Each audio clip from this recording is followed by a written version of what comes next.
提醒一下，在座的贵宾，如果有人还没有去换口译机的话，建议务必要去换，因为我们今 Please do borrow a translation device because today's event will be conducted in both in Chinese, English, and also Bahasa Indonesian. So if you haven't borrowed an interpretation device, please go to the registration counter. Our guest here, if you haven't borrowed the interpretation headset, please make sure you borrow it because our conference will be conducted in Mandarin, English, and Indonesian Bahasa. It's at the same time, and I suppose no one is able to use the three language fluently. Yeah, so please make sure you borrow the headset for interpretation. Yeah.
各位再做一个技术的提醒，因为我们今天会议是全程直播的。Just a reminder, this forum will be live streaming on YouTube. So if you don't want to be covered by the camera, please let our staff know. I will arrange you to a seat that will not be videoed. So please come to Yijia, my staff. So if you don't want to be seen on the YouTube and be live streamed, please let us know.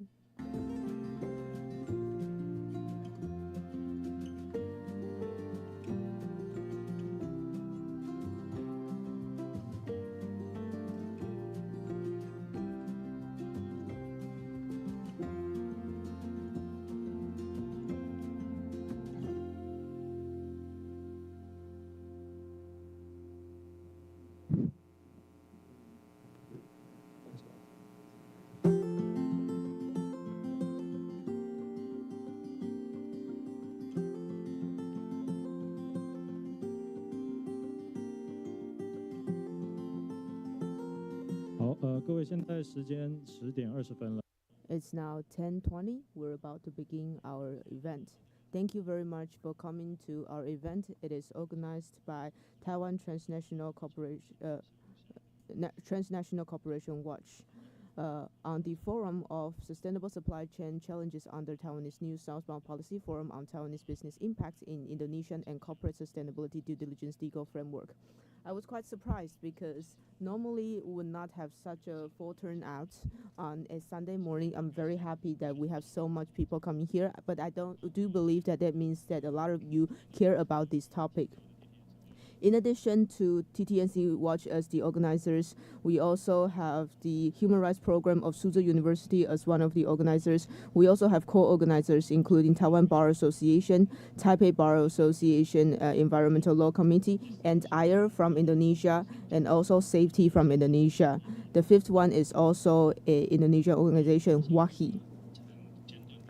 Just to briefly let you know what TTNC Watch is about. TTNC Watch is a network organized by 7 CSOs in Taiwan.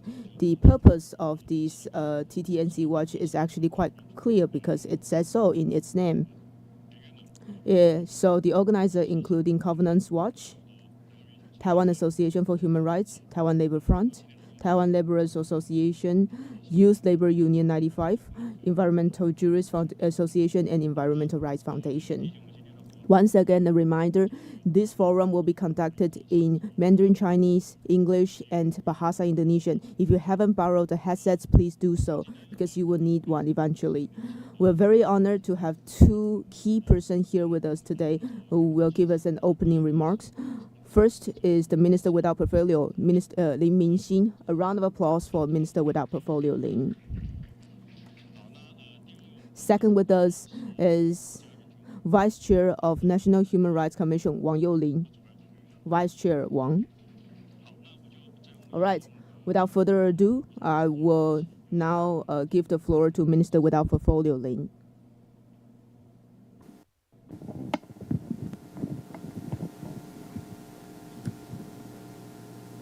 Good morning, everyone. But I speak Chinese and translation. Okay. Vice Chair Wang Youlin of the National Human Rights Commission, Vice Chair Wang, Director Chen Yaohua of the Human Rights Program at Suzhou University, Associate Professor Lin Peijun, CEO Lin Wenliang of the Asian Citizen Future Associations, and friends from all NGOs and also distinguished guests from abroad. Good morning.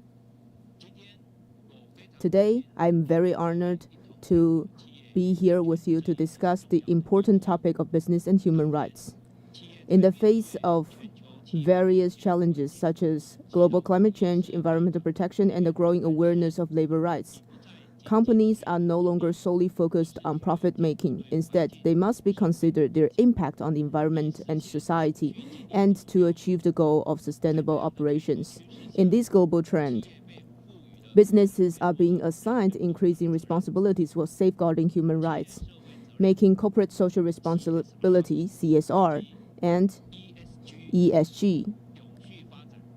Sustainability has become the core principles of business operations. At the international level, the United Nations adopted the UN Guiding Principles on Business and Human Rights in 2011. Providing clear guidance for businesses on respecting human rights. Also, in 2015, it also published the 2030 Sustainable Development Goals, SDGs, which highlights the critical roles of businesses in sustainable development. Governments, businesses, and individuals must work together to promote economic growth, social progress, and environmental protection. Regionally, the European Union has been active promoting business and human rights policies. The 2023 implementation of the CSDDD requires companies to integrate sustainability issues with financial risks. And in 2024, which is this year, the EU passed the Forced Labor Regulation, which bans the import and sales of any products involving forced labor. These measures indicate that states and businesses engaged in trade with the EU will be subject to relevant regulation.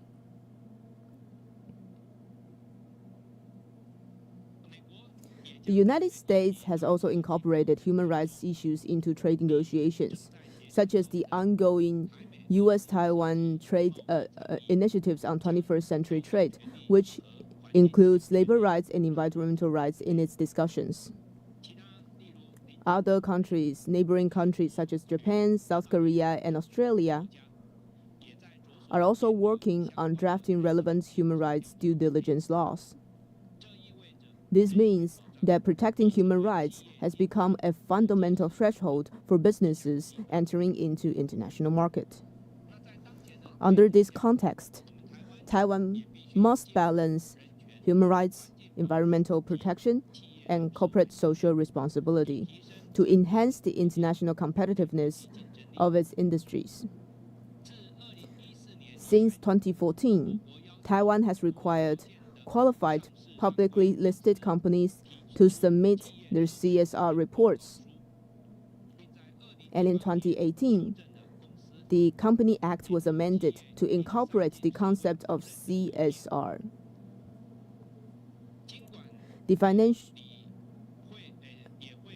The Financial Supervisory Commission also requires listed companies to prepare sustainable reports based on the international GRI standards.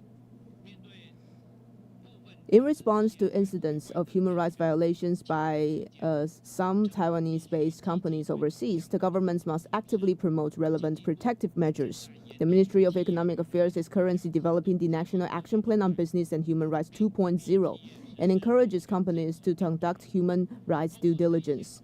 Through these measures, we aim to establish a regulatory mechanism to ensure compliance and guide business conduct based on human rights values rooted in international laws to protect the fundamental rights of everyone. Finally, I look forward to creating a society where we coexist, co-thrive, and prosper together, allowing everyone to live a life of dignity and fairness in a healthy environment. We must ensure that regardless of gender, age, or physical and mental conditions, everyone can equally enjoy prosperity and development. Last but not least, I wish this forum a great success and everyone a fruitful results. Thank you.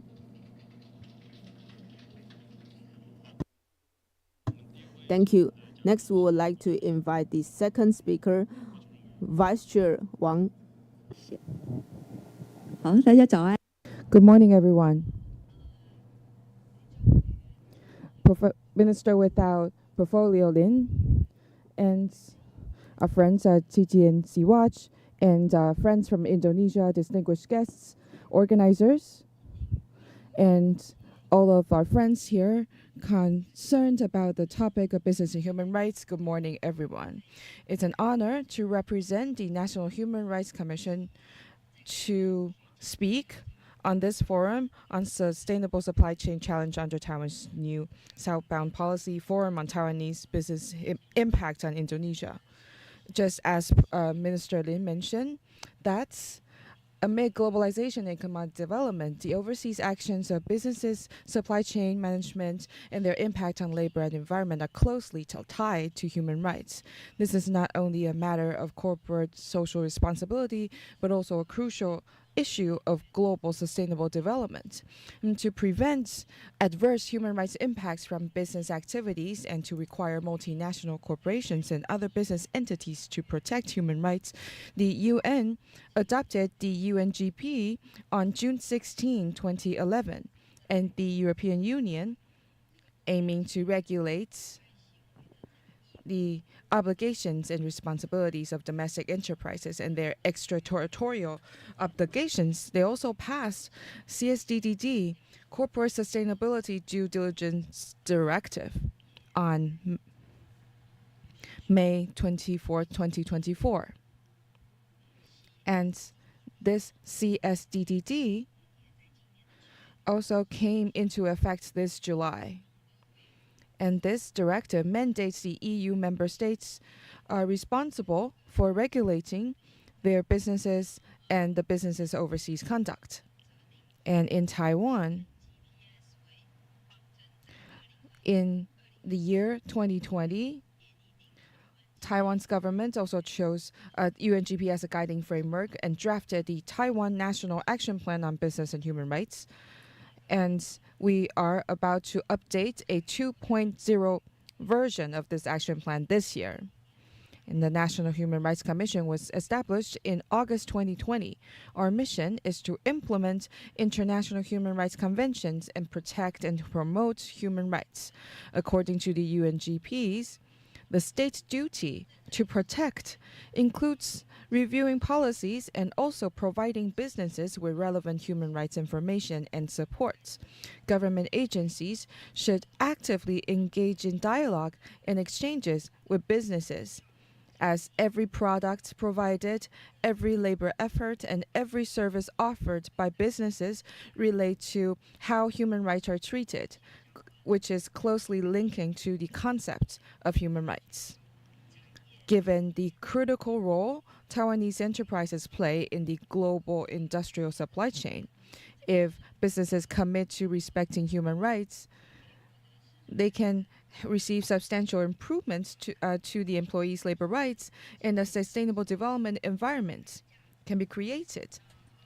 and also attract customers and enhance the company's reputation and brand value. And since the 4 years that the National Human Rights Commission established, we also organized the Taiwan Business and Human Rights Action Forum in 2021 to discuss ESG issues, to integrate human rights awareness into business practices, and protect human rights to make it as a key competitive factor. And in 2020, we also aim to establish a gender equality forum. We held an online webinar, and in 2023, there is also a TTNC Watch. We worked to host a labor environment forum on transnational business conduct in East Asia countries to talk about the regulations on transnational companies and their conduct overseas, to restrict any human rights or environmental violations happening overseas. And we also want to protect the rights of labor and human rights so that we can prosper together for both the employers and employees. So the NHRC is not only overseeing the implementation of human rights standards, we also urge the government agencies to take up responsibility to promote human rights and to improve Taiwan's image and reputation in upholding human rights. To be frank, at this moment, the NHRC doesn't have the regulations on the mandate passed yet. So our authority to conduct investigations on private companies still doesn't have a legal basis for investigations. However, we did not ignore our responsibilities. We are continuing overseeing the relationship between business and human rights. For example, we commissioned, even though we are updating the National Action Plan on Business and Human Rights at the end of this year, we also commissioned CSOs and NGOs to review the implementation of the National Action Plan at this so far. And we're delighted that TTNC Watch can travel to Indonesia to collaborate with our Indonesian partners, NGOs in Indonesia, to understand the investment and activities of Taiwanese companies there, and also to publish this report on and propose this draft of CSDDD, the human rights due diligence in Taiwan. And I'm sure we can have this great dialogue with the executive branch. And I hope that converging all the dialogue at this forum, we can learn from each other and share experiences with one another so that the government, companies, and NGO allies, partners can all work together to uphold the values. And I wish every success to this forum. And I hope that you can all have a fruitful day. So on behalf of NHRC, thank you once again. Thank you all. Thank you to Vice Chair Wang. Okay, so we now need to take a group photo. So, dear colleagues, please bring your poster to the front of the stage and smile, everyone.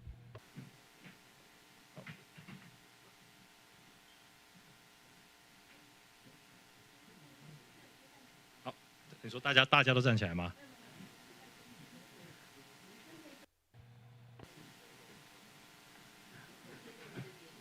好，那就。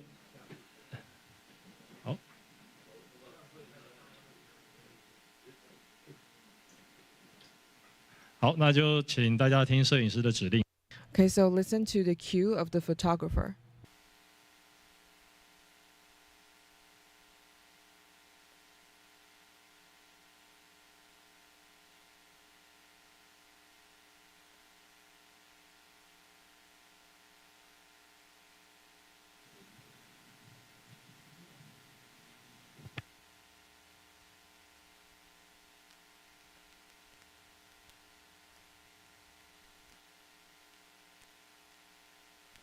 好，谢谢大家。然后 Thank you all.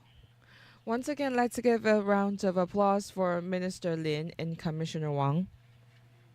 那我们开幕致辞的环 So that wraps up our opening remarks. We will move into the first session, a release of the report on the human rights and environmental impact of Taiwanese business in Indonesia. Our moderator is Leah Lin, CEO of Asia Citizen Future Association. 好，你是。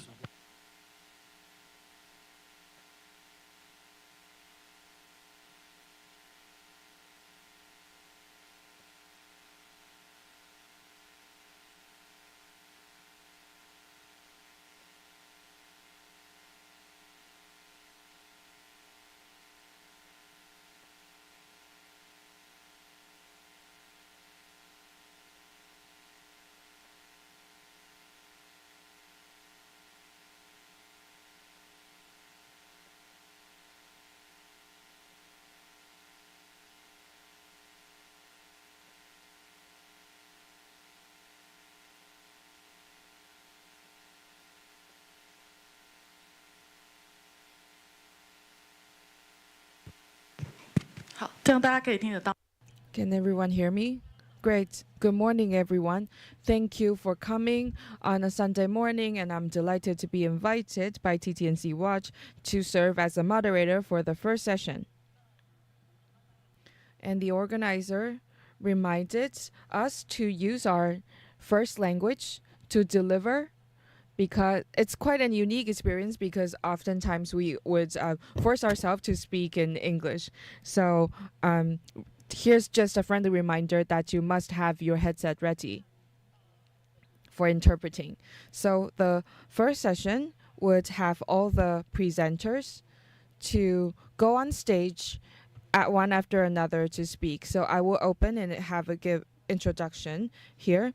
I am the CEO of Asia Citizen Future Association. We are a relatively new organization focusing on the civic space of Southeast Asia and to protection of human rights defenders.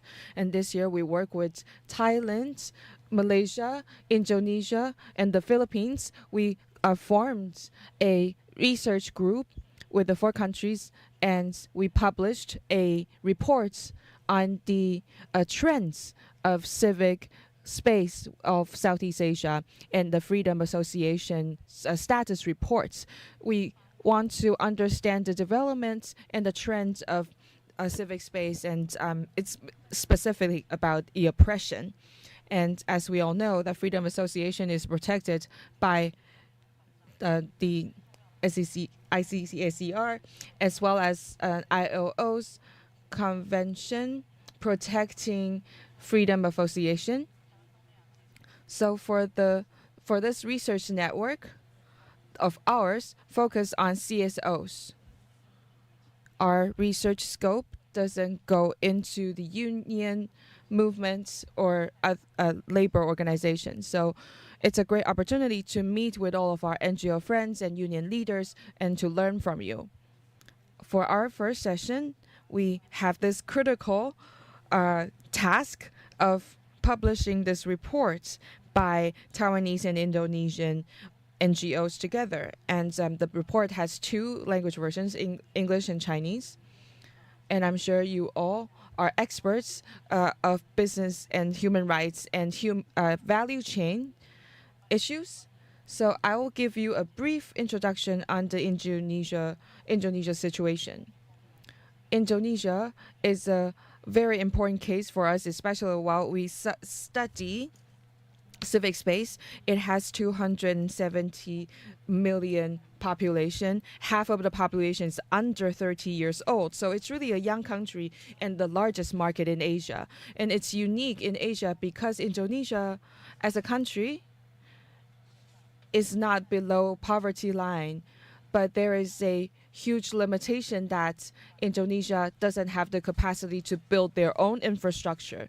So in developing the country's infrastructure, they are actually a consumer and they really need international investment and foreign investment. That is why we saw that for past 10 years, China's influence has been increasing in Indonesia. In terms of the economy, for the past 10 years, the infrastructure in Indonesia will increase, including the first highway built with Chinese investment. Politically speaking, the President Joko Widodo reform has this image of reform, and his support rates was about around 70% even when he's out of office. So that's quite unique because in Taiwan, the president may receive a lower rate of support as they leave office, but he has always shared high support. But he amended the constitution to have his two sons elect as vice president or the leader of a province. So this is a huge alert for us. It's a huge red flag for us. And the dynasty kind of authoritarianship or the leadership requires our constant oversight and monitoring, especially when our businesses have interaction and strong connection with Indonesian governments. The Economist rated Indonesia as a defected democracy, and Indonesia is deemed by the international community as a place where democracy is on the decline. However, Indonesia is the chair of ASEAN this year, and it has a topic setting or theme setting power in ASEAN because they share a better development with 3.3 to 5% growth of GDP. 4.3 to 5% GDP. And they also attended G20 summit, especially for the Joko Widodo's administration. He wants to exert Indonesia as a strong economic factor in the global community. And that is why to have this report on business and human rights in Indonesia is ever more important, because we need to understand that under such a background, how foreign investment, especially Taiwanese companies, may have an impact on labor, especially women and Aboriginal communities and NGOs, and environmental impacts in Indonesia, and the adverse impacts of human rights and environmental rights. And we often see cases of sexual violence as well, gender violence as well. That is why this report is really important. And for this session, we have two segments. The first segment, we will focus on Tainan Enterprise and Pegatron and their impacts and the trends of Taiwanese investment in Indonesia. For the second segment, we focus on two companies and on two parks of nickel mining, IWAP and IMIP, and our Indonesian partners would give us an extended, detailed production and a lot of introduction on the supply chain. And this would be the two segments. And also, we also have a very distinguished audience, so the Q&A session is also very important. So we will want to leave enough time for people to ask questions and provide comments. But it is only after all presentations. So just a reminder, if you have any questions, be it something you want to discuss or any clarifications you have, please remember your questions. We will leave it for the final Q&A session. Now, I will invite the speaker one by one. I will first invite the speakers for the first segment, and I will then introduce the speakers for the second segment afterwards. So first of all, we would like to invite speakers, Ray from the director from the Youth Labor Union, and also a very important coordinator at the TTNC Watch. Do we invite the second one afterwards, or we'll just introduce all of them? Okay, thank you. Second of all, we're very happy to have the assistant professor of Department of Sociology at Lompang University. Lompang University is actually in the north of Jakarta. It is also a member of safety organization. So we are very honored to have Fraud Ardogani to be here with us. So I would like to invite Ray to kick off with the first presentation. We'll focus on the trends of Taiwanese investments in Indonesia, and also Fraud Ardogani would also focus on cases related to Tainan Enterprise and Pegatron. Okay, thank you, everyone. I think what the Fraud would share with us would be the important things, so I'll just give you some boring numbers. If you look at the number provided by Ministry of Economic Affairs, we started to become a stable investment capital outflow countries in 1997. So you can see that we have more outflow than inflow since 1991. Now, starting from the 90s, Taiwan became a capital outflows country. For the majority of the time, most of the Taiwanese investments goes to China. Just as the graph that you see over here, it is in the period of 5 years, starting from 1990 to all the way to 2023, investment to China is still about 215 billion. 215 billion US dollars. Next is the Middle South America, Southeast Asia, North America, Europe, etc.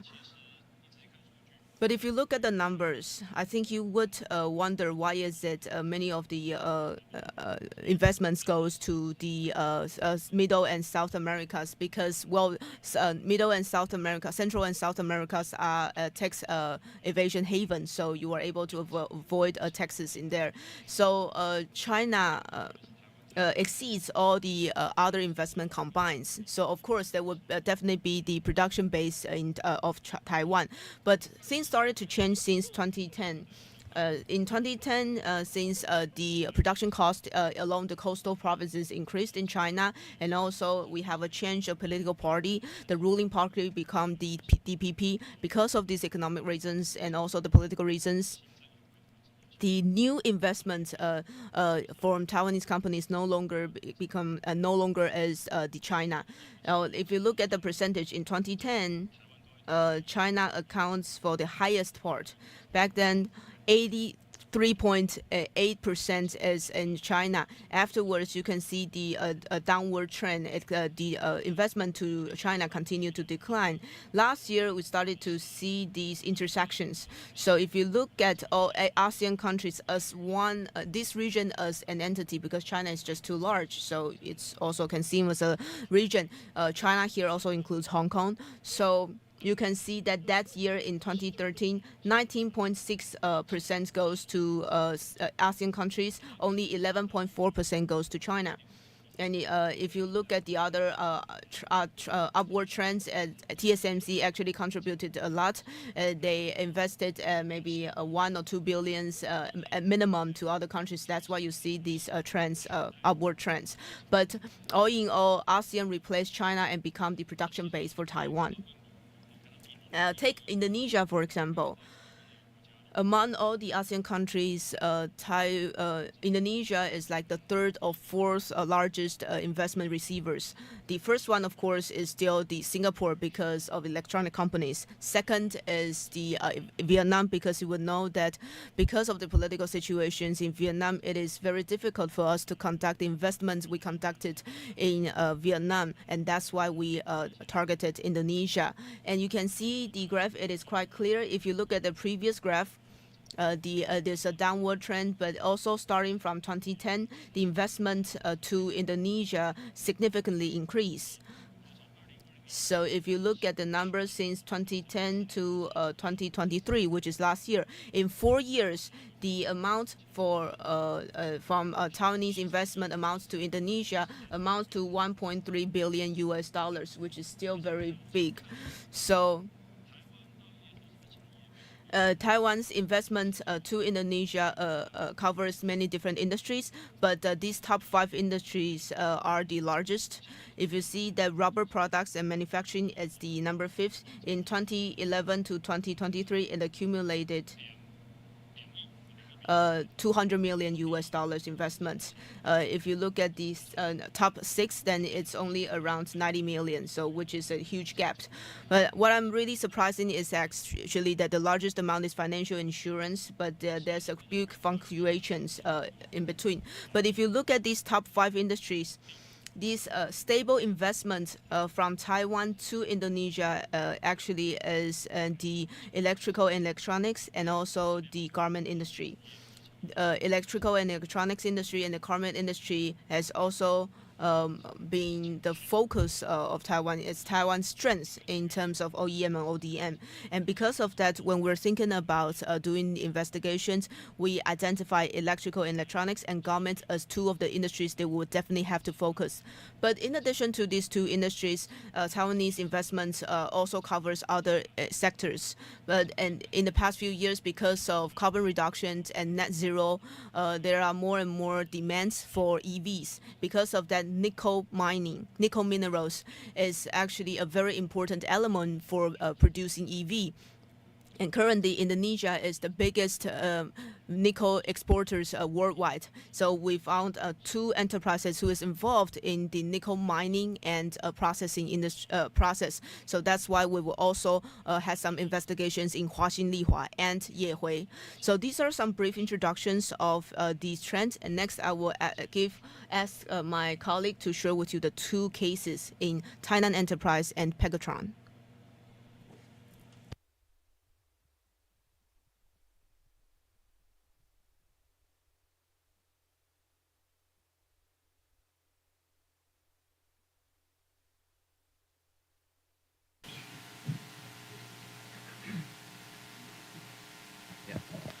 Okay, good morning.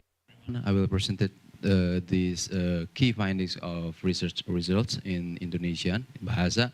So please help me. Okay, the kasus yang pertama dengan enterprise.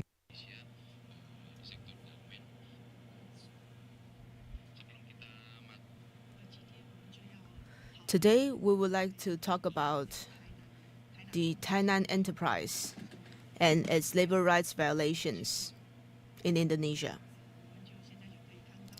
What you can see over here that in terms of the labor conditions and labor rights, Indonesia has a huge population of laborers. If you look at this graph, currently, this is the labor population in Indonesia. In Indonesia, we can say we have this population bonus.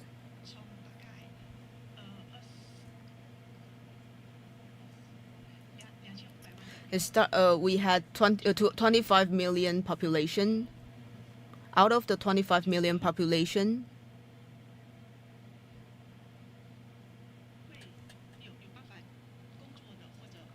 labor populations, be it full-time or part-time, account for 58%.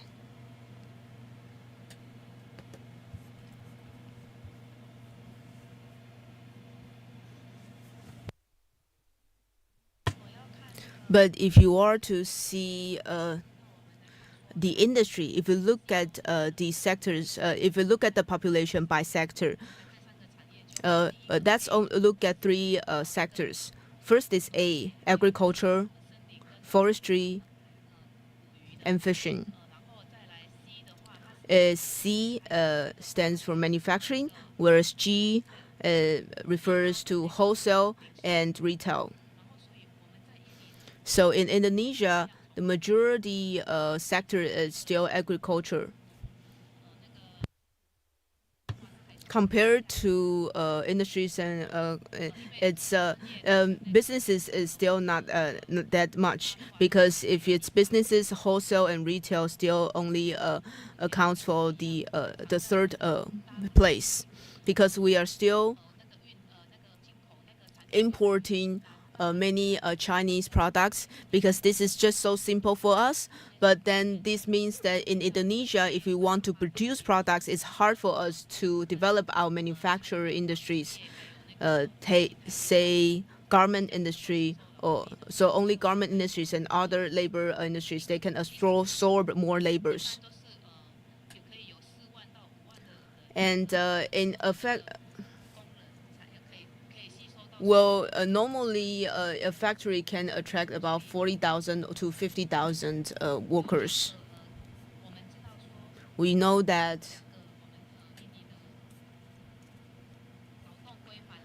in Indonesia, we have two labor-related regulations. In 2003, we have the Labor Law Number 3, which focuses on regulating that businesses, be it at home or abroad,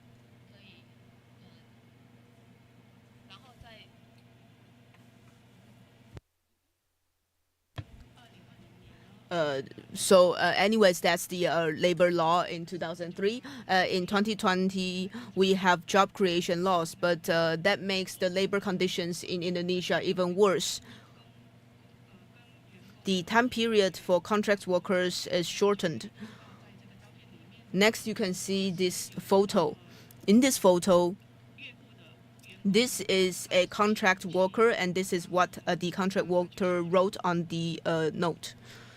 The worker said that I already obeyed your order not to join any of the unions, but still my contract was not renewed. So from this note, we could see that these contract workers have no safeguards and has no freedom to join unions. And if to put it more simply, we can divide the issues into two parts. These two violations violate three parts in the ILOs. First is the obstruction to freedom of association and the rights to collective bargaining. It actually obstructs people's freedom of associations. In 2021,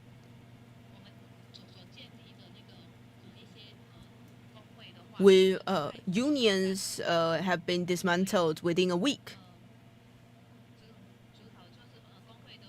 So the chair of the union, because of international involvement, the chair, after it's being dismissed, was reinstated after a week. However, during our investigation, we still faced many union busting activities.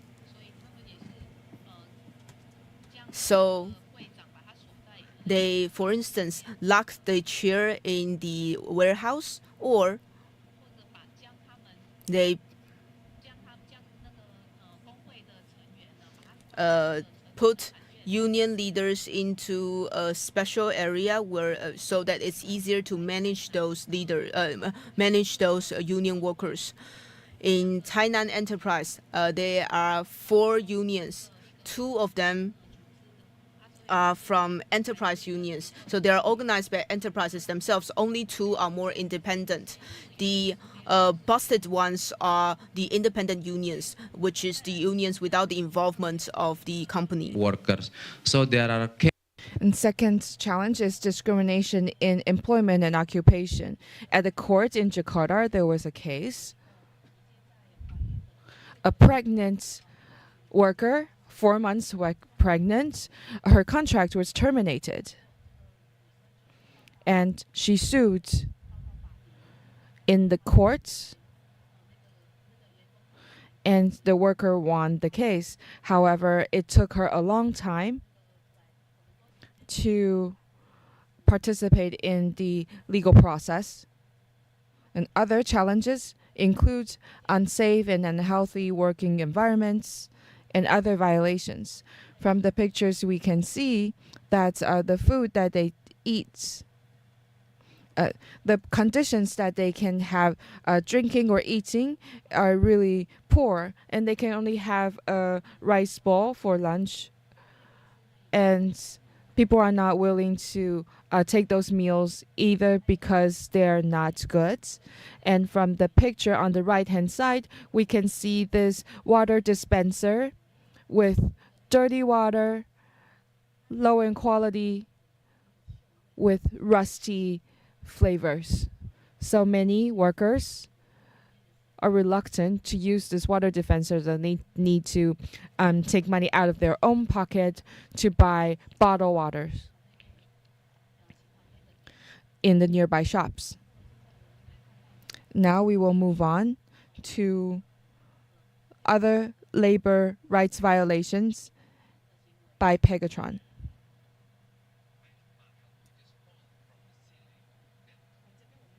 So from here we can see this is a panel dropped from the ceiling to the floor. That is actually 60 kilograms. That's took place at the production line. Even though the factory was not fit for operation, they already started manufacturing at an unsuitable factory. It was lucky that nobody got hurt because of this panel dropped. If there are employees there, it's definitely gonna cause serious injuries. Also, we saw at the subsidiary of Pegatron in Indonesia, there is this unsafe and unhealthy working environment. Especially, there is lack of training on occupational health and safety. For general workers, they don't have access to physical exams. And from here, I want to show you that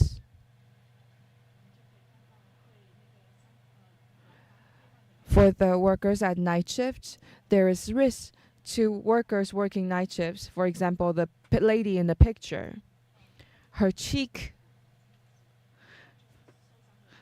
was injured because she was too tired and she had a car accident commuting to work. And the company didn't provide any transport for night shift workers. And the company doesn't provide good food or water. So that's really a poor working condition. And the government only put out subsidies of 5,000 rupees. Next, we can also look at the union's activities and advocacy, aiming to fight for a fair employment and environment. But due to time constraints, I will skip the details here. You can read about the details in the reports. That wraps up my presentation. Thank you all very much. 好的, Thank you. After completing the report, we sent the report to Tainan Enterprise as well as Pegatron, and I will give you a brief introduction on their response, and I'll give you a wrap-up of the cases by fault. The first case is Tainan Enterprise and their factory at Jakarta, capital of Indonesia. The second case is Pegatron at a factory at Batam, and that's 14 minutes boat ride away from Singapore. So that area is a critical hub for receiving investment and capital from Singapore and Malaysia to Indonesia. And Ford talked quite extensively about China Enterprise And there are two serious violations. And one is that currently for the Tainan Enterprise factory, they have 4 unions. And the union movement is quite prosperous in Indonesia compared to Taiwan. And most independent unions that are not supported by the employer, who are in support or more in line with the laborers or the workers' positions, they have this relationship with the Union Federation in Indonesia. And before 2001, China Enterprise only had 2 unions that do not belong to any union federation. So they're exclusively China Enterprise unions. So just what Fuan mentioned, that the workers were fired. That's due to in 2021, 2 independent unions were formed at China Enterprise Factory. And immediately after these independent unions were formed, union leaders were harassed and fired. And after that incident, we went to Brand to pressure China Enterprise.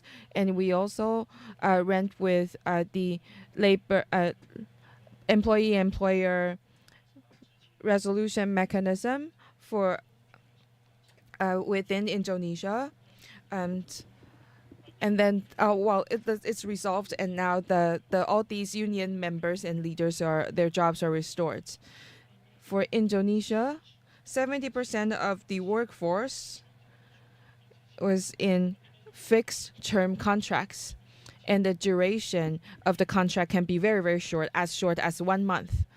So the workers are at a very precarious state because they don't know whether they would have a extension of contracts the next month. So the cost of having constant or stable labor force, for example, pregnancy leave, and all these costs are outsourced. For example, for workers that get pregnant, their contract can be terminated.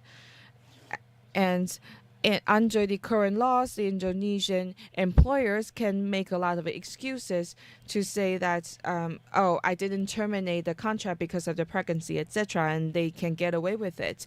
And here is this example of Tainan Enterprise worker got pregnant and their contract got terminated.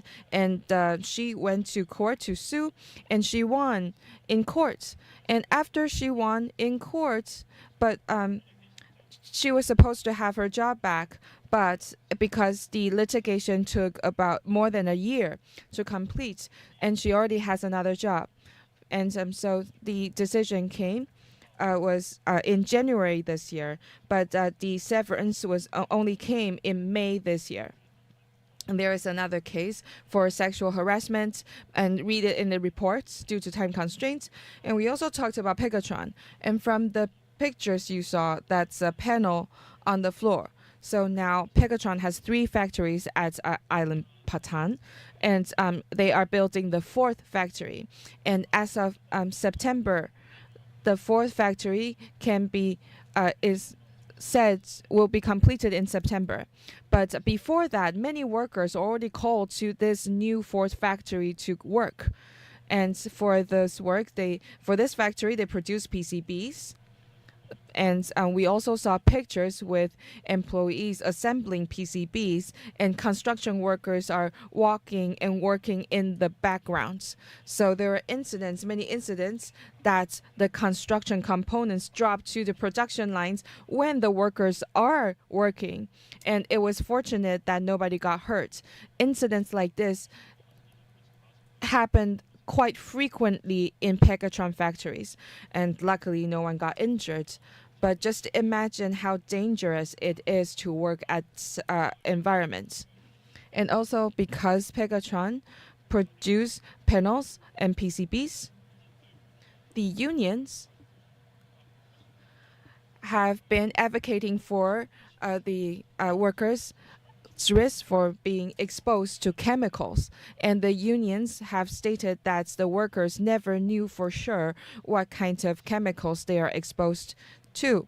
And so there is neglect in occupational health and safety in Pegatron factories. That is the most serious violation. And among all these violations, we have compiled the reports, and we sent the chapters to the respective companies, to these companies, and we sent the report to their clients. And for Tainan Enterprise, because Tainan Enterprise has so many verifications and certification listed on their website, and we sent all the reports to all of these verification allies parties. And among all these Tainan Enterprise parties, only 4 parties replied. There are auto replies, but only 4 that have manual replies. And 1 is Tainan Enterprise themselves, and 2 brands in the US, J. Crew and LL Bean, responded. These 2 brands are quite famous in the US. And then another party replied is Better Work. That's on a certification party under ILO. So let's look at the 4th replies. So I didn't translate the response. If you are a Chinese speaker, you can read through the response. So among all the replies, there are some back and forth. There are extensive texts, and here is just a summary. So on October 29, that's the 1 or 2 days after we sent the reports, and Tainan Enterprise responded, and they reiterate that all of the conduct in Indonesia, in Jakarta, are verified or certified. And for the sexual harassment case, they're saying that it's still under investigation, so don't make any assumptions before the investigation was concluded. So there is a lot of back and forth, and the brands also replied and intervened in the investigation as well. And once Tainan Enterprise was willing to negotiate with us, and we were supposed to schedule a meeting next week to address the issues listed in the report. But somehow, Tainan Enterprise shifted their position. So you can see the response on November 8th shows that they now seem that our report is problematic, and they refuse to discuss with us.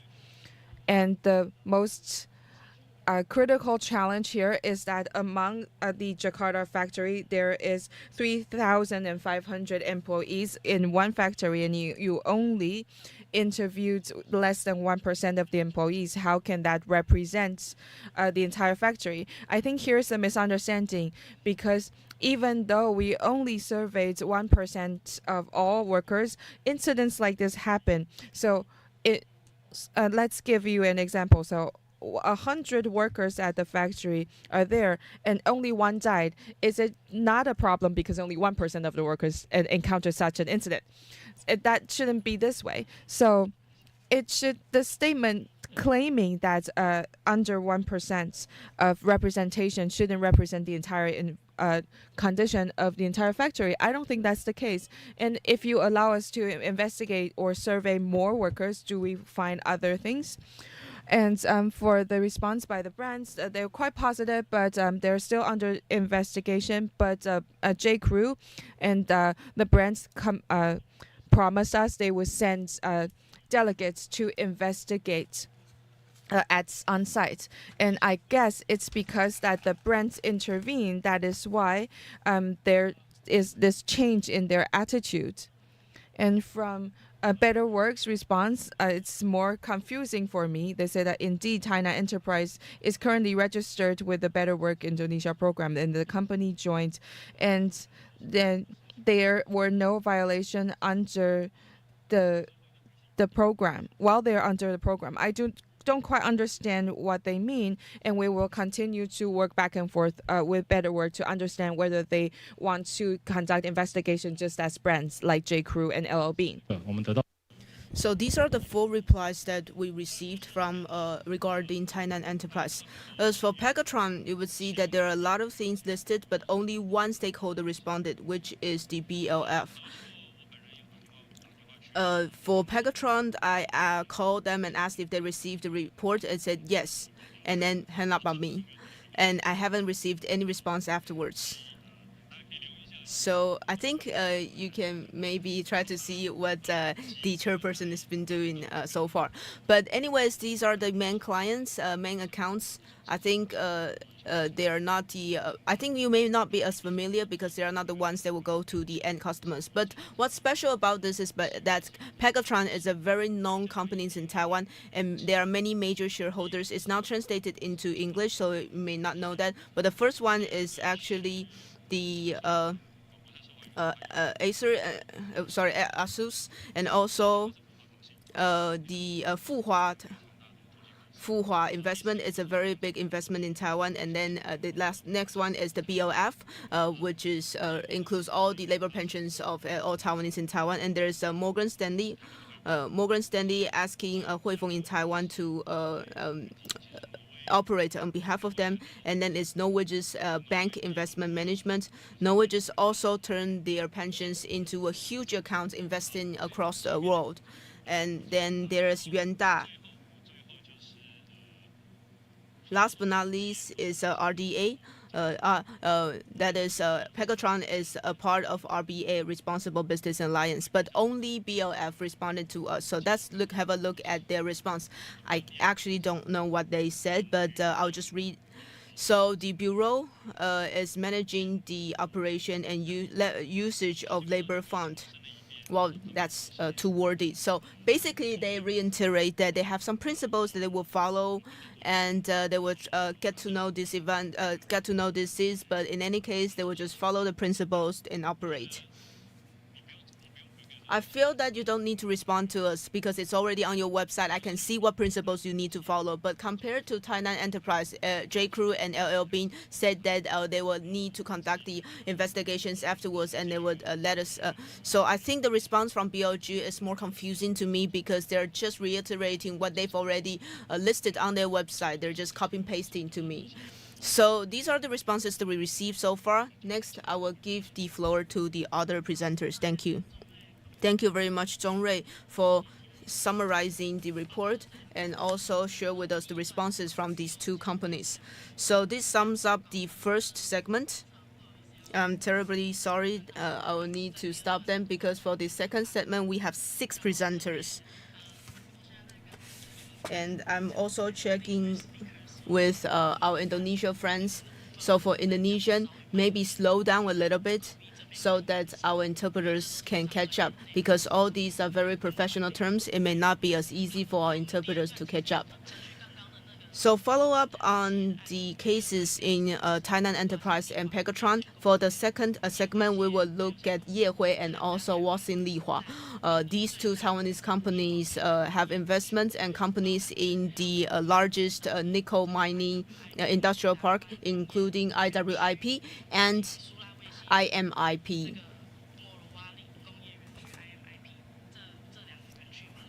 So we will look at the role that these companies play in these two industrial parks. The importance of nickel, of course, is that in the future for the lithium batteries that would be used by EVs, they would need nickels. And Indonesia produced a huge amount of nickel. This also confirms with the economic developments of Indonesia. Indonesia will play an important role in nickel. And I think this would also be the Joko government and also NOCO and Kim Brown administration would support. In between, we also see the role of Belt Road initiatives from China. We will have 6 speakers. We will not introduce all of them all together. It's difficult and quite confusing. So I will introduce them one by one. I would like to invite the speakers. When I call your name, please come to the stage and present. Please slow down when you speak, which means that I would if we delay the lunchtime, please try to find a solution because we will definitely go over time. So we will first invite our first speaker. Action for Ecology and People's Emancipation. Rizky Saputra. Yes, Rizky Saputra, please come up to the stage, who will share with us the supply chain and also the impact of the IMIP. AEPM is a organization that supports and follows the exploitative practices, especially in mining and energy, and through research and advocacy, and also community educations. We try to protect those people impacted by mining. I will now give the floor to Risky.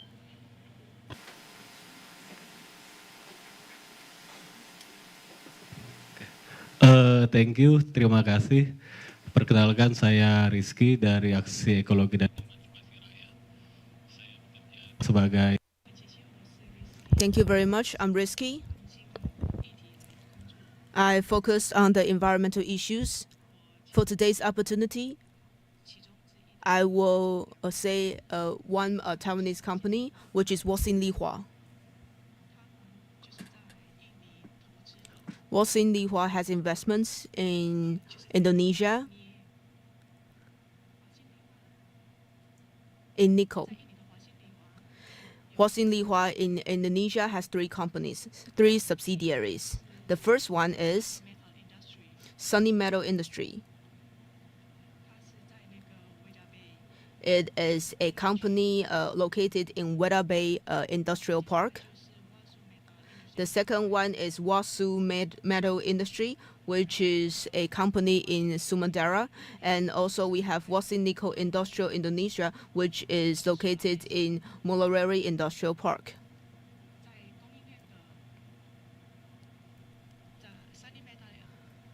In terms of the supply chain, Sunny Metal Industry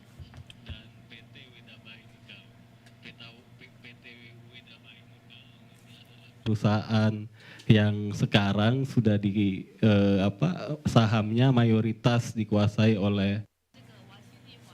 Well, actually, Woxin Lihua.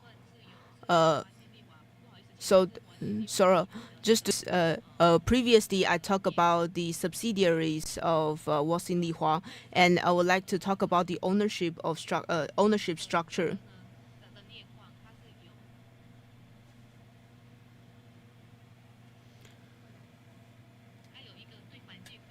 Well, nickel mining has a huge impact on the environment, and also some land destruction issues.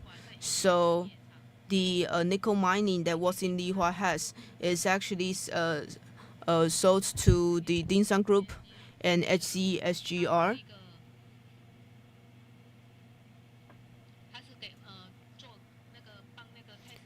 which produces a battery for Tesla.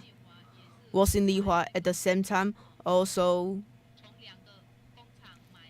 purchases stainless steel from 2 companies, which includes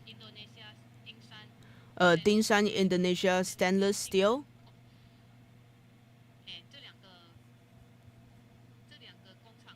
So these companies are in Molowali. So they are operating in Molowari. Every year, I should say, from all these companies in Molowari, they will have businesses throughout the years, recent years. Last time in in Molowari, there are occupational disasters every year, and recently there is an explosion causing the casualties of many people. These supply chains are quite closed. They are not disclosed. You will not be able to get public information easily. Local communities also are not aware or understand these situations. They don't know where these nickels are from, and they don't know where these nickels will eventually go to. So last night,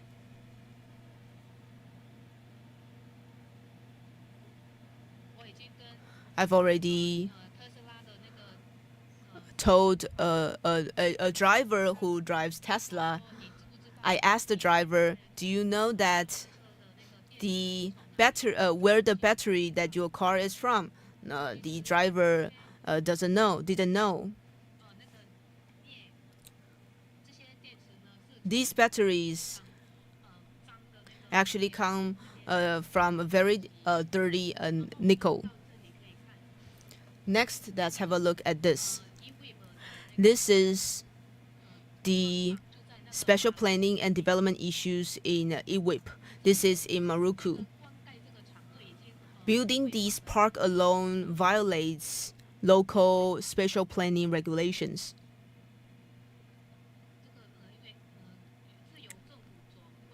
And this special planning was planned by the government.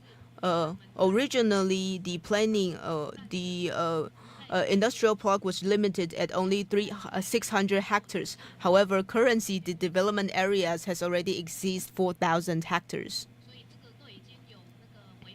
This already violates the special planning regulations.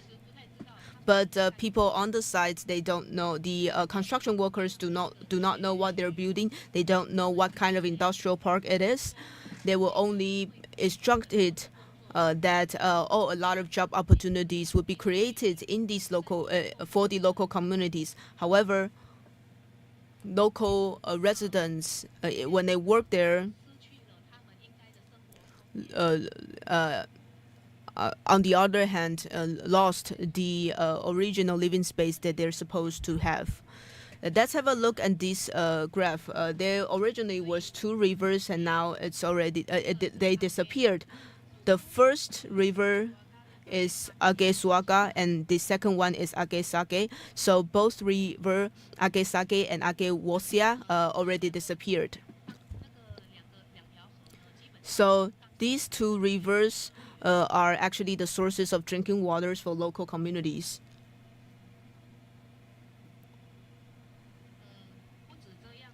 Not only that, the government, on the other hand, want to further expand the industrial park. Like I said, originally it was only 600 hectares. But now the development areas is the planning for the development areas is around 15,000 hectares. So they want to expand it further to 15,000. Let's have a look at the red area. This red dotted area is actually the area they plan to develop, and the yellow lines, the yellow circles are the ones that they intended to develop as nickel mines. So if we are able to, if the government is able to expand the park, then it would definitely cause troubles and to local communities. So this is in the Mahela industrial park. Another ridiculous thing is that while we're producing these nickels, they are the energy needed is supplied by very dirty coal power. Currently, the Weibei IWIP utilizes 11 coal-fired power plants, supplying the energy needed by those nickel mines. These dirty powers created terrible air pollution. Currently, 15 million, they have 15 million tons of carbon emissions coming from these coal power plants, which completely exceeds the total of the submission of a country such as Amsterdam's or Munich, Germany. So this, so they produces a high amount, 20 million carbon emissions every year. You can see that this number is even higher than the emission of a whole city, such as San Francisco and Munich, Germany. But in order to process these nickel, Wilayah Indonesia. We need to. So all this power is supported by dirty energy, which is coal power plants. And in the meantime, Indonesia still actually has renewable energy, even though the capacity is lower, but it's in the another area. In North Maluku, we have 3.4 gigawatts of capacity. And since the activity of the mining fields, within a decade, there is huge deforestation happening. More than 8,000 hectares of forests were gone, and that led to a lot of natural disasters. If this project continues, we would see more severe natural disasters to the local communities especially. So energy transition, if we use the same model to pursue energy transition without any external interventions, local communities have to bear huge and drastic adverse impact. Currently, 70,000 hectares of forest in Indonesia will disappear, especially in North Maluku. If the park continues to expand, this is bound to happen. And we hope that Taiwan doesn't contribute to this damage. Thank you. And we just saw, thank you, Riziki. We just saw the Taiwanese factory's impact in WIPs. And next we will invite Samaldi. Please welcome to get to the stage. And we'll talk about IMIP IMIP and the labor issues and the coal power plants. And Somaki is from Tuwali, Central Sulawesi, and that is a significant environmental group in Indonesia focusing on deforestation, large-scale mining projects, and plantations such as palm oil and coal power plants, and how these operations affect climate change. And they want to pursue environmental protection. Thank you all. Thank you to the organizers for giving me this opportunity to share with you. And we'll look at the impact of Taiwan investments or foreign investments impact in Indonesia in industrial developments and how they impact the Morowali area. And there are three areas. First, Imit, and the other is Iwap.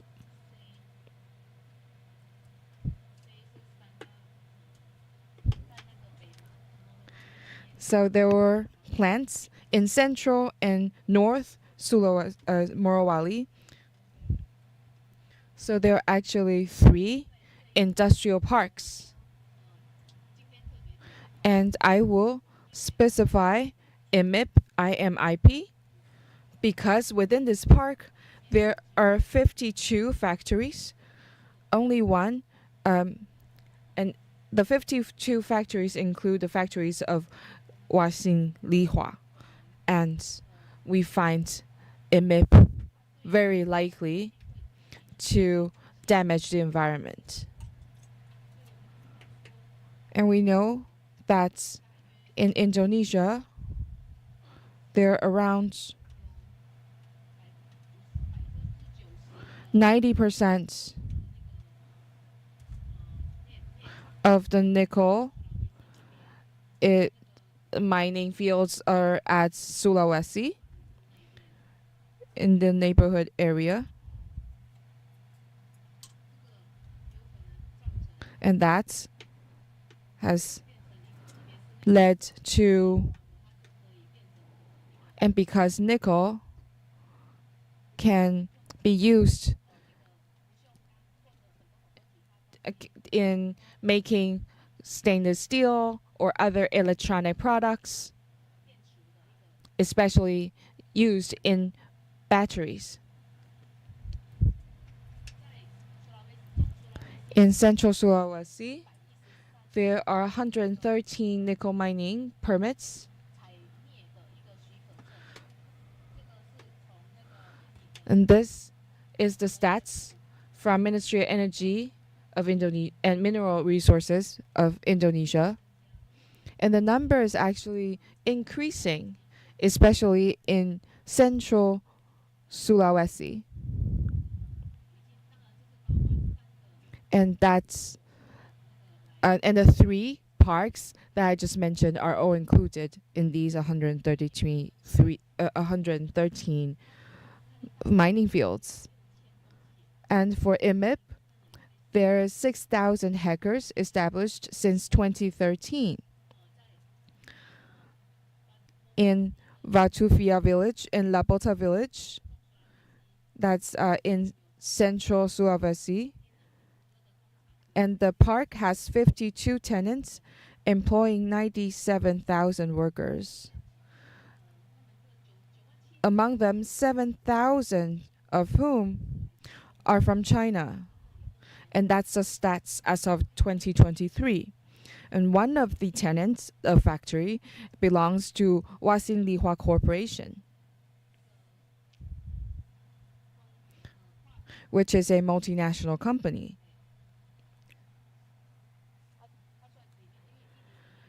And there are also Indonesian shareholders holding stakes at this corporation. The majority of Indonesia's nickel ore reserves are in the form of laterite ores. So there are 2 different types. One, it needs to be extracted with chemicals. Through chemical processes, that's saprolite ore. And for saprolite ore,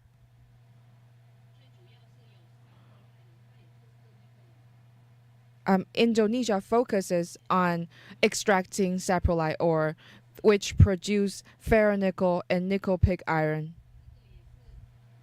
And these are mainly used in the production of stainless steel,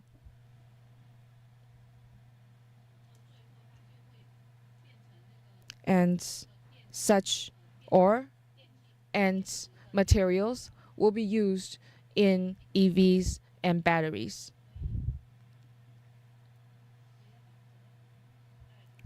That's the general process. And the slide shows the ore of nickel, the natural rock or sediments. And then on the left-hand side, there is ferronickel. And on the right-hand side is nickel pig iron. And that's the products and materials used in these parks. And moving on, IMIP has 14 units of coal-fired power plants that's produce 3,880 megawatts of power, and another 1,560 megawatts of power needed are still under construction.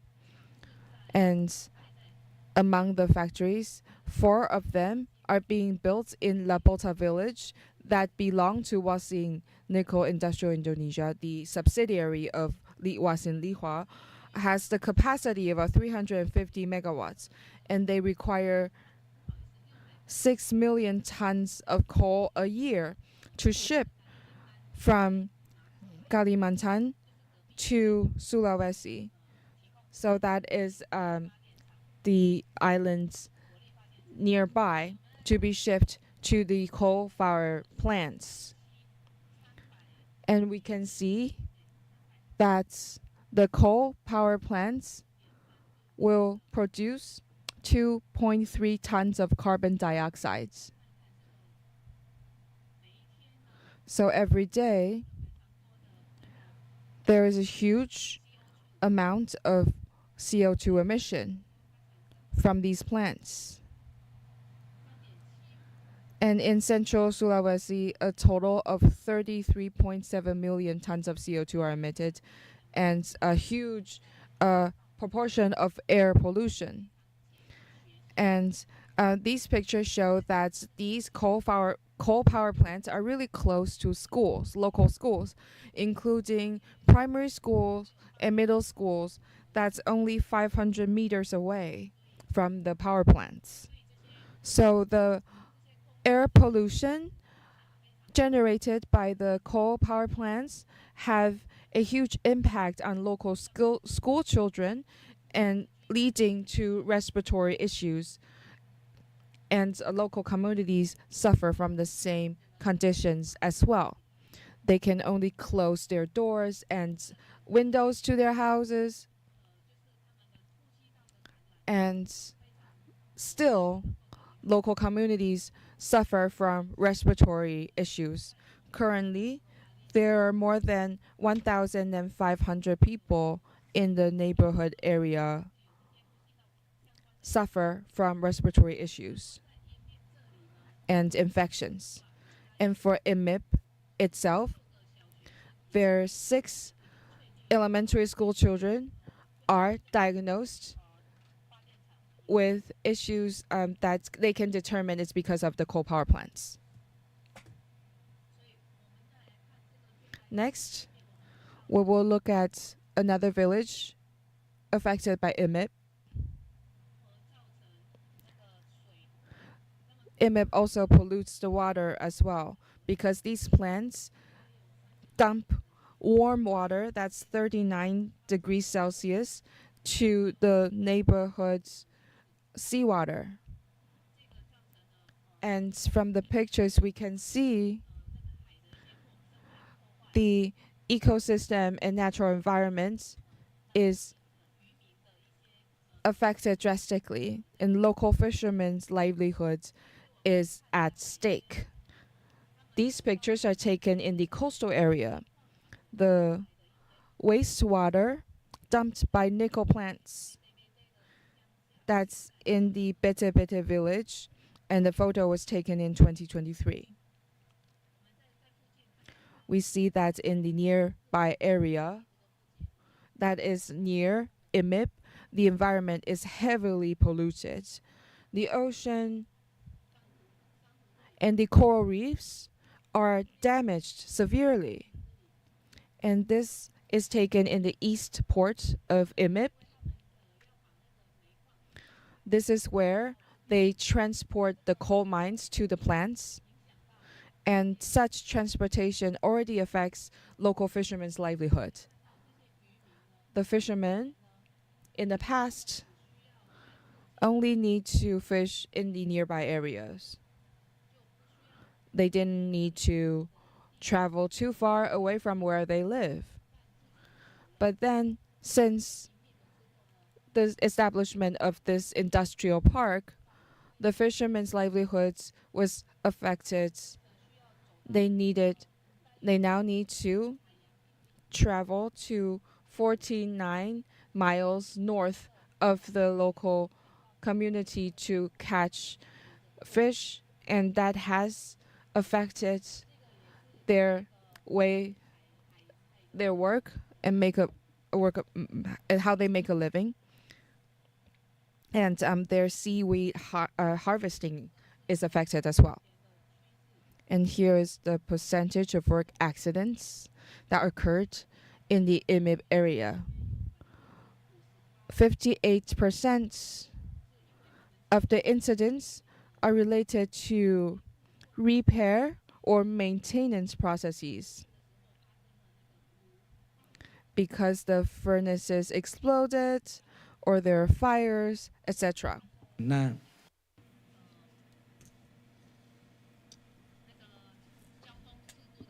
For traffic accidents, it's around 27%. We know that one of the migrant workers, one of the workers called Andre on September 28th passed away, unfortunately, due to a work accident. So we here demand the company and also our government to see if we can maybe be responsible and accountable for these passed away workers. But none of our demands have been accepted. To this day, and also last year, and in December, it's also a explosion happened in IMIP and killing 19 workers and 33 injured. So this is something that we need the focus of everyone, not only the government, but also investors and investing institutions. This is briefly the situation I want to share with you. Once again, thank you very much for your attention. Thank you. 每次要打断远道而来。 Well, it's very hard for me to interrupt all our important speakers. I feel bad interrupting the presentations, but I do encourage you to interact more with the local Indonesian presenters during lunchtime. They've collected this very important evidence, and these are all violations and pollutions conducted by Taiwanese companies in Indonesia. Please don't worry about the language barrier. Please interact with them. Next, we would like to welcome Lin Jinghao from Environmental Rights Foundation, who will share with us the results of this presentation, what are the policy demands, and what's the responses from these companies. Okay, 5 minutes maybe. Okay, thank you, moderator. I just want to summarize what the previous speakers said. Actually, when producing nickel, during the process, well, nickel minerals, as the previous two presenters mentioned, is actually in the central and also the eastern and southern part of the Bemoluzang, Halmahera. These two islands are very important places with diverse and rich ecology. So before mining, these two islands preserved really primitive forest. The majority of the residents are in either fishing or agriculture. But because of the demand of nickel mining for the past few years, especially with the development of the EV industries, now the battery needed in the EV requires nickel. So of course it's a lithium battery, but it requires a nickel to produce these. Nickel is a very important element in this, and Indonesia is the highest nickel producers worldwide, and the nickels are located in these two islands that we just mentioned. So the first presenter talk about the North Bemaluka, which is in the North IWIP, and whereas the second speaker talk about the Sulawesi Molowali area, IMIP. So these two areas currently is the largest industrial parks for nickel mining. Now, because since the mines are already located on these two islands, now after the mines are extracted, they will be transported to these two industrial parks. The reason that they are established near the coastal areas is because they will need a large amount of energy to mine and process these nickels, and that's why they have captive power plants themselves for their own use. Like I said, they have either 5,000 megawatt, etc. Power plants, so a huge capacity serving for their own purpose. Now, since they're using these large amounts of coal-fired power, they would also produce huge amounts of carbon emissions and air pollution. Now, there are already local residents living nearby. With the coal-fired power plants, it is maybe only 200 meters away from the elementary school or just right near people's houses. So this would impact them greatly, because in the past there was not such industry where the community's focus is only on the nature and also the primitive industries. Because of time, we're not able to let you know more, but we will be able to provide you the reports in detail after the meeting. I would then explain in two parts. The first is that I would like to summarize what the previous two speakers mentioned, and these are our key recommendations. To Indonesian government, what we're seeing is that actually these mining areas are actually destroying the nature in a significant magnitude.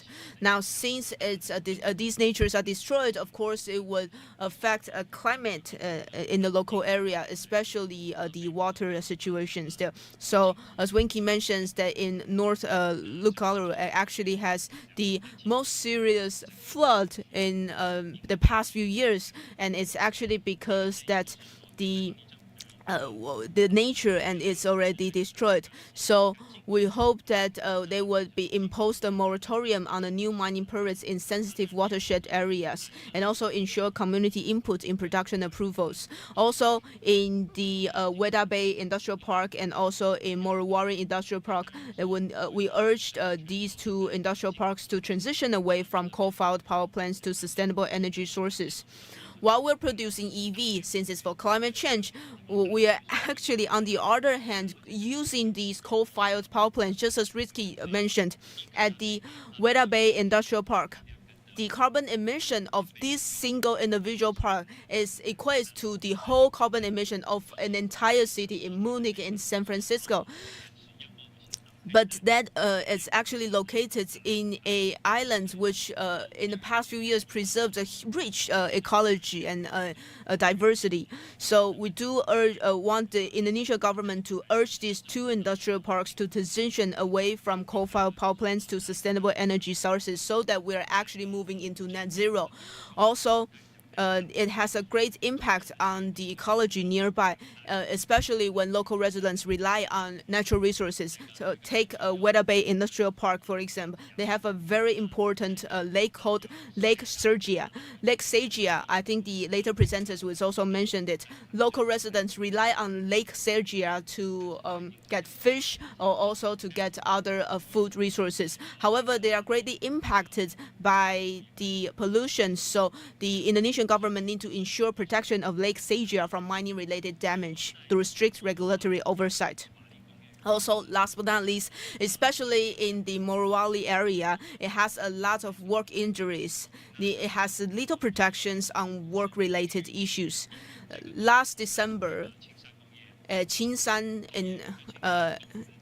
company from China had a explosion in its smelter and causing the death of 19 people and 32 injuries. Now, not just the Chinese company, Woxin Lihua this year also has work injuries. A worker fell from the factories and passed away.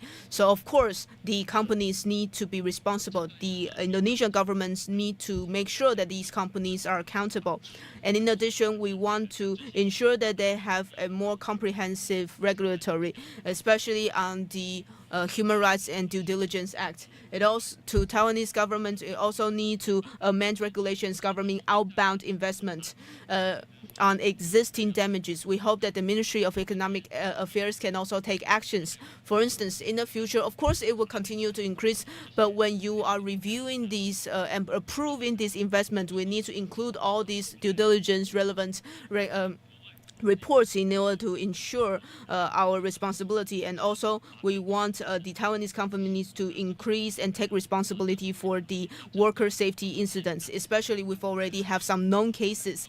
And for existing and future cases or future investments, the company needs to provide in more detail on how they will ensure that these worker safety incidents will not happen again.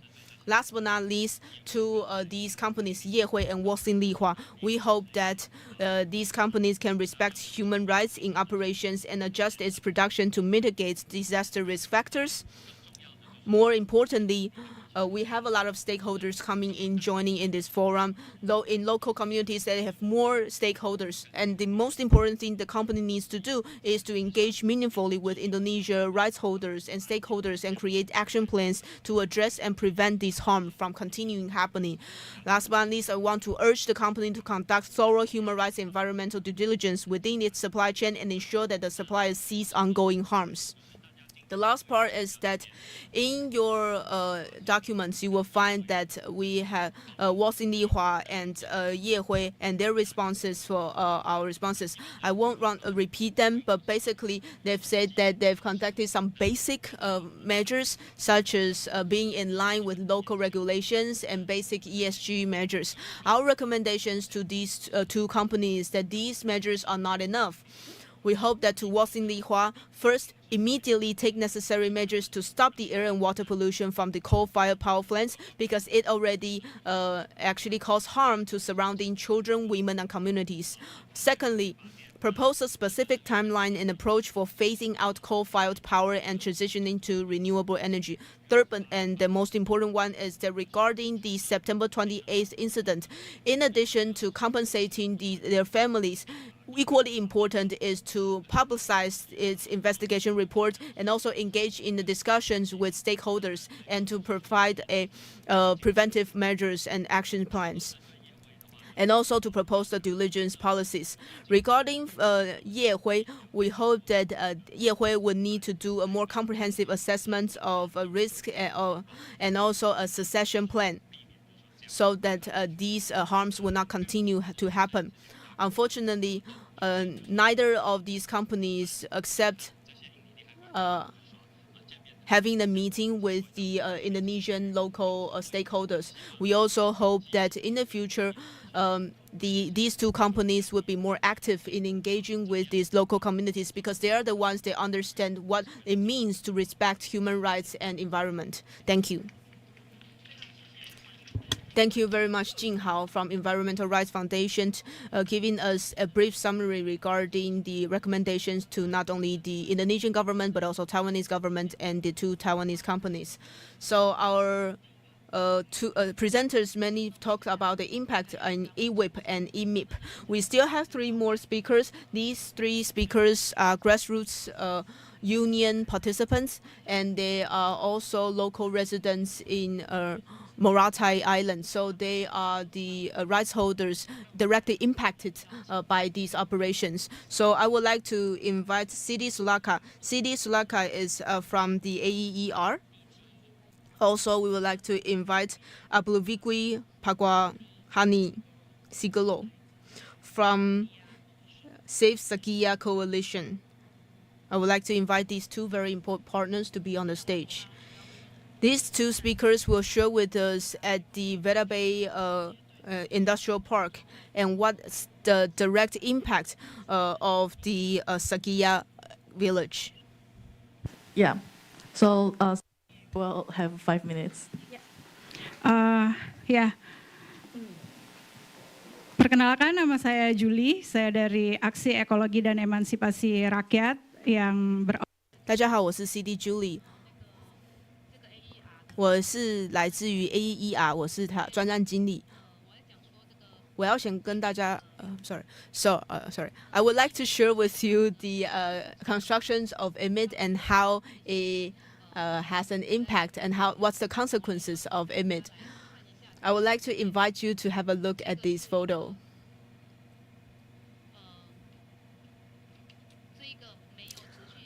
This there is no consistent construction or sustainable construction. Why do I say there is a lack of sustainable construction? Look at this photo. There are a few ladies. They are picking shells from a Sagaya lake. They are in the water.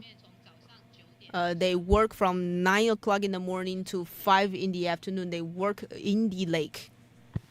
sebagai perempuan juga di Indonesia. As a woman in Indonesia, we suffer from the oppression of the patriarchal society. the patriarchy oppresses women because women need to produce, they need to work, and also need to raise a family and have children. So women in Indonesia, their labor force is often neglected, or their rights are neglected. So all these women, they work from 5 a.m. to 9 or 10 p.m. So that's long hours.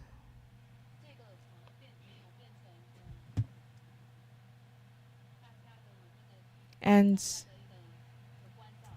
people don't really pay attention to this, even though it's a serious issue, especially when they need to work this hard to make a living.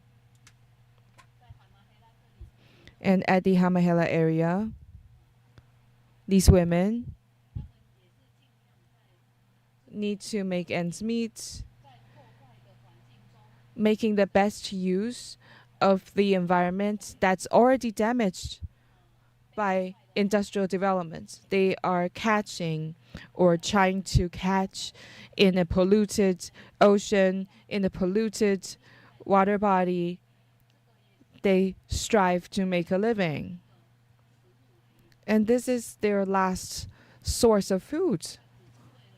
And these women only want to feed their family.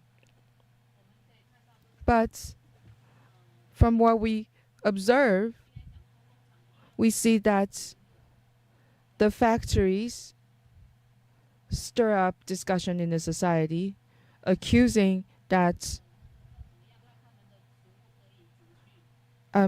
boasting that the environment is sustainable. Kemudian di DPR juga tidak ada ruang. When things happen to these women, they have no way to make complaints. There's no mechanism for complaints. So we really want to call for attention to their environment, to their conditions, for the women working here, to help them make complaints about the situation that they encounter.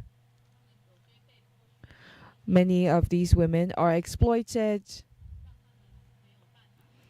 and the source of their food are affected. So they face multiple issues at the same time. There are not only labor issues, exploitation, there's also a precarious financial status. And we have reflected these incidents to the National Human Rights Institution, asking for a just transition while the local community is affected as industries develop here. This has become a huge challenge. These people encounter a lot of human rights violations. This is my presentation. Thank you. 女生都比较准时。I have to say our women speakers are more on time. Next, let's invite Abdul Fikri from Save Sakia Coalition to share the experience where Sakia has the most impacted the most. Yeah, thank you everyone. Fikri, I'm from East Indonesia, Halmahera Island, and my village Sagia. Yang Anda lihat tadi di gambar, ya, saya di sini yang lahir di sana. I am a local resident. I was born there, and I had witnessed firsthand how the industrial park established within 5 to 10 years. And I'd like to take this opportunity to share that in more advanced countries, they often discuss how they want to seek clean energy or energy transition. However, for us who live in the rural areas or remote areas, we know that because of these advanced countries' need for nickel, we are using coal power plants here. It's actually a hell for us, for the local communities. Now that the world is boasting EVs and going clean, saying that electricity or going electric is more friendly to the environment. However, in the production process, there are actually dirty energy used. And there are multiple human rights violations. I remember in 2013 and 2014. In 2018, Indonesia built this park, Weda Park, the IWIP, one of the most significant nickel plants. However, when the government did this, they never notified local communities. They never told us the implications. They never told us about their goals of the industrial parks and the impact that there may come. They just arrived and bought our lands at a very cheap price. And we didn't even know what they're gonna do with the lands. The local residents only knew that, oh, people wanted to buy their lands, so they sold at a very cheap price. And 5 years later, we see these plants building up and we are suffering from the impact. And in the rural areas, we start to realize that the place that we live, it was our home, and now they are mining nickel. And we want to accuse all of these parties involved, especially those who enjoy the fruits of the nickel excavation, who made a profit out of this. Those who want clean energy or sustainable development, because they are exploiting our natural environment without knowing that the source of this clean energy of theirs actually cause our damage to our environment, and there are so many victims, and so many basic human rights are violated, and there's so much pollution caused to the environment. So I want to call for everyone in Taiwan, in the world, to pay attention to this industrial park and to have international intervention. We need to understand the source of our so-called clean energy and whether there are human rights violations or environmental violations involved. That wraps up my presentation. Thank you very much. That's all I want to say.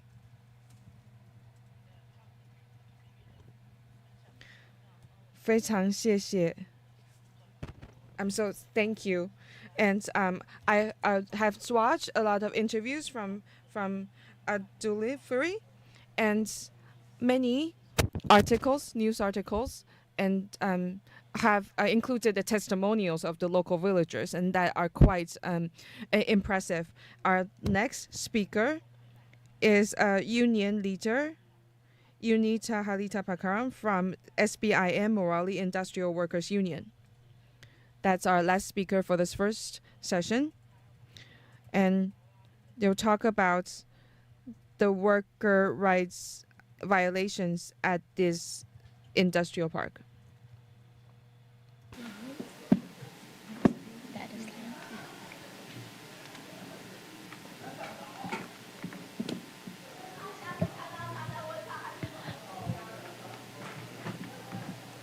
Baik, terima kasih buat kesempatan yang diberikan kepada saya. Thank you for this opportunity. I'm Unita Hatina from SPIM, Morowali Industrial Workers Union.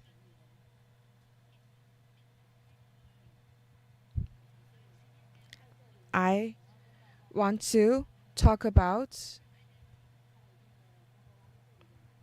the workers' rights violations at this park. So our union here, we incorporate multiple groups to speak up for the workers here, for their wages issues and work conditions. At Morowali, we have experienced huge impact because of how we are mistreated. For example, our rights are not recognized or valued. Our work hours are 8 hours a day. However, we work at a very low wage. And the risks we take are high. For example, we know that around September 28th, there are incidents of explosions happening to exactly where I work. And the compensation that the factory gave, the compensation was around, it's only 400 million rupees. And that's quite minimal compared to the harm they encounter. And our union has protested extensively to fight for our rights. For example, our dispatched workers and deportation of migrant workers and our contracts, especially at Morowali. If we want to apply for pregnancy leave or period leave, it's very difficult. So even when we're sick, we're unwell, we still need to work. Because if we take leave, they would deduct our salaries. However, under the Job Creation Act, there should be safeguard that period leave is paid leave. But that's not implemented in reality.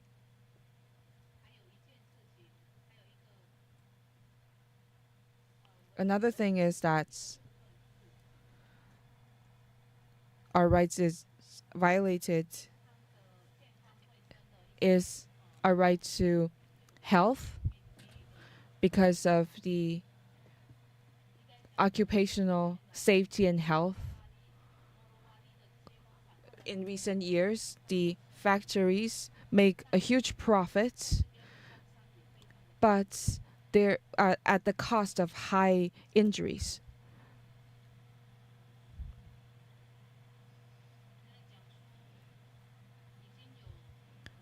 There are already, as of 2023, injuries have led to 23 lives lost. Among the deaths, one was because of the explosion at our sites. Another worker died from, the worker was at a Chinese invested factory, and this worker was transporting oxygen, and there was an explosion, and that's why they died. And we feel that between 2021 to 2023, at IMIP, our wages only grew by 75,000 rupiahs. That's around 100 NT dollars. So you would know that these factories make a huge profit out of our low wages.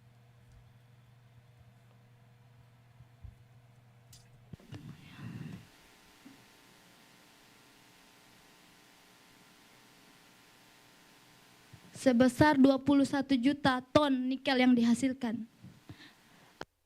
Every year, the factories produce 21 million tons of nickel. So on behalf of SPIM, I'd like to call for your support. We want the human rights defenders and like-minded allies to help advocate for our rights, workers' rights at these parks. Thank you. Thank you very much for UNIDA's presentation. We will move to the Q&A session, and our session will end at 12:30, so we will have 15 minutes for Q&A session. So if you want to ask a question, please briefly introduce your name, your organization, and your question. And it has to be a question within 1 minute. It shouldn't be a comment. So please give the best use to make the best use of the time. And we will first collect 2 rounds of questions, 3 questions of each round, to have all of our speakers to answer. So feel free to engage with our speakers at a lunch break. So we will first now invite the speakers on stage. Let's invite the speakers of this session on stage. If you have any questions, we will first collect 3 questions for the first round. If you have a question, raise your hands for our staff members to hand the microphone to you. So we already have one in the middle, in the center back, and in center front, over right hand side, we have 3 questions. So we will. So please ask your question, your name within 1 minute. Just turn on the microphone. 麻烦大家直接开麦。 Just turn on your microphone and can speak directly. 那我们 Just wait for our speakers to have their headset ready. So I think because the question will be asked in Mandarin, so please check the device. Thanks. 好，大家都好了吗？ Is everyone ready? We'll just wait for our union member, and then we're ready for your question. Ready? Good. Okay. Unita ready? Okay. 好。Okay. 好，那我们 All right, a gentleman in the middle, and then the lady in the front. I'm Liang Chunze. I'm a graduate student, a master student at the Zhengzhi University. I had the look at Pegatron and also Wasin Lihua, and also at the Tainan Enterprise. It seems, and their ESG report, it seems that Tainan Enterprise claimed that they had no labor discrimination, sexual harassment, or forced labor issues. I just want to ask the speakers, how do you see about this? Okay, yes. So if your question is addressed to any specific speakers, you can also let us know. Lady in the front. please shortly introduce yourself.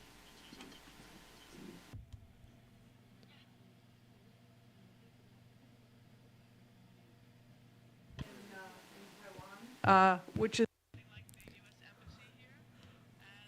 I applaud the work that you have done to investigate Taiwan investment in Indonesia. We're very interested in supporting this effort.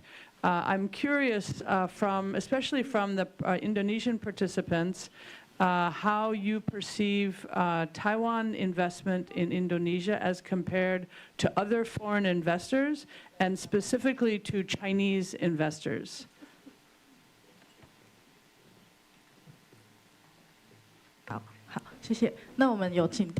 Okay, thank you very much. Also, the third question. Please ask your questions first. Yes, you can ask the question now.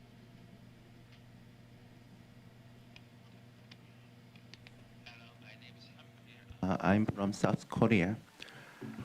Actually, first of all, it's really amazing. So Taiwan plans had many activity for the Indonesian case, including the inquiry letter to the many companies. But I think so you mobilized all your means to respond to this case, but we know that this case is going on now. But so what's your concern about the next step about this case? because I already know that this recommendation, so we should make human rights due diligence law. But before this law, how we will do something for these cases. So yeah, because I also have the same concerns about when I deal with these cases. Second one is Indonesian plans mentioned Komnas HAM, your National Human Rights Commissions. Would you more explain about the role of Komnas HAM in this case? I really want to know their role in this case. Thank you. 好，谢谢我们3个人。 All right, thank you very much. We've collected 4 questions. One is regarding how the company's report failed to reflect the reality. Second is the NGO report and local residents. What's your attitude towards Taiwanese investment? Thirdly, the concrete next step, especially on these impacted cases. Fourth is the role of Indonesia National Human Rights Commission. Any speaker can respond to our questions. You can start first if you have any comments. We have 5 minutes for this part. Mic in front of you.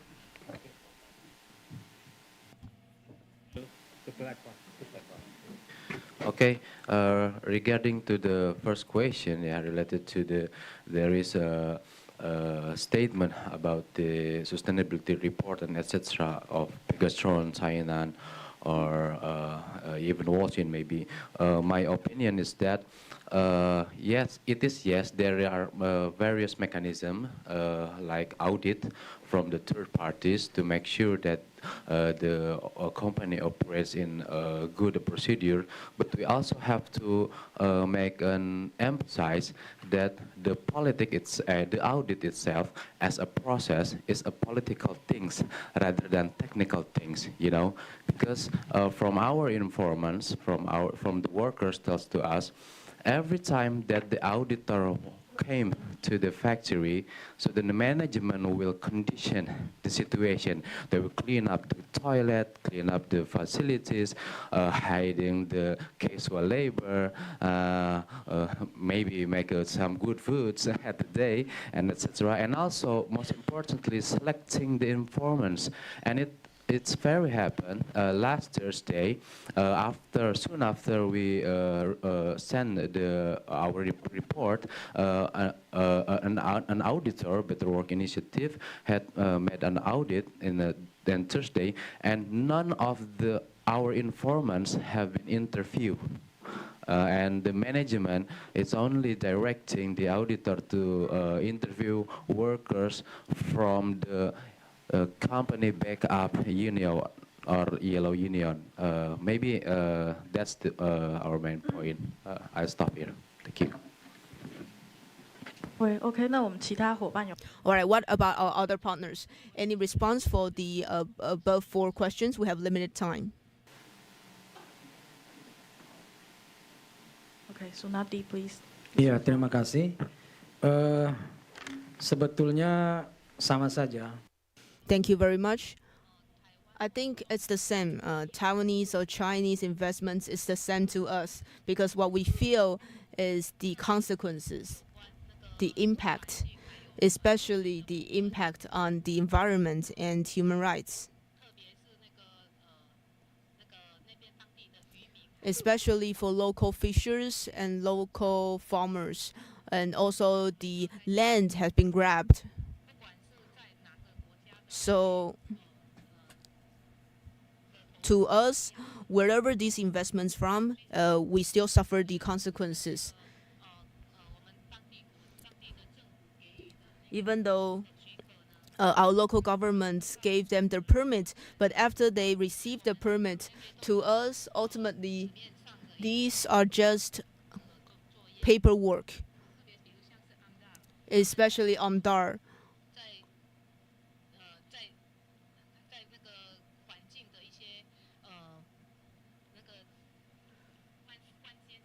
They have little concerns over the environment, be it China or Taiwan. Currently, what we see so far is the same thing. What we're seeing is that one of the workers, after they passed away on September 28th in the Waxing Lihua factory, so far we received no response from the company, be it from the Indonesian end to the Taiwanese end. We received no response. So this is a worker injury issue. Of course, we look at it from the human rights perspective. We haven't yet to get to the part of environmental damages and pollutions, be it air pollution or water pollution, and how it has led to 6 elementary school students suffering from acute respiratory diseases. We received no measures and no responses. And so far, our evaluation is that Taiwanese and Chinese investments are the same, be it from Taiwan or other countries. If they are here in Indonesia for nickel mining, well, actually, in Indonesia we also have other mining. We also have gold, silver, etc. But as long as they are here to mine, as long as it's a foreign investment coming into Indonesia, they are violating human rights and also causing damage to the environment. Also, just to answer the second question, what's the future concrete follow-up? We will continue to advocate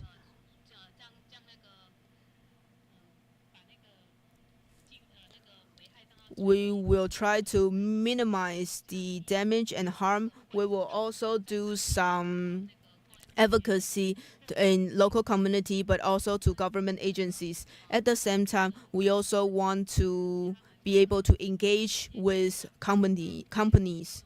But so far, we haven't had very good responses from companies. But of course, we will also go to Gambas company. We are having a litigation against them regarding their violations. So it's a it's a civil lawsuit. We hope that they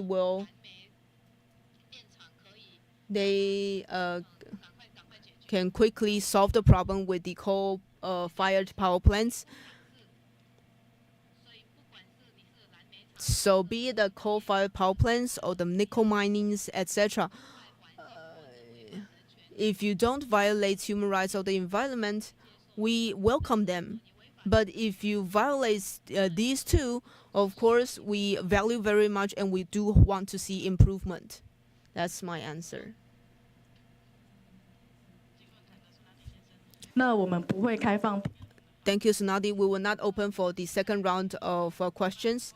Now, our partners from AEEHA, Agum and Mini, haven't responded to any of the 4 questions. I just want to invite maybe one partners from AEER and also UNITA, who is a union member, and Abdulukin, who is a village at Sagia. Maybe summarize this briefly in 1 minute. What do you think about the 4 questions? This will then end our session. Menanggapi pertanyaan berkaitan dengan bagaimana I will respond to the role of National Human Rights Commission in Indonesia. In Indonesia, we have 2 commissions, national commissions. First is a Human Rights Commission. Second is a Women's Commission. The role of these 2 commissions are very important. They are there to oversee human rights and women's rights and how they are realized in Indonesia. So hopefully, of course, we also want these 2 commissions to take the responsibility. We recently had some engagement with them. We have 10.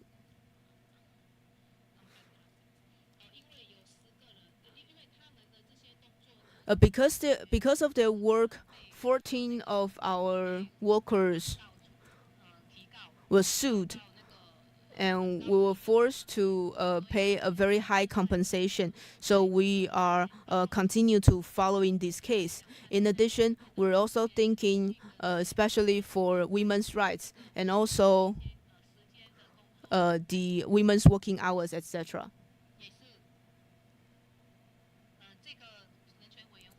I think the National Human Rights Commission is still a very important commission to us and plays a very important role. So we do want to see if there are other human rights violations, especially for women's rights.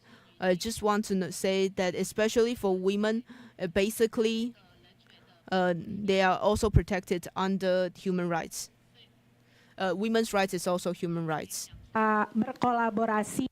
So we really want to establish collaboration with the government to give our recommendations to them, try to improve the situation of these women, and so that we will also deliver our opinion to the government. Next, we will invite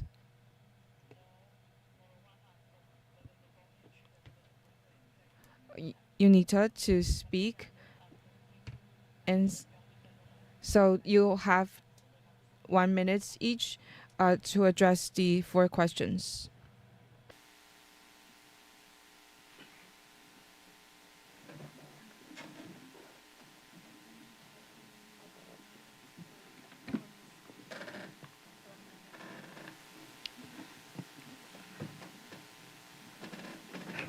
Oke, baik, terima kasih. Sedikit saja tambahan. Thank you. I want to add briefly, referring to human rights violations in Morowali area.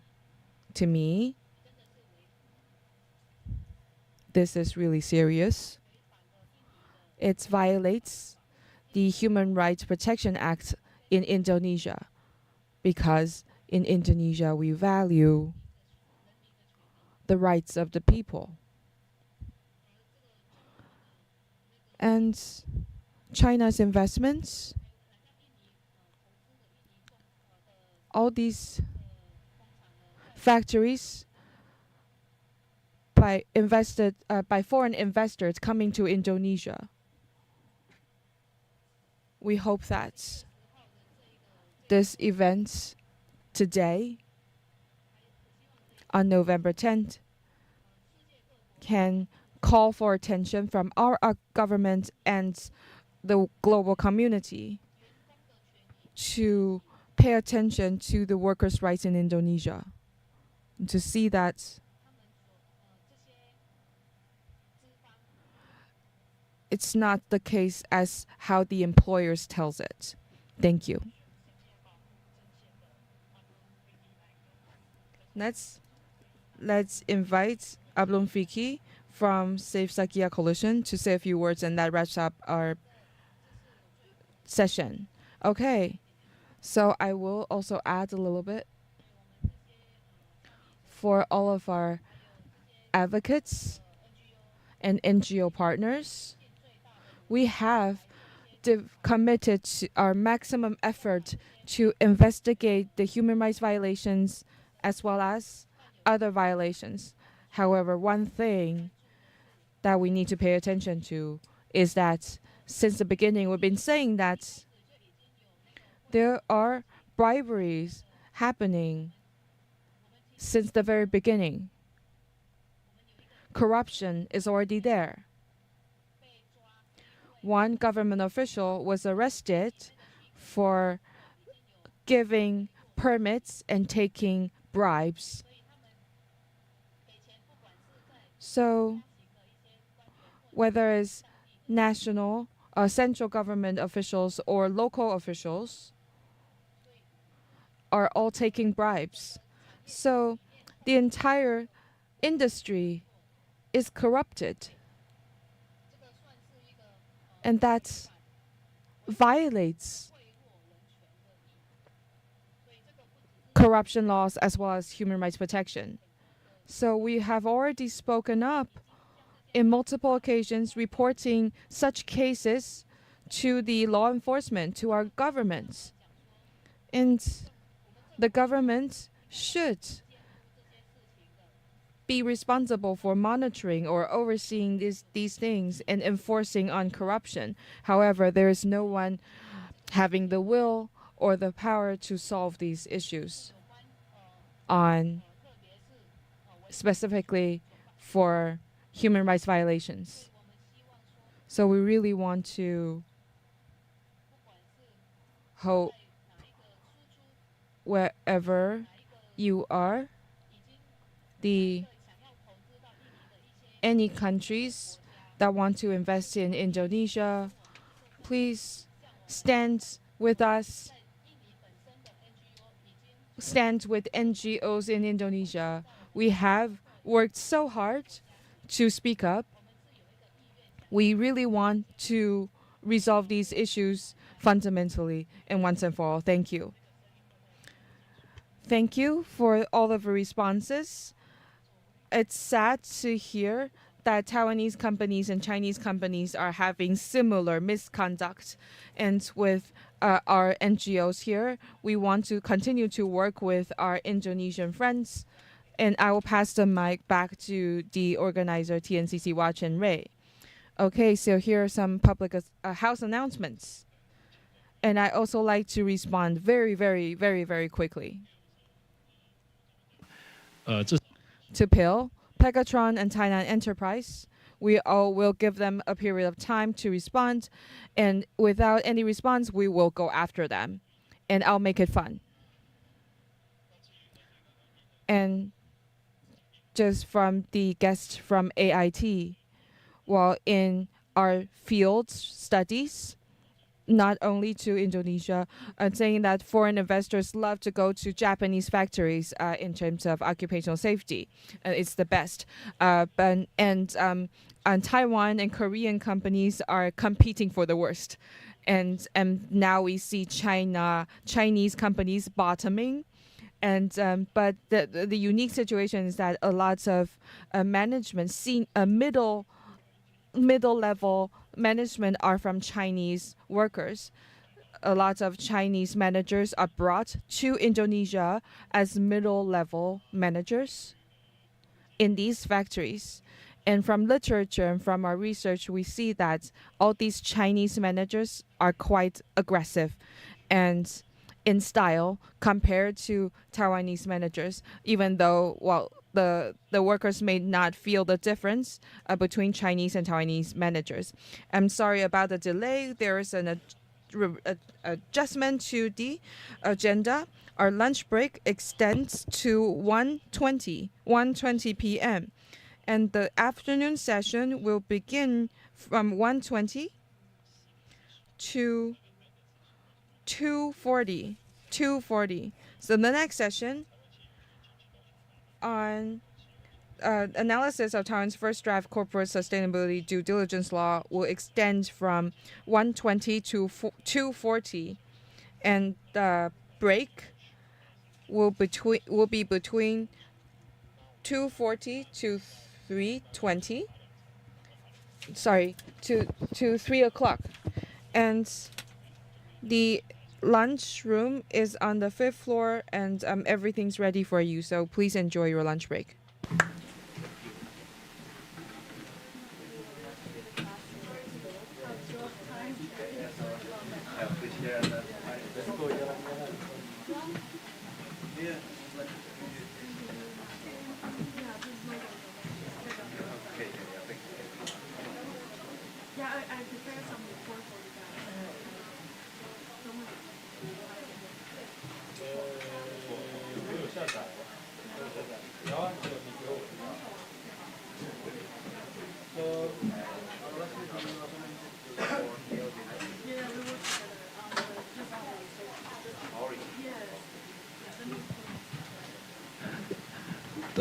用餐在往上2层4楼5411教室，往上2层。Lunch room is on the 4th floor, room 5411. On the 4th floor, room 5411.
Good afternoon, everyone. My name is Peijing Lin, Associate Professor at the MA program, Human Rights program at Suzhou University.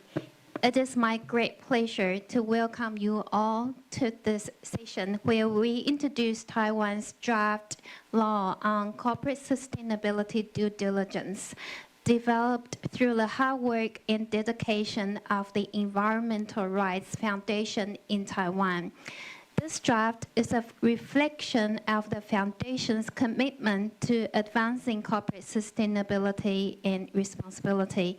I'm honored to share this moment with each of you as we collectively explore the details and implications of this pioneering draft law for Taiwan. 接下来我想用中文介绍。 Next, I will switch to the Chinese to talk about the two presenters and two discussants and three commentators of this session. First is Yan Sichen at the Attorney at Law and Environmental Rights Foundation, who will talk about the draft version of the due diligence law. The second speaker is also from Environmental Rights Foundation, Director Sun Xinxuan, who will focuses on the challenges in the supply chain and share with us some cases. I know that EIF have been researching into due diligence standards from early on. The draft version look at not only CSDDD and UNGP and guidelines. It also look at domestic laws at different countries, and in the past 2 weeks we'll also look at the experts perspective on this interview, and hopefully we will have a more concrete framework and discussions for future due diligence law, and also at least create a platform for discussion.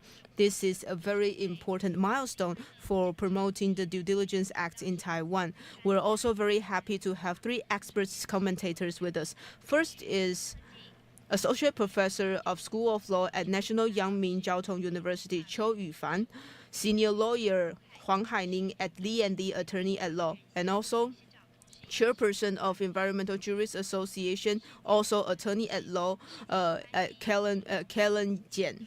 So because of time constraints, I will stop my introduction here and give the floor to our first presenter, Stephen Yan. A round of applause for Stephen Yan. Thank you, moderator Professor Lin, and also three commentators, also distinguished guests. Hello, everyone. I am Attorney at Law Stephen Yan here at Environmental Rights Foundation. Because of time constraints, I will try as much as possible to give you a brief introduction of the situation of the Due Diligence Act drafted by ERF.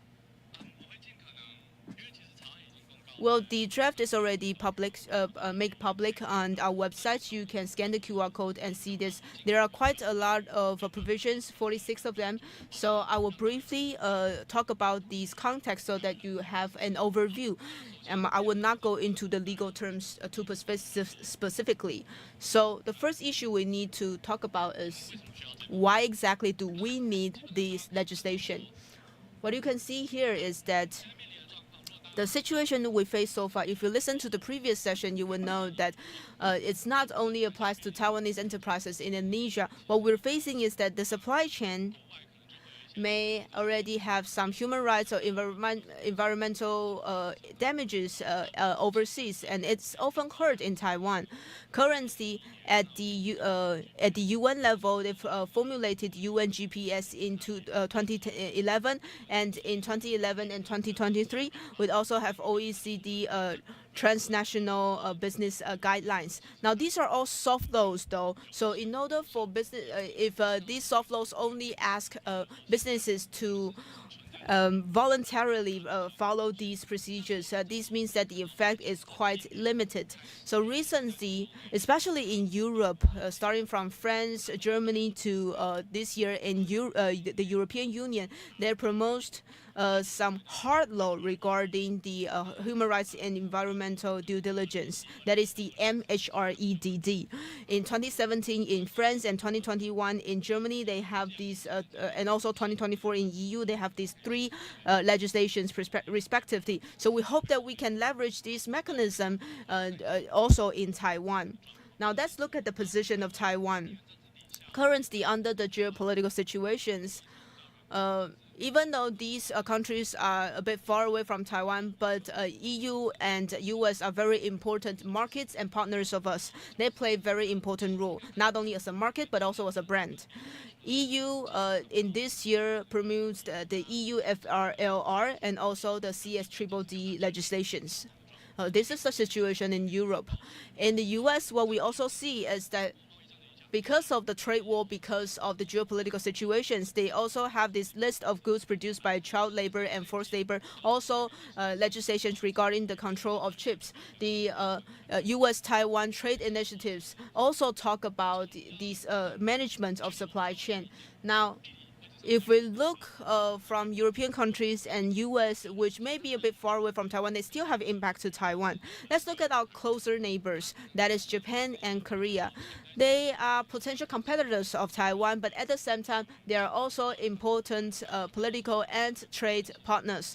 If we look at Japan and South Korea, they each have some guidelines or regulations regarding the due diligence in the supply chain.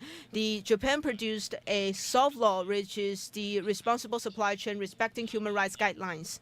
In South Korea, the NGO is also promoting and is also endorsed by the major opposition party and about to table in this draft version of MHREDD in the Congress. So our neighbors already have relevant guidelines. What about us? Even though we can see that the Ministry of Economic Affairs seems to have some actions. For instance, this year they finished a guidelines of business respecting human rights. In the in mid-year, they've also had a public hearing, but then there's no follow-up. It seems that we're not able to find anything on the internet regarding the guidelines either. So it's quite a pity that we don't know what's happening afterwards.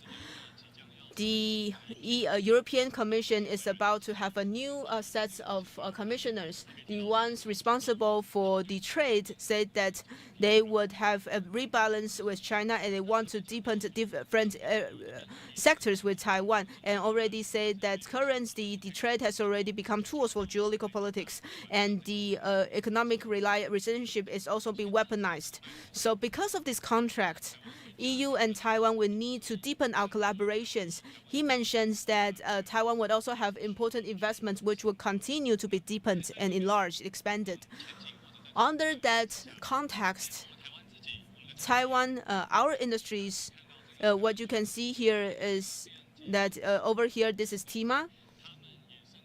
TIMA, I think in next Friday, is about to have a workshop in Hsinchu, which is a hub for the semiconductor industries in Taiwan.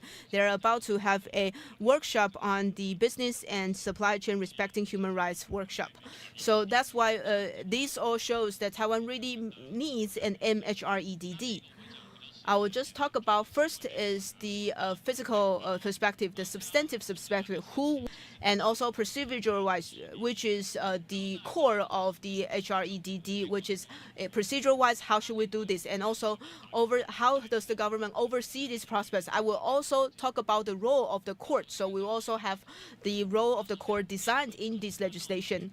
First of all, who will be covered under this legislation? Of course, we want to get the big opportunities, and we at the same time may not cover the small small businesses. So we will include these businesses. The business that we want to be managed is the capitals who has over 2 billion NT dollars. companies or financial institutions with capitals over 2 billion NT dollars. You will know that 2 billion currency is related and linked to the sustainable report, linked to the threshold of the sustainability report. This means that if you reach that threshold, then you need to be the scope of your responsibility as your your value chain. The reason we use the word supply chain, value chain, and not the supply chain means that you need to cover not only the downstream but also the upstream. All those dynamics need to be covered under this law. More specifically, this will include three parts. First is the business itself, your own operations, the services and products you provide, and also your subsidiaries and associate businesses, also your value chain. This value chain, more specifically, from the location-wise, it includes your upstream partners and downstream partners. But from direct or indirect contract relationship, you would have businesses who has direct contract with you, or you also have tier 2 suppliers, tier 2 partners. So these are your indirect business associates.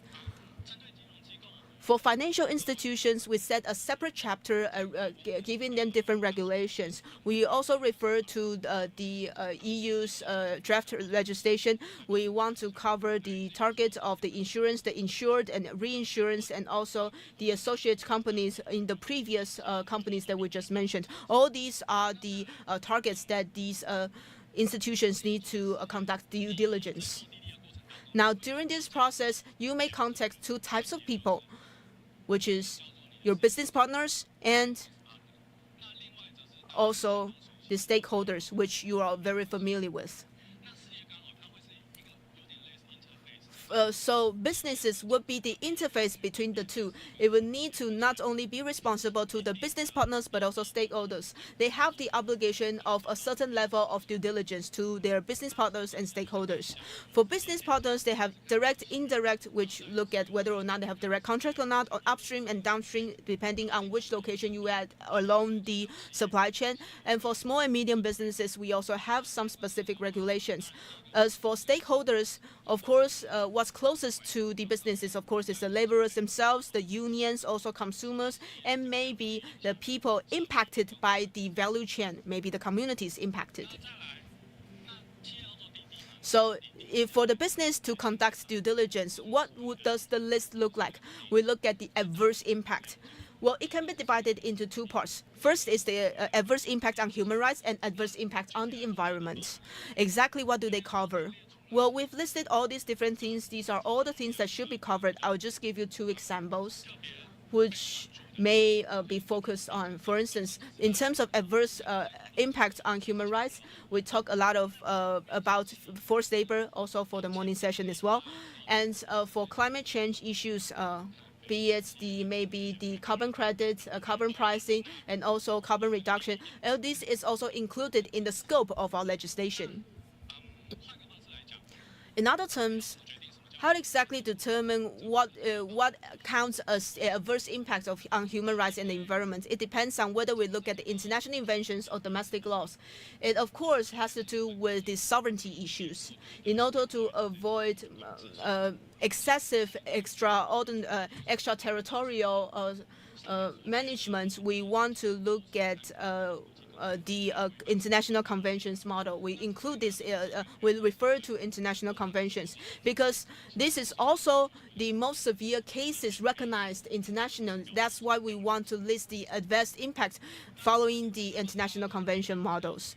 Just a quick review because it's in the afternoon. You may be a bit drowsy, but let's look at the, let's quickly summarize this. We're dealing with businesses with a capital over 2 billion NT dollars, or financial institutions as well.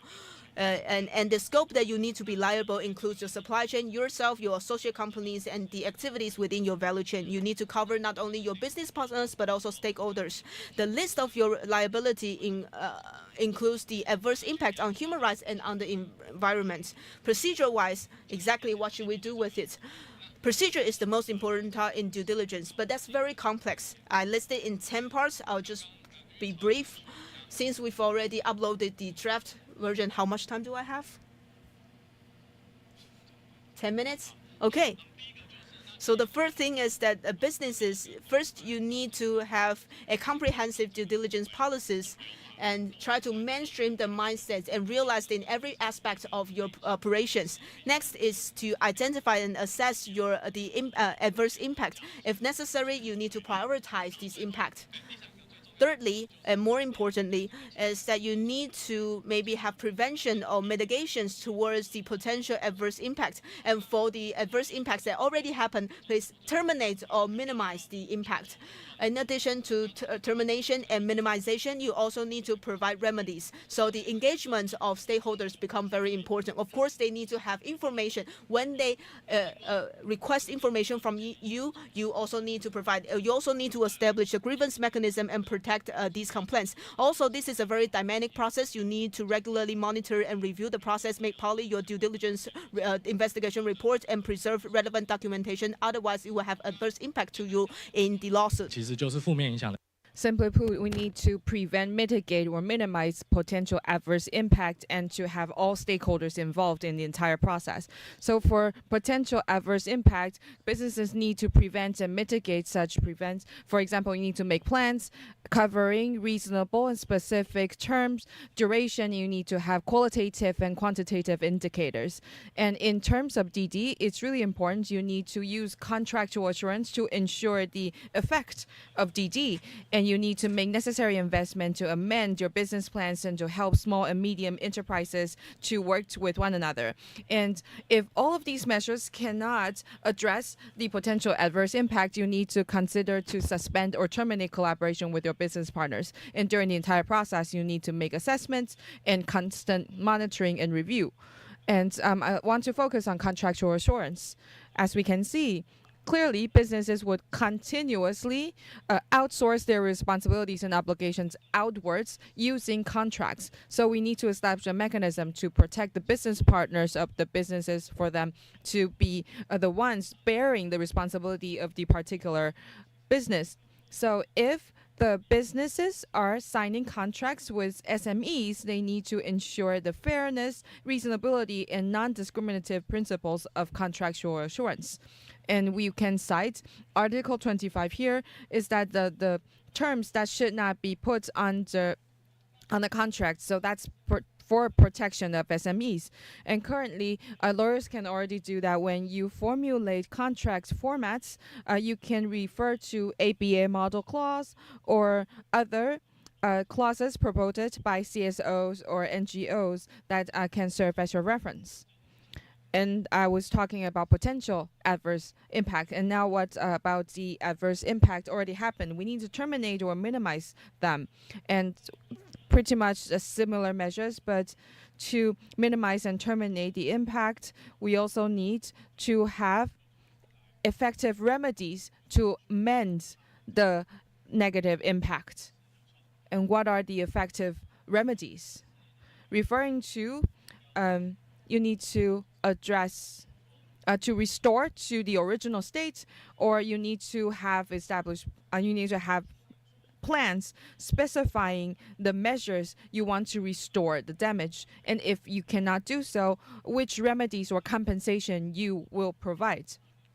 And if the cause of the adverse impact is your business partner, which measures you take can help your business partner to assume the responsibility. And we also see from the morning report that the stakeholder involvement and engagement is an attempt in the current business and human rights due diligence reports. To make mandatory regulations, we need to specify the requirements of when and where you need to engage with stakeholders. First, businesses, when they identify or assess adverse impact, you need to discuss with the stakeholders. And when you make plans to prevent or mitigate such impact, you need to incorporate stakeholders' involvement. And when you decide to terminate or pause your business partnership with your partners, you also need to consult stakeholders, and before setting relevant indicators, you need to consult with stakeholders. So simply put, the most important core would be listed in UNGP in terms of due diligence. the entire business and human rights due diligence needs to be an ongoing cycle, and with different phases shifting to one another. And let's look at the regulations. And the competent authority is the Ministry of Economic Affairs for companies, and for financial institutions, FSC is the competent authority. And for the businesses, separate businesses, ministries of labor and environment and other agencies may be involved as well. In terms of judicial, we do have rights violations in the civil codes, and we want to introduce injunction into the current laws to make lawsuit a way to facilitate businesses bearing the responsibility and obligations for DD. And indeed, we need to have responding penalties. And also for government procurement, businesses having severe violations need to be excluded from government procurement. That wraps up my presentation. Thank you. Thank you to Attorney Yan for an extensive introduction on the mandatory Human Rights Environment Due Diligence Act and why we need such a law. And because we have precious time today, we don't have enough time for Attorney Yan to talk about the ideas or the concept behind the law. And from Mr. Yan's presentation, we see that we refer to a lot of examples in other countries, but throughout the entire drafting process, they cite a lot of incidents involving a local feature for Taiwanese companies to assess the potential adverse impact. And then we'll move on to the second presenter, Director Xing Xuan of ERF. Thank you all. I want to go through very quickly to help us visualize having a law in place and what kind of changes we can see in dealing with individual cases, because during consultation and relevant work, when we talk only about the laws, people cannot imagine what it's like to actually apply the law. So I will present you with concrete cases and I'll introduce two cases relevant to the French duty of vigilance law. That's because it's the earliest part of hard law, and France is the first country in the world to incorporate that in the world, and because the scope of the law extends to the entire world, covering the impact of French businesses overseas. And there are two obligations required by the duty of vigilance law.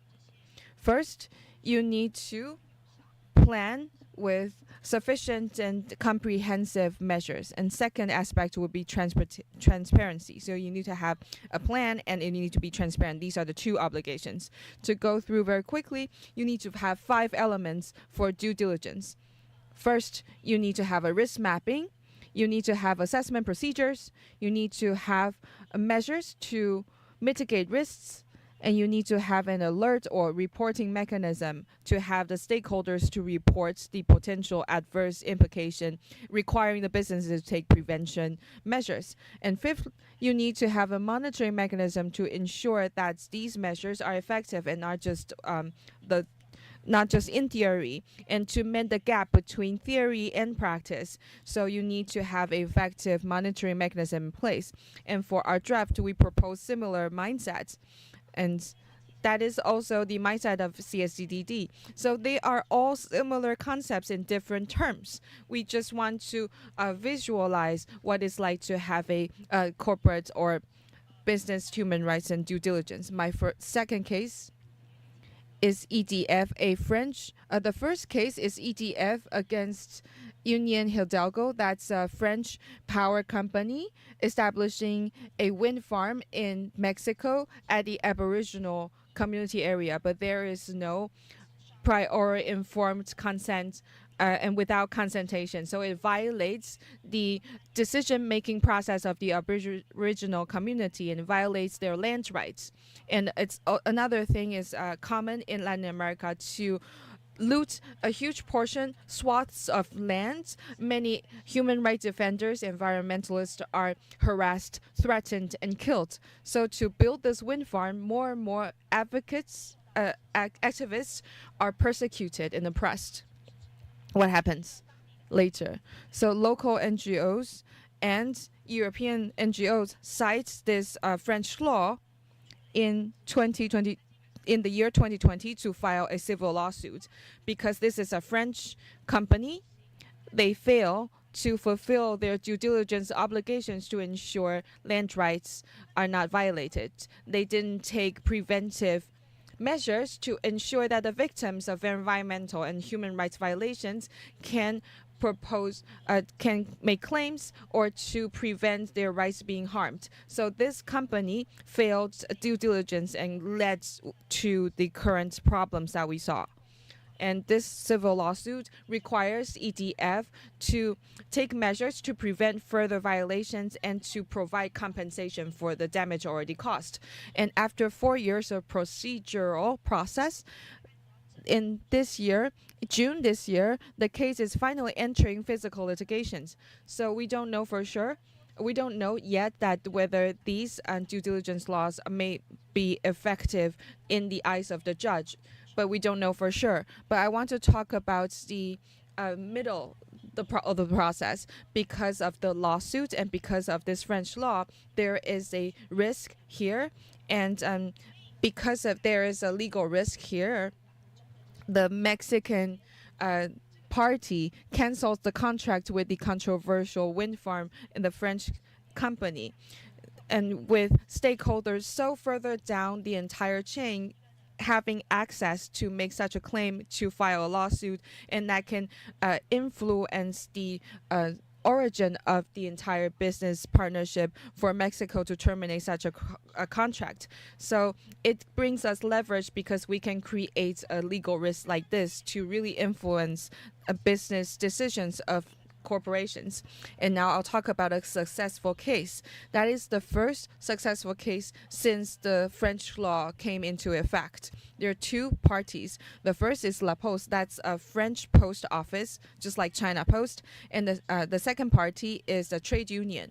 So for the French post office, subsidiary and their outsourced contractor hired many undocumented migrant workers. They first work at a precarious work condition. Secondly, they receive gender violence or harassment on the job. And all these issues, they don't have any mechanism to make complaints because they don't have a legal status. And the trade union represent these workers to accuse La Poste, claiming that even though this misconduct is carried out by the subcontractor of your subsidiary, but you as a parent company already knows about all these workers went to protest and disclose these incidents, and your obligation to due diligence require you to make measures to prevent any violations or harm, and you need to take measures to uphold the rights of these workers. And that first, La Poste said that, oh, we don't have any obligation. This is the contractor of our subsidiary. It's not about us. But since last December, the Supreme Court in Paris determined that indeed La Poste's risk map and their complementary, pardon me, there is a okay, so the plans of La Poste doesn't really reflect the issues or incidents of exploitation and forced labor faced by these workers. So the court requires La Poste to come up with a new risk map and to come up with new due diligence plans to ensure that their subsidiaries and contractors do not further violate the workers' rights or of undocumented migrant workers. And they need to review the standards or to establish a set of review standards of their business partners to prevent exploitation from happening ever again. So this is the first successful case under the French vigilance law, and that wraps up my presentation. Thank you. 好，谢谢辛。Thank you to Xinxuan's brilliant presentation. We know that the idea of human rights sometimes is really abstract, so we really need to learn through the examples or through the report like this morning session, talking about what it's like of human rights violations, to really understand the actual impact of the victims in terms of environment or workers' rights violation, and to hold those really behind the scene accountable. Moving on to the commentators, and we have 3 commentators for this session. The first commenter is Associate Professor Qiu Yufan at School of Law of National Yangming Jiaotong University. Professor Qiu has long been devoted to labor policies in Taiwan, and she's a expert in labor relations in Taiwan. Let's a round of applause for Professor Qiu. 10分钟，几分钟？10分钟，10分钟，10分钟。好，那各位来宾大家好。Good afternoon, everyone. The previous 2 speakers speaks very fast, and seems the interpreter can take it, so I don't need to slow down, and that's perfect. So thank you, introductions of Professor Lin, and also like to thank our partners from ERF. You have gone through things very detailed. Now I'm a commentator, so I will share with you some ideas regarding this draft. I have a look at this draft. Lawyer Shi Chen has been quite comprehensive in their introduction, so I've only put out all these introductions. Steve is actually very efficient. With a very short period of time, have already covered all 38 provisions. So these are actually the contents. This is the draft version. I didn't write it. And also you talk about the CSDDD from the EU, who recently just passed this year and is about to be in effect. You would see that in the past few years, when we start to talk about Due Diligence Act, it seems that in France and also in Germany and in California and Australia, they all have relevant regulations. So you would seem that me as a commentator, my feedback is that maybe our legislations is actually collecting all these different legislations from across the world and make the highest standard, and so that this is the target, the objective of Taiwan. We talk about maybe a case in France. The supply chain in legislation in Germany, it says that if the German company actually get involved in forced labor, then they will actually need to have consequences. A recent case is, in Taiwan, the most famous one is fishery, because we already have a lot of friends from Indonesia talking about Taiwanese companies' impact in Indonesia.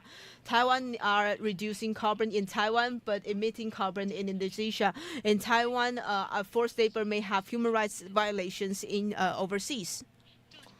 So this is a terrible picture because in the morning my laptop broke, so I was drawing this picture with my phone. But anyways, so the Due Diligence Act in Taiwan, exactly what kind of mindset should we have? If, let's say, we've collected the best and most progressive laws in Taiwan and connected into Taiwan's Due Diligence Act, can it be a new and good ways to oversee human rights? Is that so? I personally don't have the answer for it, but my observation is this. We first need to see, since we are monitoring or governing the Taiwanese companies, right? Do we understand the supply chain landscape of Taiwanese companies? Because we can only first identify the landscape before we know where the human rights violations may lie. We're not looking at what the planet looks like. We're looking at, for Taiwanese companies, what their human rights risk in Taiwan and in overseas are like, and how do we govern and prevent and also mitigate through our Human Rights Due Diligence Act. So if we are to establish these legislations, we first need to look at the supply chain layout. And that is the only way for us to understand. First of all, is Taiwanese companies are only in Taiwan? Do we really still need a Due Diligence Act? Because we already have domestic laws, right? We already have labor inspection laws and others. So it seems that if we are only focusing on things happening in Taiwan, the Human Rights Due Diligence Act may not be that urgent, but if Taiwanese companies goes abroad, and then the Taiwanese companies that you are outside of a jurisdiction, so it's not our business. So that means that we need a demand for a new legislation, right? Because we now have Taiwanese companies going into our Indonesia friends' neighborhood and conduct human rights violations, right? If we tell this to our government, what would Taiwanese government say? We are it's an unfortunate event, but we can't really do anything, right? So for CSDDD, what's the inspirations or the implications of CSDDD for Taiwan? CSDDD covers EU partners. Does it cover Taiwan? No, of course not. Taiwan is not a member of the EU, but the problem is that the directive also regulates that these state members has the obligation to make sure that their supply chain within their state countries, you know what I mean. This supply chain or value chain, doesn't matter, cannot have human rights violations or environmental privations. So the core is that the government need to enforce it. Businesses would not implement this unless the government would enforce it. If Taiwanese government is not going to enforce it, of course the businesses would not implement this. So the key to this is that would the states enforce these legislations? Because if we establish and ask the businesses to do this and that, but it seems that if they don't comply, it would not have any consequences. They would not do that then.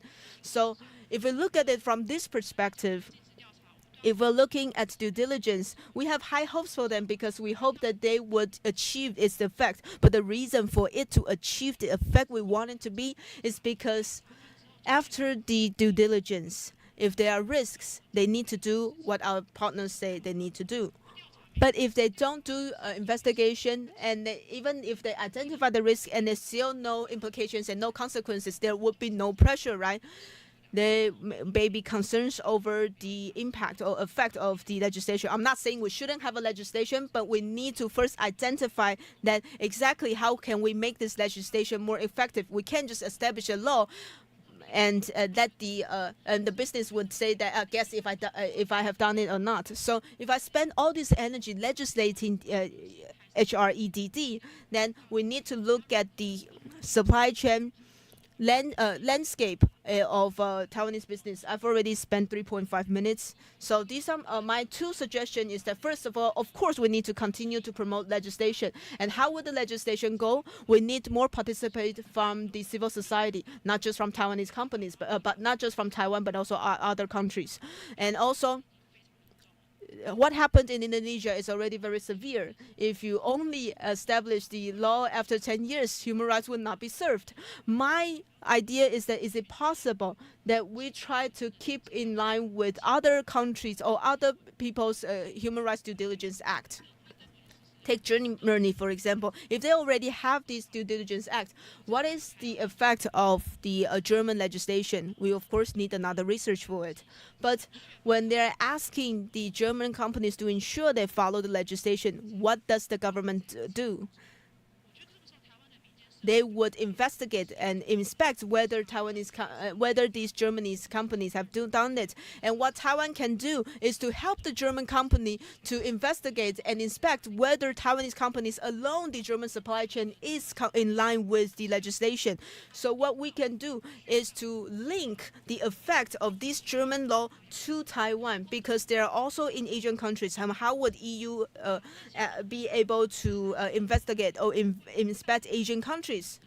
And of course, the German companies will worry whether the government will find out, but exactly to what extent can they find? So in addition to having our own legislation, we can also try to be in line or bridge the gap between their foreign legislations and our and the enforcement of it.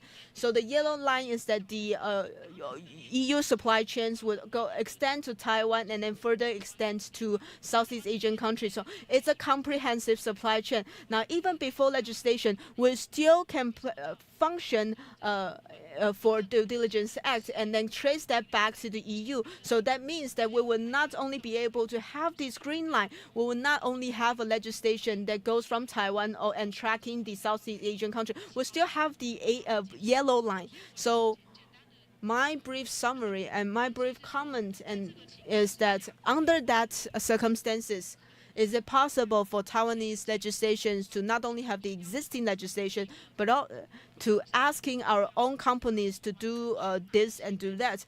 Are there other ways for us to maybe bridge the gap?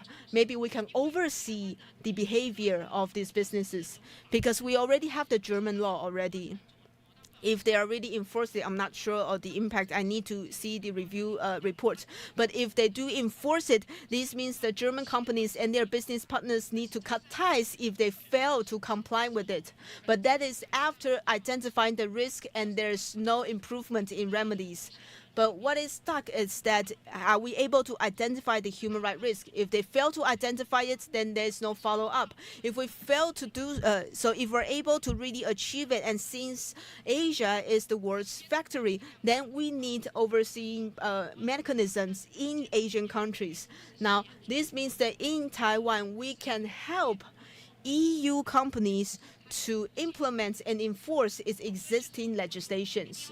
So we don't need to necessarily wait until Taiwan to have a legislation. We can already do something when already there's legislations in European Union. 5 more seconds. You all know that, as Steve mentioned, in EU, they also have another legislation. They also have a import and export control, because the due diligence acts do not have a strong enough effect, and it seems that there may be little consequences. So in order to make this stronger, so forced labor goods are not banned from entering into the EU market. Now it's easier that way. You don't need to cut ties. The products already would not be able to enter into the market. Of course, due diligence is very important, but it relies on different stakeholders to enforce this and make it stronger. Thank you. Thank you for Professor Cho for giving us very concrete comments, giving us 2 concrete suggestions. I think this also includes that this is related to human rights issues, as Professor Cho mentioned. Our human rights language is that this is the state's obligation, state's responsibility. How does state make this to be seen as an important part of human rights, and actually to build relevant legal framework for it? I think this is something that all human rights issues will face. Let's invite our second commentator, senior lawyer at Lee & Lee Attorney at Law, Huang Haining.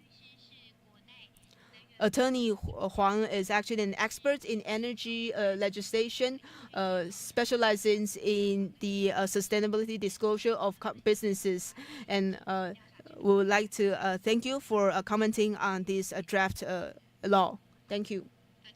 Hello, everyone. I only have 10 minutes, right? So very quickly, I would just want to talk a little bit about this act. First, I will want to first clarify one thing with you. Many people, when you first encounter due diligence act, you don't know what it is about, because due diligence seems like, oh, is it like a DD company? No, it's not. Take the EU, for example. EU has the most comprehensive system. What is linked to compared to it, it's different from sustainability disclosure. Take sustainability disclosure, which is more familiar with you, for example. It is about disclosing the situation within the company, and the purpose is to redirect the external capital to sustainable businesses. So it has this external function. But due diligence is different. Due diligence focuses on the decision-making within the company. The aim is to redirect internal capital to prevent, terminate, and mitigate the adverse impact of social and environmental adverse impacts that's already identified. So this would highly linked to a board decision. So due diligence is to externalize the internal governance mechanism within the company through external pressure. Internal board need to strengthen the ability for sustainable affairs and to listen to the suggestions of experts. So these legislations are interlinked, and the EU lawyers are talking about the interconnectedness of these 2 legislations. But these 2 legislations actually serve different purposes. This also shows that that's why in Taiwan, even though we already have sustainability disclosure legislation, we still need due diligence act to make sure that be internal or external capital flow have relevant regulations to respond to and cover. Now, Steve and Xinxuan talk about the draft version. There are so many things covered, so I would just pick 3 areas that I want to share with you. First, the scope. This draft is actually quite ambitious, covering the whole value chain. But of course, having a definition of a value chain and a legal definition of value chain is quite interesting and challenging, I would say. What's interesting, for instance, is that the value chain includes all activities related to the operations, products, and service provided by the businesses, as our friends from Indonesia mentioned. Then I would want to know if it's possible for the value chain also include investment from Taiwan to Indonesia. So does that included in investment activities included in these definition? Coming back to what I want to share, does the value chain include investment activities itself? 一个非常有野心的一个。 And as I mentioned, this is a very ambitious piece of law. How can we regulate investment? It's very different from regulating actual practice. So we really need to dig deeper on this. Also, the value chain covers all subsidiaries and all the activities covered by subsidiaries and business associations. So it covers the associated businesses and subsidiaries of a company. So the corporate veil of the company may be lifted. And when all companies resuming responsibility for their subsidiaries, they are assuming the obligations for the stakeholders and shareholders. So it's also worth discussing. It's not that we cannot use a separate part of law to regulate the company's obligation to their subsidiaries and associations. But we also need to think about with all the ties, all the business ties to the current Company Act, is it a gap in between the existing laws and the draft law? And we need to really think about the values behind this distinction. And next, because I focus on climate, so I want to discuss that among all these environmental negative impacts, one last is to the whether the writing of this item is that for a company to failure to make the best reasonable effort to rapidly reduce greenhouse gas emission using the best available scientific knowledge and technology, protect and enhance carbon sinks, avoid deforestation or forest degradation, increase climate adaptive capacity, and minimize climate vulnerability while ensuring transparency in climate information to avoid or minimize negative impacts caused by climate change. And it also refers to Article 211 of Paris Agreement to limit global temperature rise to 1.3 degrees Celsius, whether it's the 2015 net zero goals of Taiwan and the Article 2 of Paris Agreement. All these articles actually regulate states, not private businesses, even though we do see in court, especially in the Netherlands court, or there are already standards in place requiring the businesses to meet obligations regardless of the actions of the state.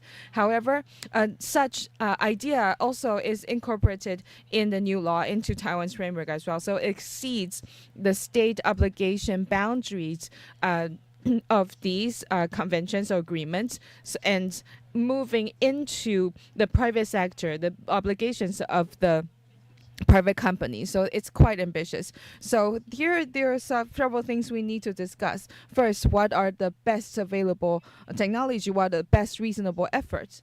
Because we also worry that the companies to greenwashing in their sustainability reports. So how do we tie due diligence and the verification of their sustainability report? This is something we're thinking about. And also for Taiwanese companies, they often boast about their efforts in carbon reduction. They often say that they invest in renewable energy, they purchase green energy and invest in wind farms and solar farms. Is it the only approach for heading towards net zero or cutting carbon emission? And so how can we compile a report so that we don't oversimplify things? And because climate change is such an awkward thing, is it already happening? Is it already happened? Is it going to happen? So the best reasonable effort means addressing the adverse impact that already happened or potential impact. It's very difficult to define or distinguish. And as we clarify the application of the law, that would be quite valuable because the measures responding to the damage already happened and to potential damage are very different, especially in the intensity. And here's an important function that this law may be the theme for litigations involving businesses cutting carbon emission. And that can be a legal basis for claiming damages or compensation or rights. And the entire due diligence, how can the entire DD system affect Taiwanese companies? Steve already compiled a set of a landscape showing the procedures that may be involved on the business's perspective. When we look at this law, if it comes into effect, it would become a new set of compliance system. For example, for a company of imports and export, they need to comply with export and import control regulations, anti-money laundering regulations, and DD will be a new set of compliance for the company to ensure that they comply with all these procedures and regulations and updating the reports and following up according to the laws. So for businesses, this will be a strong incentive for compliance. And throughout this process, we really need to think about a couple of things. For example, we need to have a verification or a third-party audit process incorporating experts from CSOs or NGOs and scholars. And in terms of third-party audit, what's the difference between having audit or not? To the company's compliance, to having a scholar doing audit, or when the auditor is not a scholar, what's the difference? And also for prevention and mitigation for potential adverse impact, one importance would be optimizing the contractual terms and to design a right to step in. So for the parent company or for a higher level of company, they have this right to step in to negotiate or to require compliance from the downstream suppliers. And in terms of a design of the business cooperation, is quite powerful. For a contract, it's quite powerful. How can we draft a contract that we can have this right or reserve this right to step in or intervene to jump over or to avoid the subsidiaries or the tier 1 suppliers in place? So we really need to think about that. Also, the entire system needs to incorporate stakeholders in business operation. And one thing that many people didn't mention is to protect SMEs. And the definition of SME is the businesses with less than 100 employees. And if you understand Taiwan's business landscape, you know that there are so many companies qualified to this definition, but they are protected in this law, and there are so many terms restricted from putting into the contracts. So the protection of SME, I think there's so much details that we need to go through, including whether the protection covers transfer of shares or rights ownerships, and how can we limit such risks using resources or approaches outside of contracts, because contracts indeed have a lot of limitations. So we really need to think about how we can optimize the articles to achieve our ultimate goals. That wraps up my presentation. Thank you. Thank you to all of our commenters to give us such brilliant insights with such a short time. So Lawyer Huang gives us a brief overview of all these issues relevant to the local landscape and her insights. And without further ado, let's invite the third commentator, chairperson of Environmental Jurists Association, attorney at law of Wu Tong Law Firm, attorney Callan Jian. And we know that the Environmental Jurists Association plays a very important role in all the civil cases involving victims of environmental rights. And let's give the floor to Kaylin. 谢谢佩君，那我是 Thank you to Professor Lin. I am Kaylin Jian. Due to time constraints, we will dive right in. So the first question is that now that we're talking about the business due diligence laws, when this draft goes to the legislative yuan, now that the question would always come up that now that we already have regulations on sustainability disclosure, then why would we still need this DD law? And here's an interesting fact. I argued this with Xingxuan, and she criticized me heavily because of this. So it's a joke, but here's this question that we need to address. We need to address. So from the current regulation in Taiwan, we already have sustainability disclosure framework on 2 branches. The first branch would be sustainability reports. The second branch would be amendment by the FSC. They are going to amend the Securities Law Act, requiring companies to follow IFRS S1 and S2 in the disclosure of their annual reports. So these 2 branches are of sustainability disclosure. And you may be quite familiar with it. For example, in sustainability reports, it's following the principles of GRI guidelines, requesting companies to review their business operation, business models, and manufacturing processes, and the impacts made by all these operations and processes. And you need to report on these impacts. And there are several major themes of impact you need to disclose as a business that are quite relevant to the environment and human rights. And after reporting such information, you need to come up with plans or measures to address those issues. And within such a framework, we find a certain level of overlap between such disclosure and due diligence act, because the current regulations require the government, require the companies to conduct identification and assessment on the impact of your business operation and your entire supply chain. So here's the overlap. And this problem emerges is now that we already have this framework of sustainability disclosure, why would we still need DD laws? And I think we need to clarify or distinguish between the 2. First, now what after we have all sustainability disclosure? This is a problem. This is a question.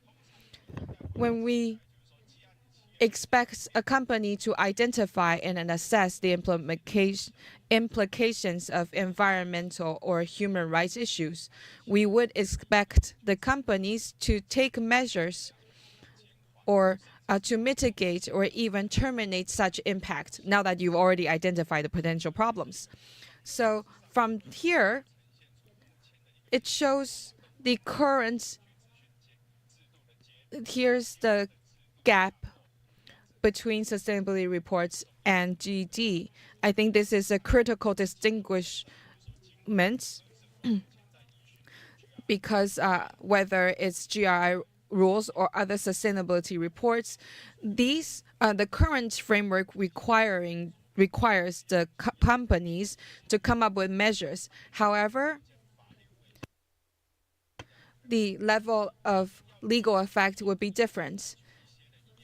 now that we request or we stipulate the companies to come up with measures, we are restricted by the and the current framework doesn't have the legal power to request the companies to comply or to make actual measures to cater or to mitigate the impact. And secondly, for the amendments by the FSC on the annual report disclosure. So that would be the second branch of sustainability disclosure. That would be mandatory disclosure. The legal effect would be escalated to have a stronger power requesting the companies to take measures. However, the sustainability chapter of the annual report regulations amended by the FSC, the purpose will be different because financial reports are for investors and shareholders. They want to understand that the company's exposure to climate risk and other environment-related risks and their impact on the business operation of the company, and what are the measures addressing these risks. So this disclosure is very investor-oriented, and that would be completely different from a stakeholder-oriented mindset of due diligence law. That would be a huge distinction as well. First, indeed, these two would have significant difference. Where there's the management measures, whether or not they exist, that would be definitely a big breakthrough for Due Diligence Act. Second thing, let me give you an example. Let's say there's a company in Taiwan, a supply chain. Let's say not even say the supply chain, just say Taiwanese businesses itself. If they had some forced labor issues in the Southeast Asian countries, whereas this is not listed in their own sustainability report, what would happen? Well, you can't really do anything about it. That's the answer. However, with Due Diligence Act, what it sets up is actually litigations between stakeholders. So the courts can mandate or order these companies to disclose if they need to disclose this within the law. So this is also a big difference between the two legislations. And I think that's about it, because afterwards you will, of course, ask another question. Let's say I have forced labor. Let me give you another example. Let's say today a supply chain or a value chain in Taiwan, an important company, actually has a ocean pollution case in overseas. Now, with this tort case, let's say it's a Taiwanese local company and that is their supply chain. What you can do is to disclose this company. You have already conducted due diligence. You've also adopted relevant measures, including signing contracts, asking them to follow a certain code of conduct. If that pollution continue to happen, what should happen? The answer is not really anything about it. You can't really do anything about it. So I would just be very blunt about the limitations of the Due Diligence Act. It's not that with the Due Diligence Act, then the supply chain or the value chain will need to follow the law. So we won't just say that these companies will follow the laws automatically, especially this happens outside of Taiwan. Taiwanese companies, even though the government want to enforce it, do they have the legal basis to enforce it? This would still be an issue. But to just say that these legislations have limited impact, well, not necessarily, because this would then link to a very important thing. Who is under the scope? Who need to follow the laws and regulations? Now that after I disclose this with Due Diligence Act and I ask the businesses to have relevant policies and measures, if they fail to comply, for instance, you say you need to comply but you didn't, but then what can you do about it? Actually, you can't really do anything about it under Due Diligence Act. All you can do is to go back to other domestic laws, regulations under the Labor Act, regulations under the Environmental Act. But it doesn't still mean that Due Diligence Act has no meanings, because would they, after the disclosures, would that in turn affect the ratings and scores they get in ESG? Yes. And if the rating is affected for a fund that already emphasizes and highlights their responsibility in ESG, would they still get investment from it? This was something that the companies would be fearful for. So with the due diligence, with the disclosures, this is actually the meaning of the Due Diligence Act. And of course, what we also need to think about is that currently, with the scope, it is actually companies with a capital over 2 billion NT dollars. Personally, I have this concern that I think what we can also think about maybe covering listed company plus capital. I think that would be more suitable, because if companies themselves, if we don't see them as a listed companies, then what we also need to think about is that the scope of Due Diligence Act covers a wide range. It would actually affect a quite amount of cost for compliance. If with these costs and without being listed, is it possible that in term on some level we are obstructing the fundraising from startups, including unicorn startups? This is something that we need to think about. Secondly, if we want to look at these open capital markets and to disclose this information, to effectively asking and demanding the companies to follow relevant labor and human rights legislation, then if it's a listed company, then it would be more suitable. Also, for businesses, even though they would face due diligence regulations with higher compliance costs, but what it needs to balance is that since they are listed, they are able to get a fund from an open market and to effectively increase the capitals needed for these companies. Now, with a strong incentive, then they would not obstruct a company from doing due diligence. It's not like they will want to avoid being listed just because they don't want to conduct due diligence. So this is something that you can think about. 1 minute. Last but not least, I will look at some specific articles.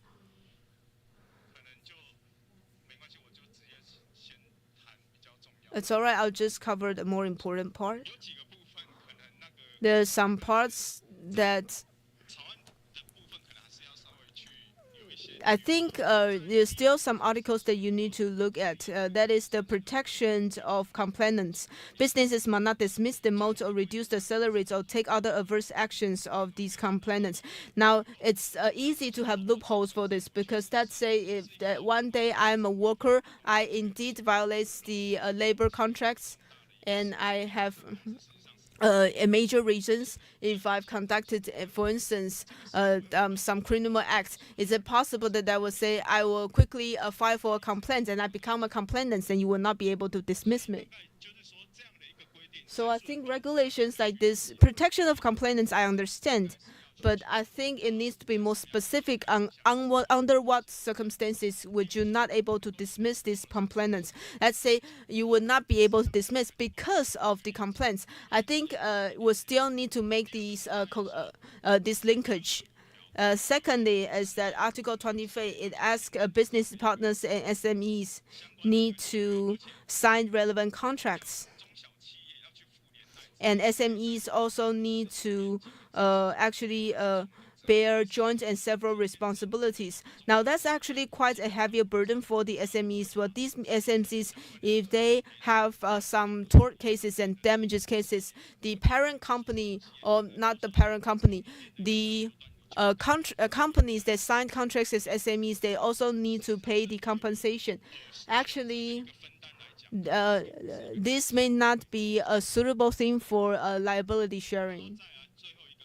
Last but not least, is that during the investigation procedure, it mentions that the evidence that as evidence can be confiscated by the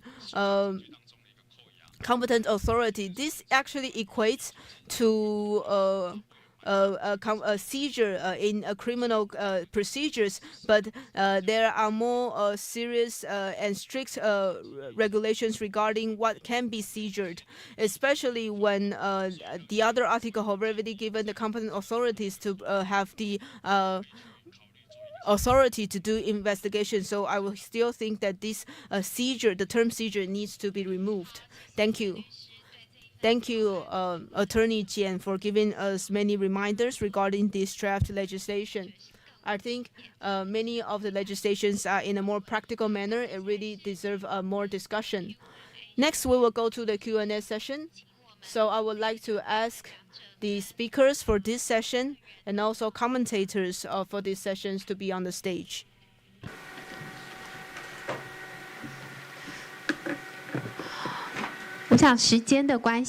Because of time constraints, we would only allow one round of questions and answers. So while our speakers and commentators are joining us on the stage, maybe I would like to ask if any audience have any questions. Please raise your hand if you have any questions. Yes, our friend from Korea.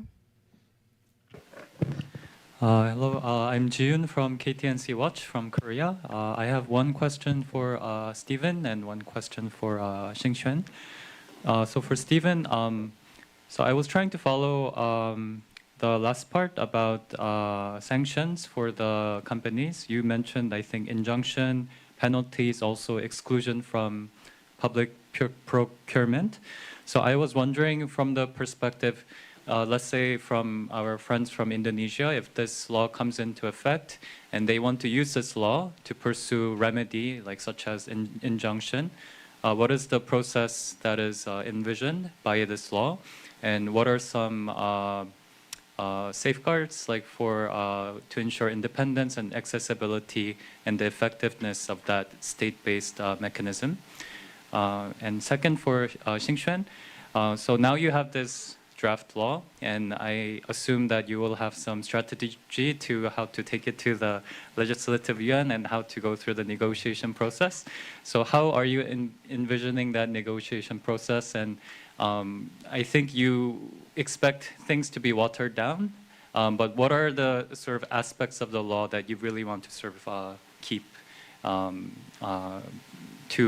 so if it goes below this, then we rather not have the law. Thank you. Thank you very much. I would then want to collect one more question. Attorney Lin, please. Hello, everyone. I am from the Lin Bo-chen from Environmental Jurist Foundation and also from TTNC Watch. I listened to the comments of Professor Cho and Professor Yan and Attorney Lian. So Professor Cho mentioned a case of FCF. FCF actually has like a 3.3 billion NT dollar capitals, though they are following under the scope and should be investigated. But of course, the Greenpeace also reported that they have some cases violating IUUs. So under these circumstances, these illegal fishery value chain would be included and governed. But many of the vessels in Taiwan may not be linked to these large capital companies. So is it possible that they will not fall under the scope of Due Diligence Act? So that if they all violate the regulations, some vessels would be investigated while some not. I would think this would be a phenomenon that we need to think about.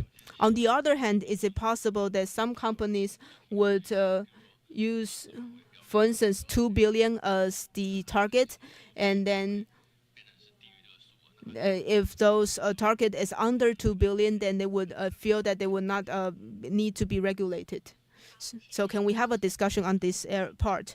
Thank you, Lawyer Lin. So I will first ask our speakers to respond to these questions. First, Stephen.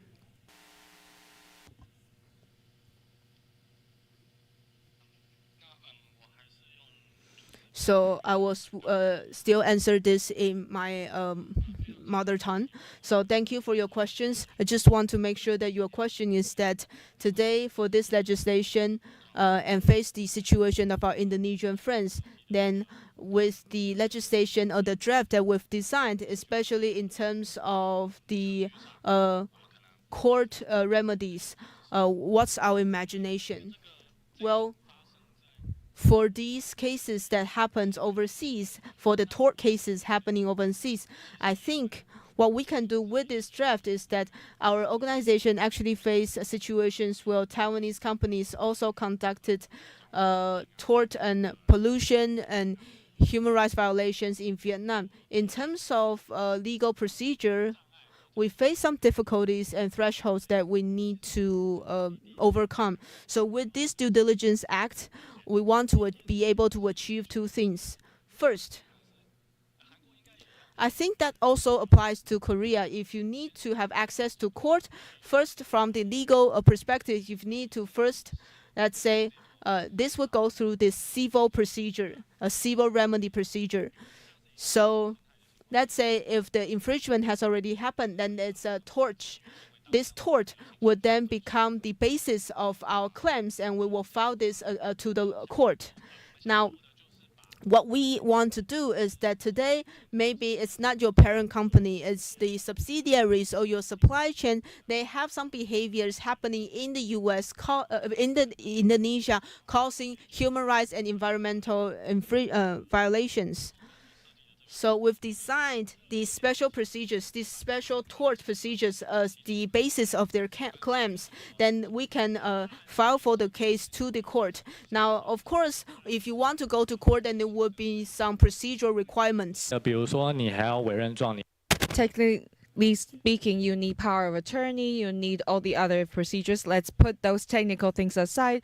We also have set a different regulation. We try to cite CSOs in Taiwan as a leverage for our international partners. We can have a commissioning or power of attorney to have the CSOs in Taiwan as the plaintiffs and the subject of litigations and to file for claims. We designed that requirement in place. Our purpose is to reduce the procedural barrier that may be involved in overseas legal cases, because all these misconduct often happen in extraterritorial areas. Human rights violations may happen in different villages or on different distant water vessels, and all the claimants the court may deem all these different incidents are different forms of damages or violations. And we have listed this barrier of having the power of attorney of 20 claimants. And we want to design this common fact. So even though these incidents take place in different locations, if they point to the same fact, they can be deemed as the same case. And we can address that to the barrier of procedure. And that wraps up my first answer. Thank you, Stephen. Xingquan, do you have anything to add? Thank you. I want to respond to Jinyun's second question addressed to me, and I'll respond directly in English. So first question is how I'm envisioning the process of negotiations. So to be honest, I think Taiwan isn't at the right place yet. Like politically speaking, our executive branch and legislative branch were not there yet. So there's a lot of momentum building into civil society, a lot of training and education required. So I have not really yet started envisioning the process of negotiations, but I do believe that by launching this first draft bill, we have the opportunity to start discussing the bill rather than just like hovering around the concept of due diligence. So this is the first step. And as you said, there are several articles in there that we know would be a trade-off, can be used as trade-offs, but I'm not going to say that out loud here just because we're on live. That is our secret. However, the few things that I think every NGO or every individual would have a different take on what is the key points that we would have to keep. But for me personally, first of all, it has to be extraterritorial. Like there are a lot of domestic laws in place for domestic abuses. There are still a lot of problems with them. But like we're looking abroad, we're looking to our Indonesia friends, so it has to be extraterritorial. And secondly, stakeholder and rights holder engagement. I think that is the key of this law. We do feel like talking and consulting with communities, indigenous peoples, is the way to make sure businesses are done properly. So that is something I will not back down from. And then again, the third thing would be right to information. Like we talk a lot about transparency. I think that is the basis of communication. So you have to be able to provide sufficient and timely and accessible information for people to start talking about things. So that is something I think is really important. And lastly, to make sure that this is not just another tick box exercise, I believe penalties and civil liability must be there. Whether or not it would be super strict, and like how it would be shaped, the form of the penalties, I think there is room for discussion there, but it has to be there. Thank you. 好，谢谢新轩。那 Thank you, Xingxuan. Let's invite Professor Cho to address the second question. I will also be brief to respond to Attorney Lin. I don't think I can answer you directly, specifically about this, but this is really important. I may talk about this from three perspectives. The first, policymakers need to consider this, or today we have a lot of NGOs or union members thinking about this. Thirdly, or we may start from the perspective of the victims that our rights are violated. And why would I say that? Because if today, let's say in Indonesia, I'm a victim in the local neighborhood, now that multiple countries already have DD laws, and we can look at the scale of the companies they regulate. Take Germany as an example. They have this certain scope or this level of companies. Are these big companies are the ones regulated? Not necessarily. The SMEs are regulated as well, but they're under the supply chain of the larger companies required to be regulated by DD. And that was the German example. And the targets of implementation are larger companies. The government will enforce the laws on these large companies, and the large companies need to monitor their supply chain. And the example of CFC in Taiwan, it has such a huge scale. And for Taiwan's DD laws, we need to set specific targets or capitalization of the scales of the company. And that is the decision of the policymakers. And if I'm a victim, from the victim's point of view, I would look at all these different countries, and I would look at all the supply chains and which countries are involved within the supply chain, and which laws would be most effective for us to seek remedy. So we need to trace back towards the supply chain. And the victims may not want to come to Taiwan to seek remedy because the scope or the effect of Taiwan's DD laws may be insufficient to make remedy. And that would be the issues here. And I want to add, I think unions play a very critical role. I used to work for German unions, and I met with a Filipino union. They flew directly to Germany and to disclose the incidents of German companies put the misconduct in the Philippines, and that's even without DD laws. So the union can play such an important role in connecting the implementation of DD laws in different countries. Now, if Taiwan's act is only restricted to within a small scope, then the unions and solidarity can plays a very critical role. Do we have anything to add from our commentators? No. Okay. Due to time constraints, there's so much to discuss, but we don't have enough time. So sorry about that.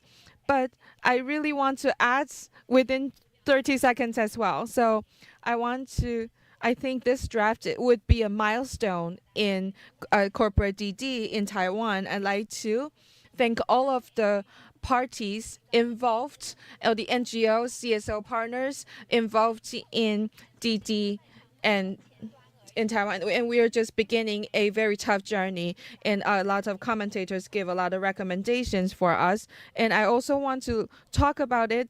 So I look forward to further exchanges and throughout this journey, and we can all still work together towards our ultimate goal.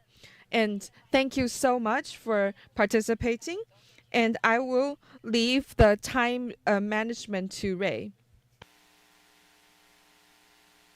超过时间就压缩啊。 So we'll just compress the next agenda. At lunch, we have provided refreshments at the lunchroom, so room 5411. We will delay the next session to 3:10. 3:10. So you have around 15 minutes for your refreshment for the tea break. So the refreshments are provided at 4th floor, room 5411. Room 5411, we have some fruits and snacks and drinks. So please enjoy the break. Thank you. 下一个场次 The next session will begin at 3:10. The next session will begin at 3:10.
Hello, everyone. Hello. We should begin now. Please have seats. Please. Okay. 好，我想我们就慢慢。 All right. Please gradually return to to your seat, and we will gradually begin this session. I know that the snacks are really appealing, so I guess you guys are still communicating and having network with one another. Once again, I would like to thank our morning session and also the previous session. I would like to thank all the presenters and also the commentators. Especially in the morning sessions, we have a lot of friends from Indonesia. I especially like to thank Sakya, our partners from Sakya. They are a community that is directly impacted. I would like to thank them for willing to come to Taiwan and to share this important topic to everyone so that we all know that why is it we need business and human rights, and why is it this topic is related to our society. I would also like to thank our speaker from Sakya mentioned something and touch upon something that hasn't been highlighted so far, that is gender, especially women's perspective in all of these.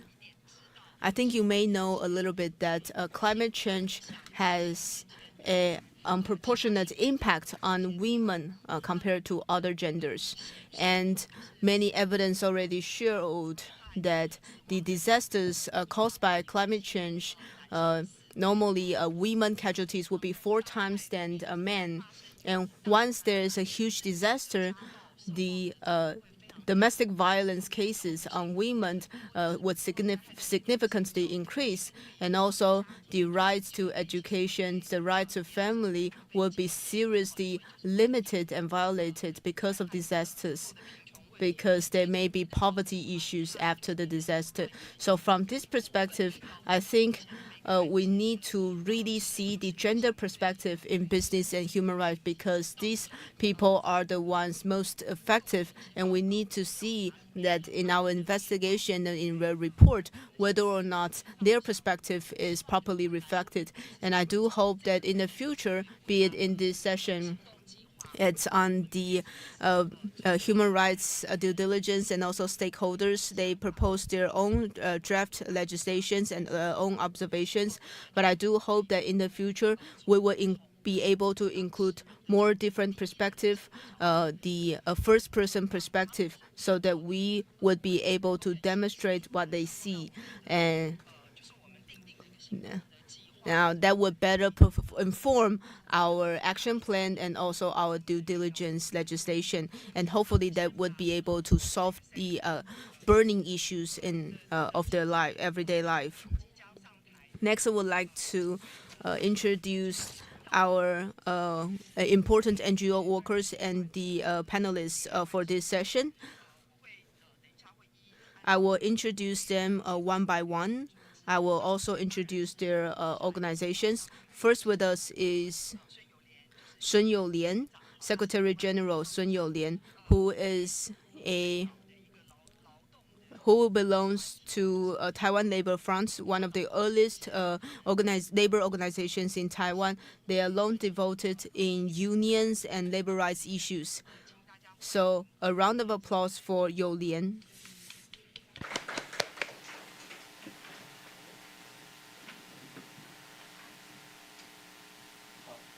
谢谢杨华老师的介绍。 Thank you for the introduction, and thank you TTNC Watch for the invitation. But not invitation, I'm also a TTNC Watch. I'm also one of the co-organizers.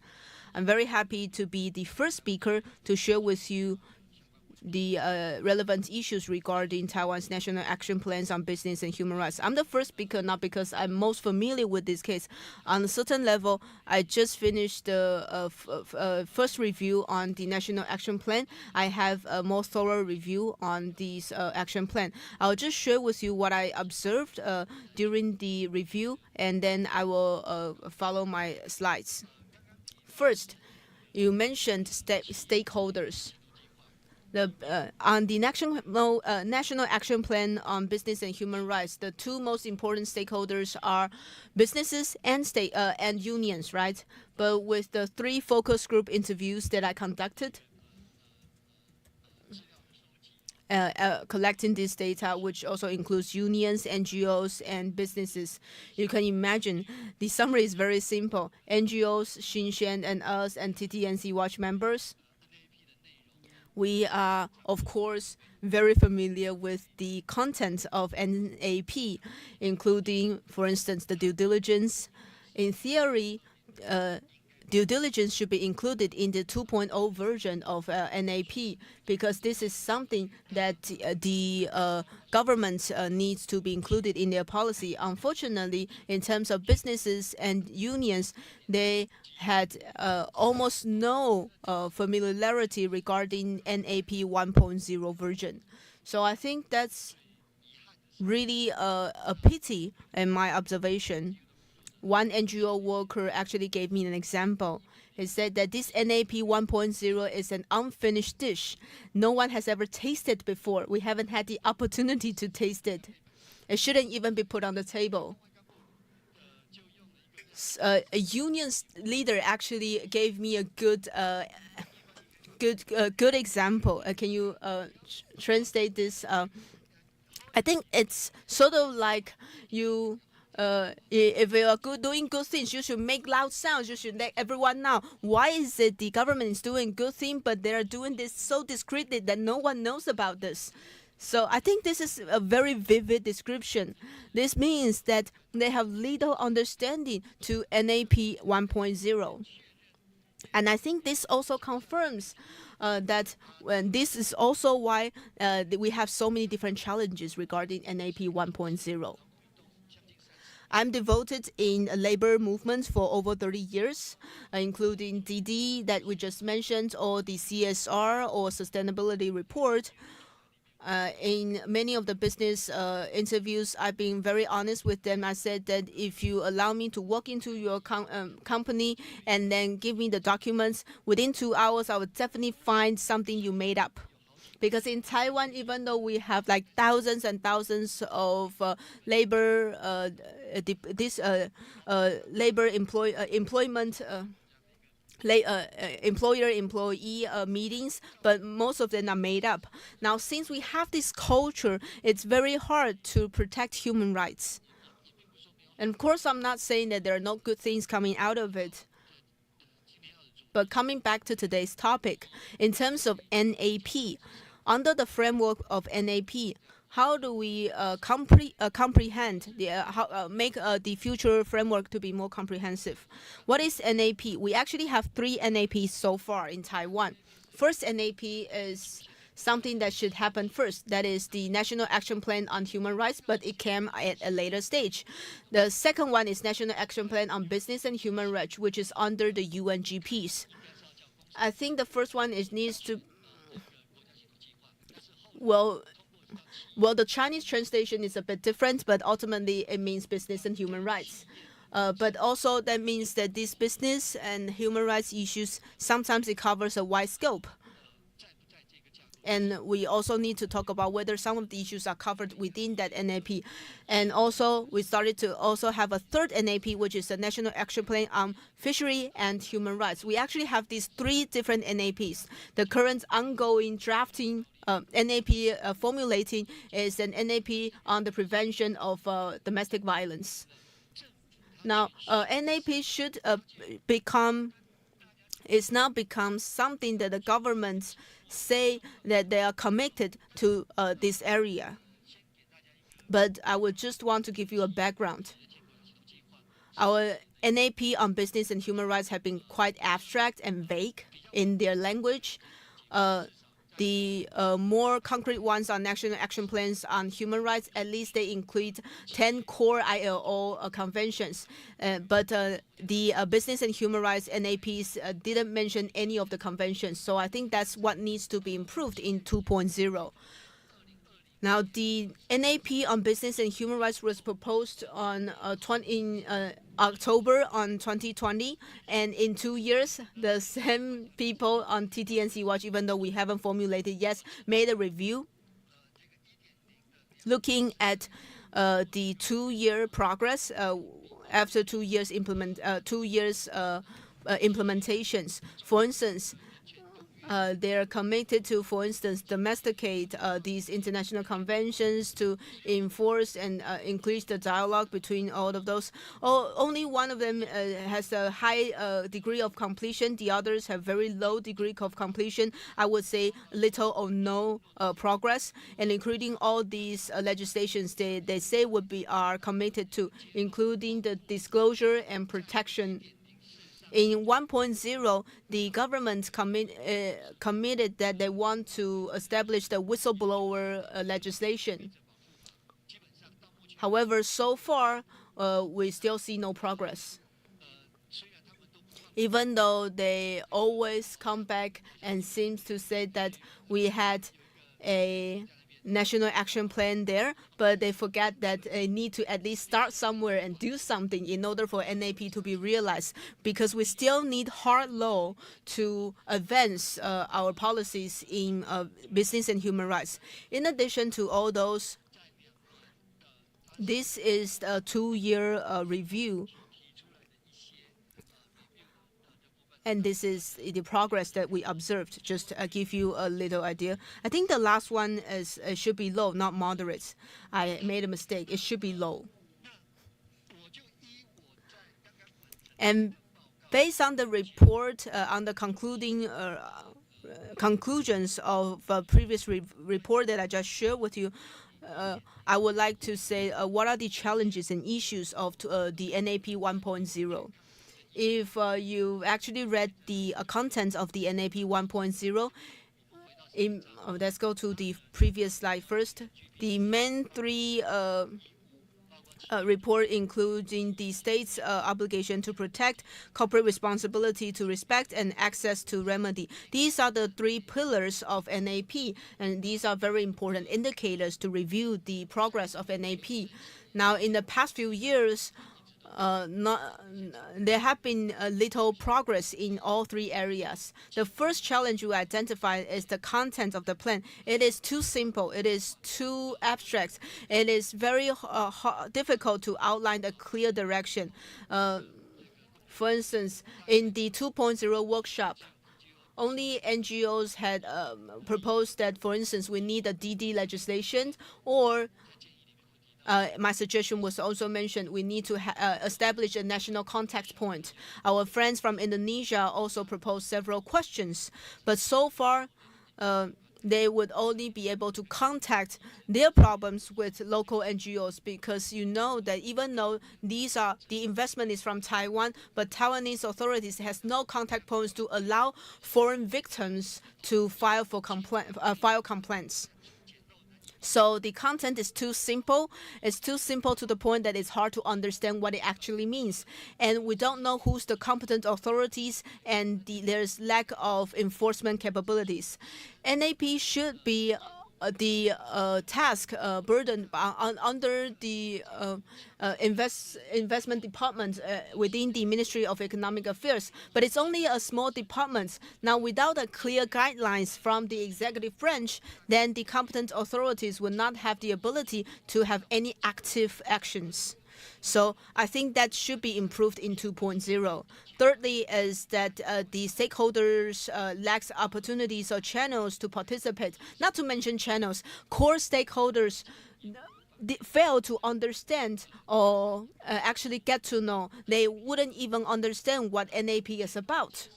So this part is actually quite a pity. If we look at Danish human rights institutions and the tool kits that they proposed, I think National Human Rights Commission in Taiwan should also be a core stakeholders, but I think the NHRC for the past 4 years have not been included in the participation process. So Of course, my research is a collaboration with NHRC.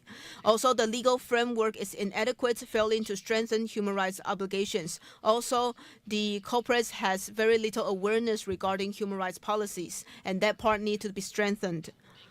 Now, overall speaking, I can't just say that some certifications may be able to improve the human rights situations in companies. Let me give you two examples. I personally provide the second opinions for some audits. On some level, some people ask me, for instance, within the semiconductor industries, what are the migrant worker issues, or what's the situation for migrant workers? On a certain level, of course, these industries may be performing better than other sectors. But what's interesting is that during the interviewing process, some companies are actually more progressive than the existing legal framework. For instance, during interviews, they may also provide attendance fee. And they said that actually in our anti-corruption policy, I would need to report this 2,500 NT dollars attendance fee or interview fee. I think it's very good that there are some companies being more advanced than the existing framework, and that would be something that the government can refer to. Now, there are gaps for the companies to follow, then of course that means that it needs a DD legislation and others. Last but not least, I'll just give you some suggestions regarding the 2.0, including, for instance, we need to quickly establish an effective platforms for social communication. Now, based on the suggestions provided by Danish human rights institutions, that should include the governments, including executive and legislative and judicial branch. And also we need to include NGOs, unions, businesses, and the communities. How do we operate this? Well, there are already some examples that we can refer to overseas. Do we need to maybe designate the Ministry of Economic Affairs as the competent authorities and to clarify the timeline for enhancing corporate human rights policies, including DD legislations? This would be very important policy will for realizing human rights. Also to raise awareness on human rights policies, and lastly, to respond to what Unisha's case presented in the morning. It's also the OECD guidelines recommendation as well. And from much literature, we saw that even though it's not effective in implementation, but this is quite critical, which is National Contact Point, NCP. Establishing NCP, I find it critical for NCP to serve as a critical role for Taiwanese businesses because of the extraterritorial obligations for companies overseas. NCP is one of the most effective resolution remedy because the victims can seek private corporations, and there is NCP for the victims to seek remedy. Thank you, Youlian.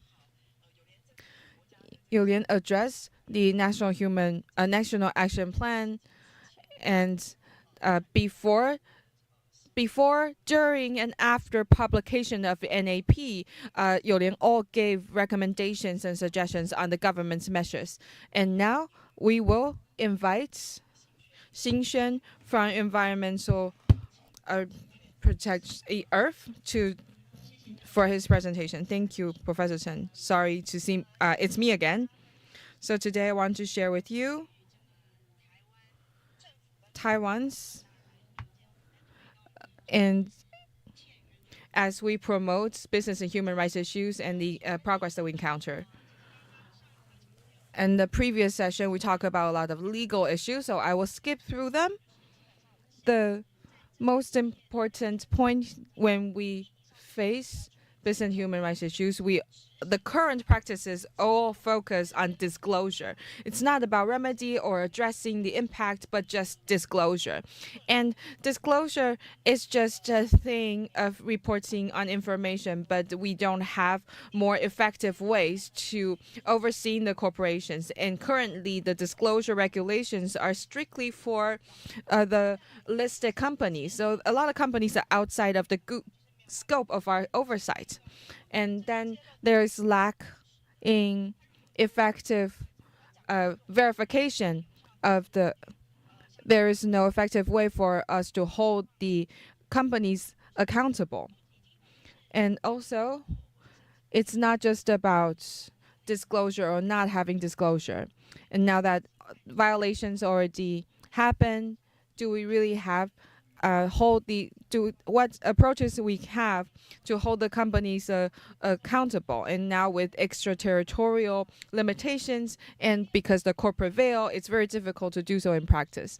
Secondly, I want to talk about advocacy in the society. I think for general public and for businesses, they still lack a concept of business and human rights. For them, the concept is still quite vague, even though we see growth or progress in the past 2 years, but it's still quite overlapping and confused with CSR, corporate social responsibility. For example, we see in many annual reports by many companies or their sustainability reports, we see that their human rights activities are cleaning the beaches or providing funds for remote rural area schools.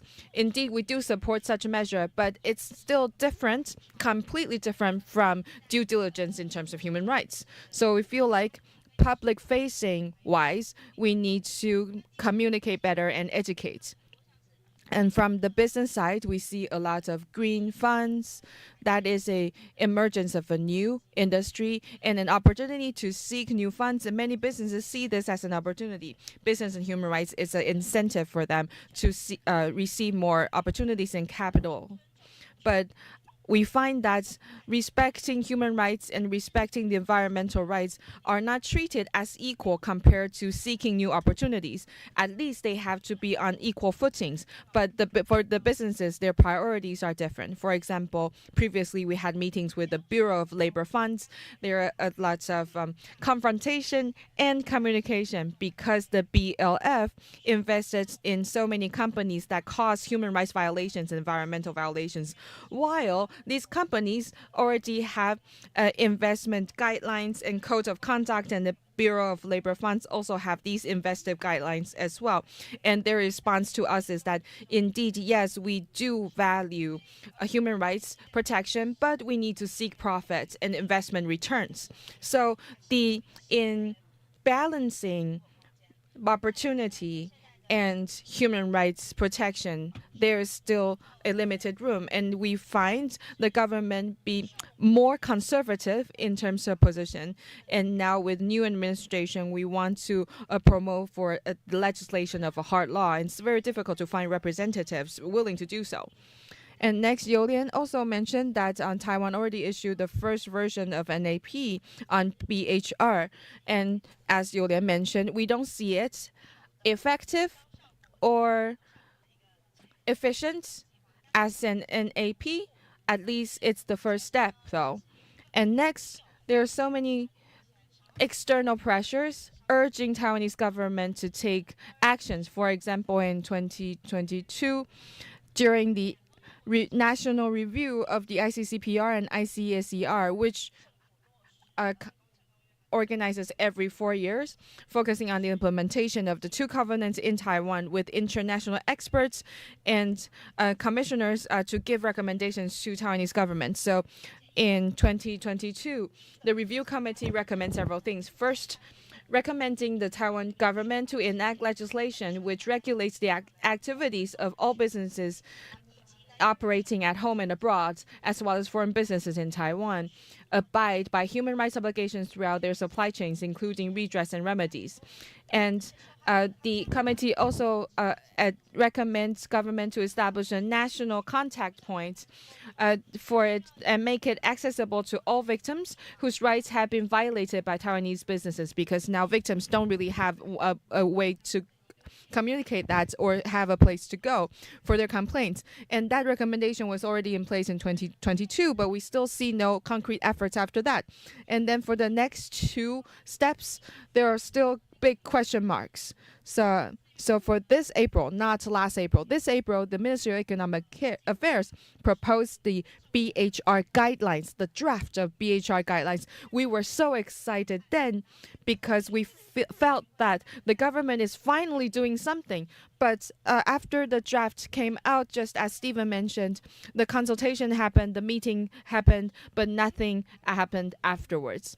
And then for this session, we're talking about this 2.0 version of NAP on BHR.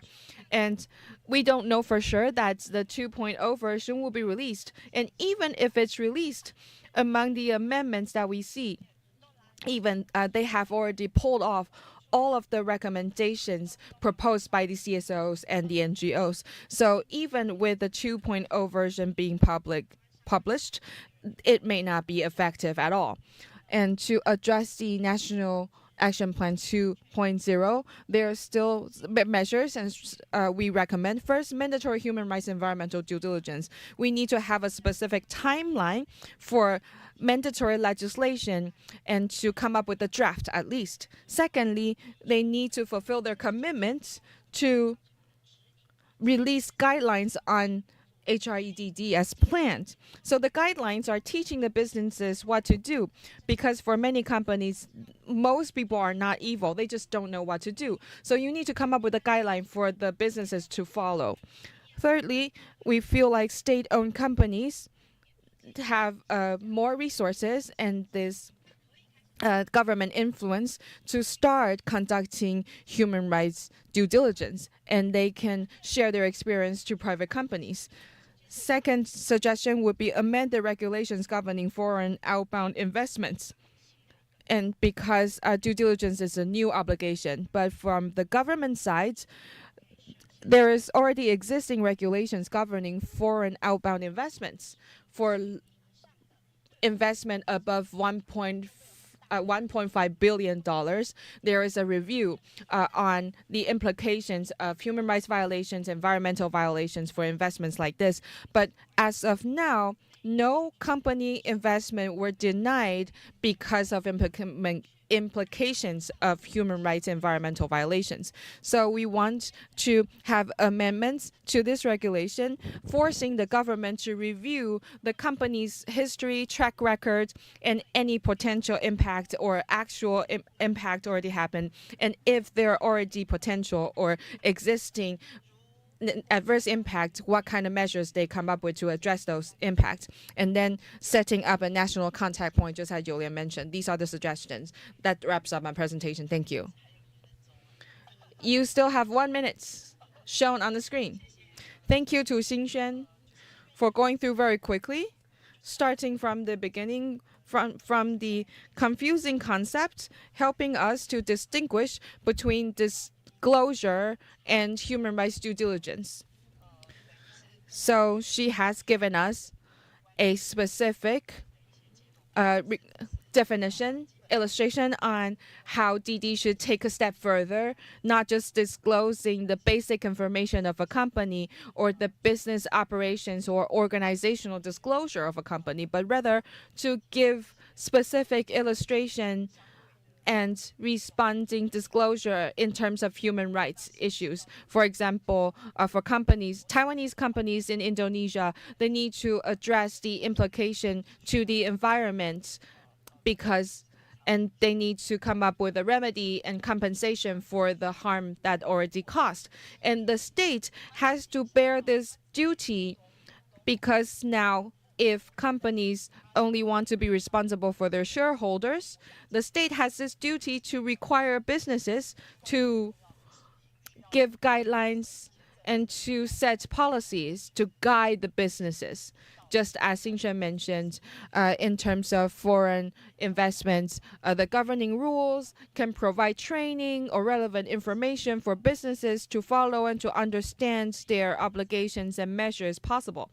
So I think human rights is a state duty, but businesses if businesses violate human rights, that's also a state duty to remedy that as well. Take Formosa Plastics case in Vietnam as an example. Taiwanese government shouldn't be able to avoid or shy away from this responsibility. And now many victims from Vietnam died because of the incident. And the society in Taiwan, the government in Taiwan need to think about our contribution to the overall human rights violation through our pension savings or our investments. So Xinxuan clarifies the scope of duty of a state and how the government should guide businesses towards due diligence and take practical measures. Our next speaker is Yiling from Amnesty International Taiwan, the Executive Director of AI Taiwan, Yiling Qiu. Thank you, Professor Chen. Thank you to TTNC Watch to give this opportunity for AI Taiwan to speak, because we have all these members from within TTNC Watch, and we had worked with TTNC Watch to conduct, to meet with the government and to lobby the government, promoting the human rights aspects of trade negotiations and environmental considerations. So today, and Youlian also mentioned that our ongoing national action plans and all these 3 NAPs ongoing in Taiwan. In the past, Amnesty International Taiwan also participated in the consultation meetings while the preparation and drafting of the NAPs. And we do see the same thing, that whenever we meet with government officials or representatives, we keep telling them that, these are the progress of a certain benchmark or indicator. And the government would say that, the content falls in another NAP. This is outside of the scope of our consultation meeting today. And now the 3 NAPs are coming to an end, and people are wondering of the next version of NAP coming up next. And we still also question the progress or the actual implementation of the first versions of NAPs. And I think by December 10, we will hold a press conference.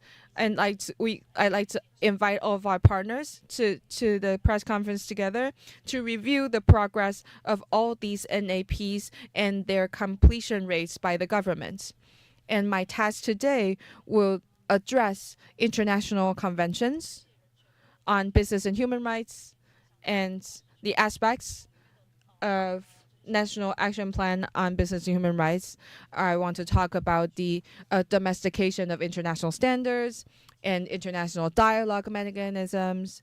And I'd also like to address international, now that there is a humanitarian crisis in the international community, and Taiwanese companies are involved in them and without being held accountable. How should our NAP on business and human rights regulate issues like this? So the first part is regarding international conventions. I think in Youlian's presentations, we look at it as the implementation of international conventions is low.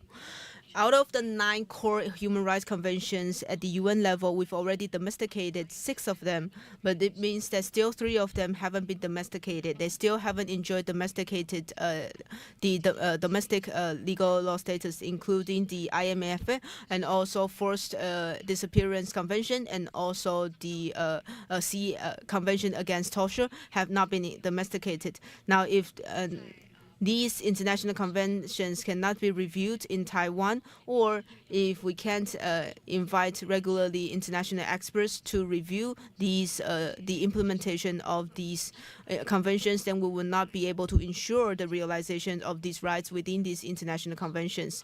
And also the ILO conventions and also the conventions regarding the migrant workers have not been domesticated. So it seems that there's little progress in this area.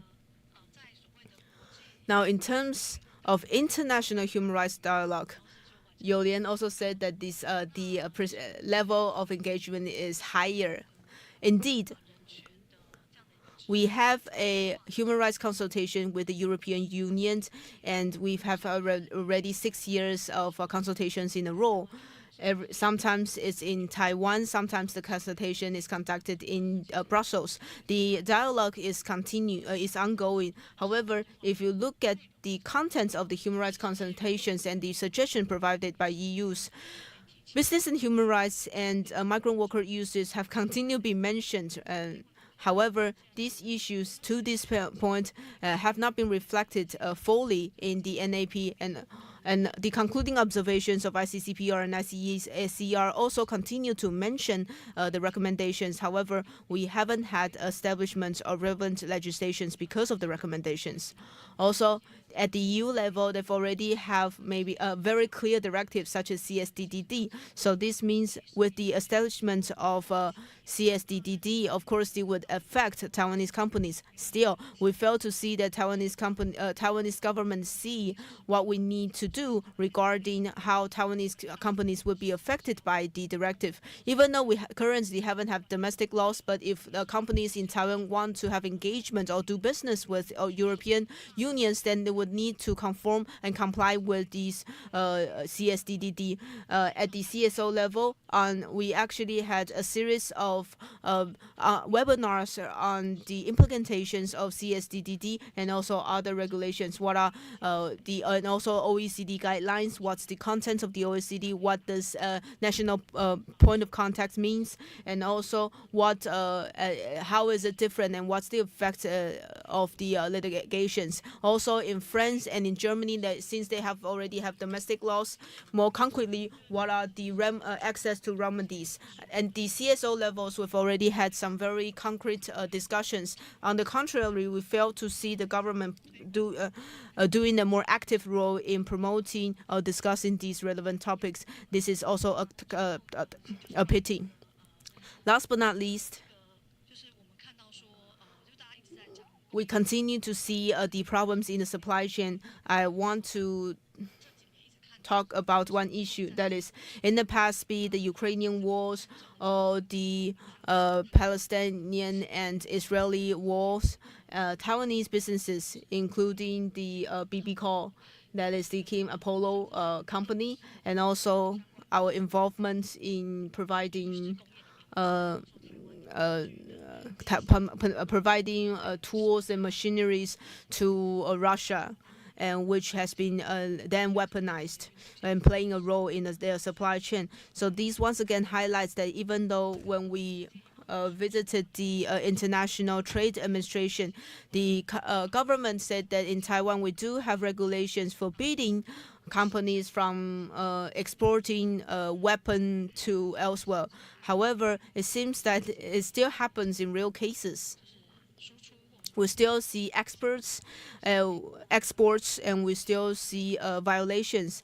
And the government seems to know only after it is exposed by the media. It seems that we are not able to prevent things from happening in the beginning. So we're also talking about, for this relevant export and import, is it possible that we also have some regulation and forbidding these things from forbidding human rights violations, even though however small these components may be. Unfortunately, the Ministry of Economic Affairs have been quite resistant to more progressive legislations. But overall speaking, this NAP on business and human rights, we still see these three versions, these NAPs do not have a very good integration, and they also don't have a very clear timeline for when do they want to achieve the objectives. And also we fail to see a clear roadmap for realization. And the awareness raising and also the guidance for the companies are also lacking within the NAPs. And they've also listed that all these goals that need to be achieved by the end of 2024, we fail to see them achieving. So I think at the CSO level, by the end of this year, we will once again have some advocacy, let's say, towards NAP. we will once again have some more recommendations, but we still hope that in the 2.00 we will the government will be able to include more concrete reasons and include the suggestions provided by the civil society. This concludes my presentation. Thank you. Thank you, Yilin, for the very managing the time very well. Xinxuan and Yilin both mentioned the human rights awareness and also talk about how civil societies providing educations and trainings on human rights and international standards. Well, the government on its end should actually have the responsibility to guide the businesses and build the awareness and sensitivity of business on human rights, allowing the businesses to really understand that human rights are actually very important topics to them. Both Xinxuan and You Lian also talk about the importance of a national contact point. Otherwise, when we are facing disasters or human rights violations, what mechanism should a state establish so that these voices from elsewhere can be faced through a national mechanism? All these are very important issues. I think I talked with Fua from Safety the other day that if we really want to put pressure and the awareness of human rights of the general public is actually the key. For instance, we talk about some of the components exporting to conflict areas or sensitive areas. If the society can increase and strengthen their awareness on human rights, they will definitely put more pressure on businesses. This shouldn't be the effort just from a civil society. As educational institutions, the government will sometimes say that, do you want to maybe help us conduct trainings? I always reject them because I think the government should think about this in a longer term. For instance, how do they enhance the awareness of the overall society and not just to dump the burden or dump the responsibility on a single organization or a single school and for making them to realize what the government should have done. Next, I would like to invite Shi Yixiang from Taiwan Association for Human Rights. Actually, as early as 2005, he has involved in labor fact-finding mission, which is in her Santa Luisa. And he was not aware of it, but I think at a very young age, he was already involved in the investigation of business and human rights. Thank you, Professor Yao Hua. Good afternoon, everyone. I'll try to start from this forced labor issue in distant water fishery in Taiwan, which is a topic that I'm more familiar with. And I also look at it from the supply chain perspective. And then from that, I will link it to the topic of this forum regarding the update version of NAP on business and human rights. I will have to say, without the commitment of having a concrete business human rights due diligence investigation legislation, this new version would only be an empty political propaganda. I would first like to share with you recently Taiwan Association for Human Rights and our partner organizations have participated and pay attention to forced labor issues in 2 distant water fishing vessels. And this already showed that it's a systematic issues and the legislations of business and due diligence may be a solution. The first one is Xindianfa number 168. This vessel started to stay at the Mauritius in East Africa in 2022. The ship owner owned 10 months salary of the 11 Indonesian fishers and providing them insufficient food. After the interventions of the fishery agencies and the prosecutors, they paid the 10-month salaries and returned 8 of the fishers back to the fishers. But this doesn't mean that things ended like that, because currently 3 fishers are still stuck in Mauritius, continue to be unpaid. The reason they're not being able to leave the vessel, because if they leave the vessel, if they don't take care of the vessel, then it would affect the overall fishery in Taiwan. this would prevent the fishery in Taiwan to to unload the fishery and do preparations in Mauritius. This is really ridiculous because we're giving the burden on these Indonesian fishers. And we only heard this morning that these agencies would send these fishers back to Indonesia in 3 days without actually saying whether or not to pay them the salaries they owned. The second case is Youfu case. Youfu vessel is actually the vessel that owns the longest amount of salary, as long as 15 months. One of the fishers during interview said to us that when the vessel docked at Samoa, first of all, they were not able to get salaries even when they're docked. But then finally, he was able to contact his family. And it was only then that he realized that his father already passed away.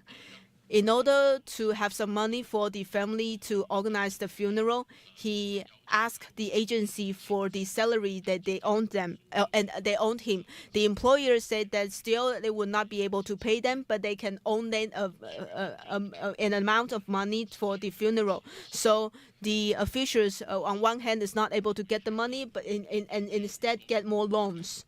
Now, when they return to Donggang, if it's not because the fishers willing and bravely enough to have a press conference with us, the agencies and the employers originally only want to give them $2,000 US dollars and trick them to go back to the sea and continue working. These are not individual cases. We're seeing more and more cases where fishers are owed their salaries, and this indeed is the overall distant water fisheries because it's hard for them to operate. We understand because there's a rising oil price internationally, and the fish price also decreased. So even though they catch a lot of fish, they may not be able to make money. Indeed, that's a reality, but it is also because there's no systematic protections regarding the labor rights and human rights of distant water fishers, because the Ministry of Labor do not cover distant water fishers, whereas the fishery agencies, in its essence, is in a government agency that protect the industries. So the struggle of the fisheries is actually sacrificed by the fishers and their family. But interestingly, 2 days after we actually had a press conference of the Youfu, we got a call from Fuxing Group. Fuxing Group actually called and thanked us for organizing this press conference because their company actually joined a FIPS, Fishery Improvement Plan, within the Pacific and Longliner FIP FIP, which is the third-party audits that you guys mentioned earlier. So as long as you get the label, then you would have a better sales and a better profit. So this group actually collaborated with Youfu. They have a supply chain relationship. So this group identified that Youfu has forced labor. They decided to cut collaborations with Youfu. From this actual case, at the first glance, it seems that these fishing vessels that are suppressing fishers is now outside the supply chain and is deeply impacted. However, systematic issues have never changed because the seafood companies only care about their own businesses and profits. They are not thinking about the situations of the fishers. They are not thinking about having a response or to look at all the fishing vessels and whether or not these vessels also have the same human rights risk. They're not thinking about doing human rights due diligence investigations, and they have no intention to provide remedies or compensate the oppressions and impact of these fishers. So from the supply chain of the distant water fishing and the oppression that the fishers face, that I just mentioned above, Taiwan's fishing industry was listed by the U.S. a list of forced labor for the third time. It's no surprise at all. The surprise part is that only 4 Taiwanese vessels are compounded by WRO. That is so few because it's a systematic issue.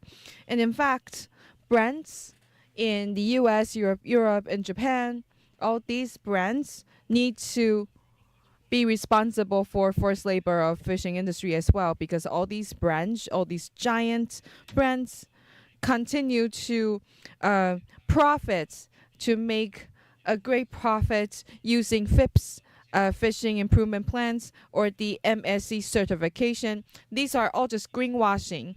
MSC is quite a very influential verification, but it's also criticized as greenwashing because every time there is a MSC certification, there's huge profit in return. However, these brands do not take concrete actions to change human trafficking or forced labor faced by the fishers. That is why Business and Human Rights National Action Plan we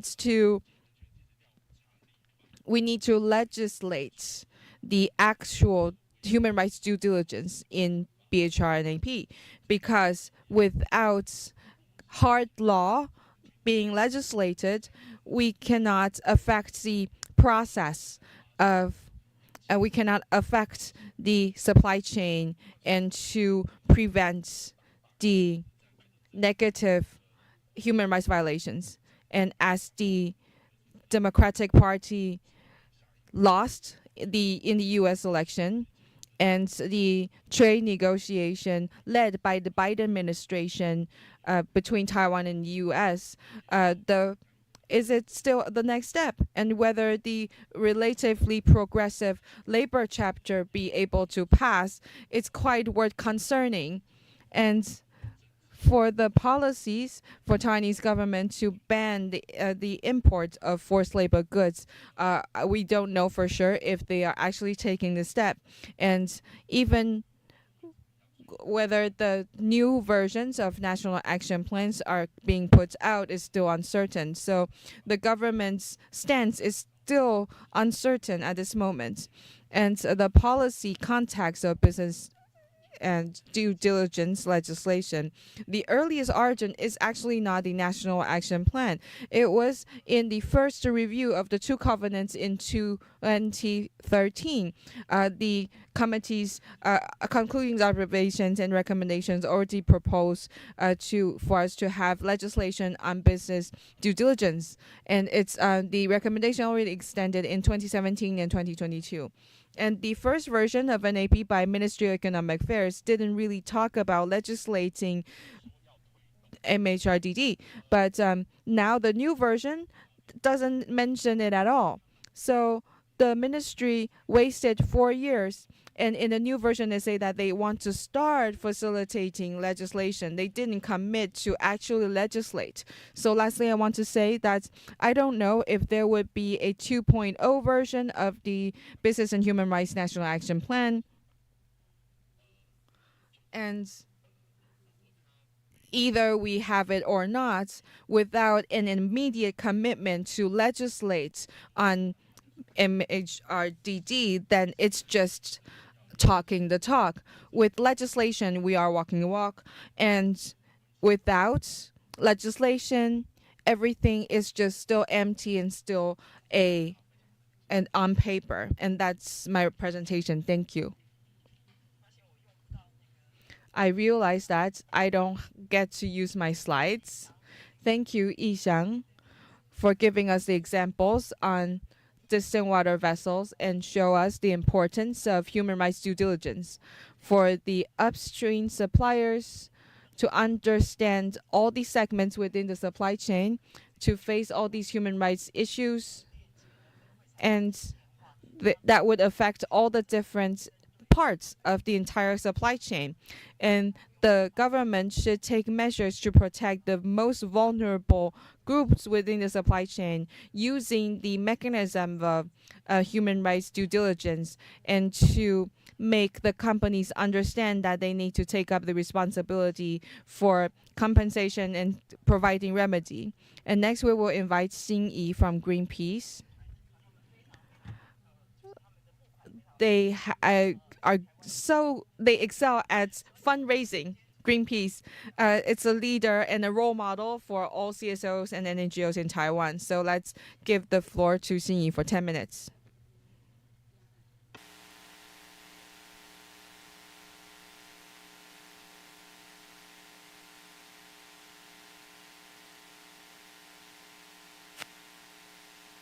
Hello, everyone.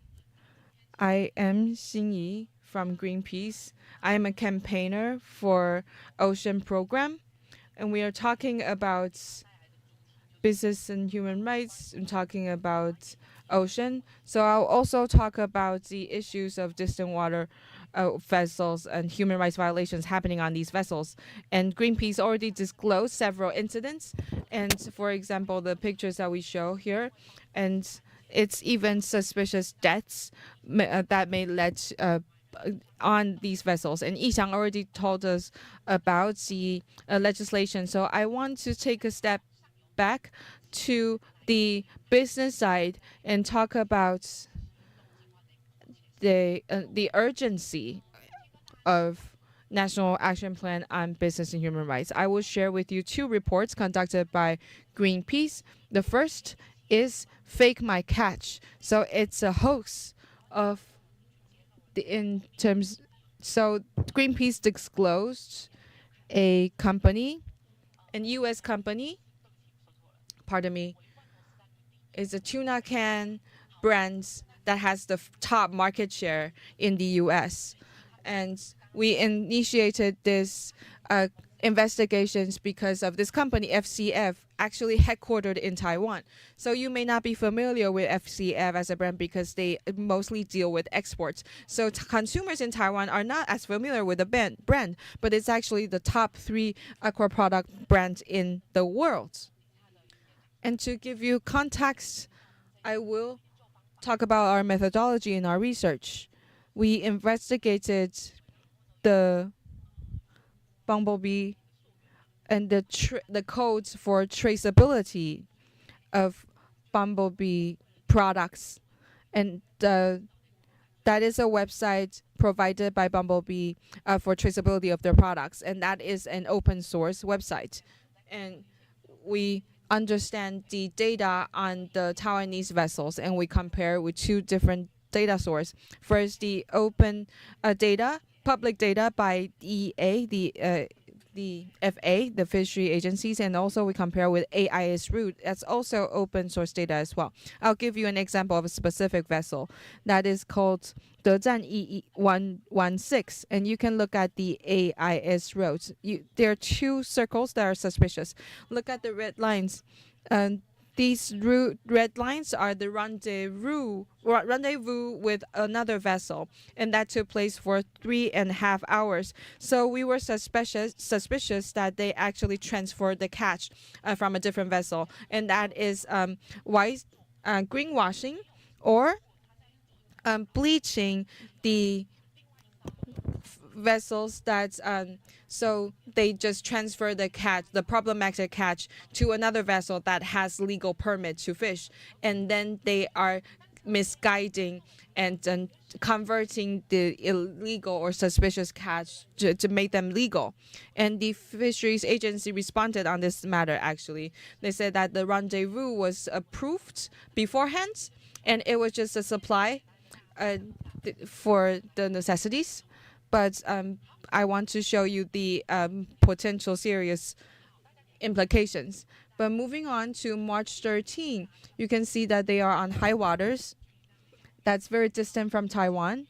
Why is it problematic? Because according to the permits of the vessel, from the open data from fishery agency, they are supposed to bound for Taiwan on March 19, but we have no staff on this vessel, so we don't know for sure why they hadn't returned.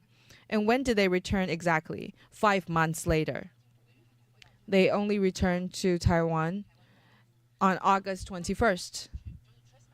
And we also compare the data with Trace My Catch websites. So from January to August 21, the vessel were constantly supplying consistent catch to Bumblebee. So the problematic catch was sold to the U.S. by FCF. And the vessel, after it returned to Taiwan, we interviewed the migrant workers on the vessels, and they said that on the vessel, there are actually illegal catching behavior taking place on the vessel. And the workers also said that they had limited time to rest, and it's in overtime work happening on the vessel. So such problematic catch was sold to the US with such a huge brand, FCF, into the global market. And I want to cite another report that's really new. Was first published by October this year, and the report is conducted by a organization in the UK. And this report made an inventory of FCS commitments in terms of CSR. First, they are committed to tuna sustainability policy, and they also have sourcing and traceability commitment. They also have another commitment on social accountability on fishing vessels. And the report made an inventory on all the different, so it's like a health exam or a implementation review. So I'll go through the report with you today, and which is released only October. It's really new. So in terms of tuna sustainability policy, as Yixiang mentioned, we have FIPS, Fishery Improvement Projects. FIPS also FCF is participating in FIPS as well, and they submit materials to participate in the programs. And we learned that FCF actually admitted that because of a large amount of data and statistics they have, they cannot precisely trace all the stats, and they cannot be accurate 100%. And they use this as an excuse to delay all the submissions of the data. So as of now, we have not seen any updated stats because they have delayed all the submission to 2025, to April 2025. So all these data is unsure. So that has elevated the risks of forced labor and human trafficking in the distant water fishing. The second report or second commitment on sourcing and traceability. It's a pity that FIPS tried to take actions.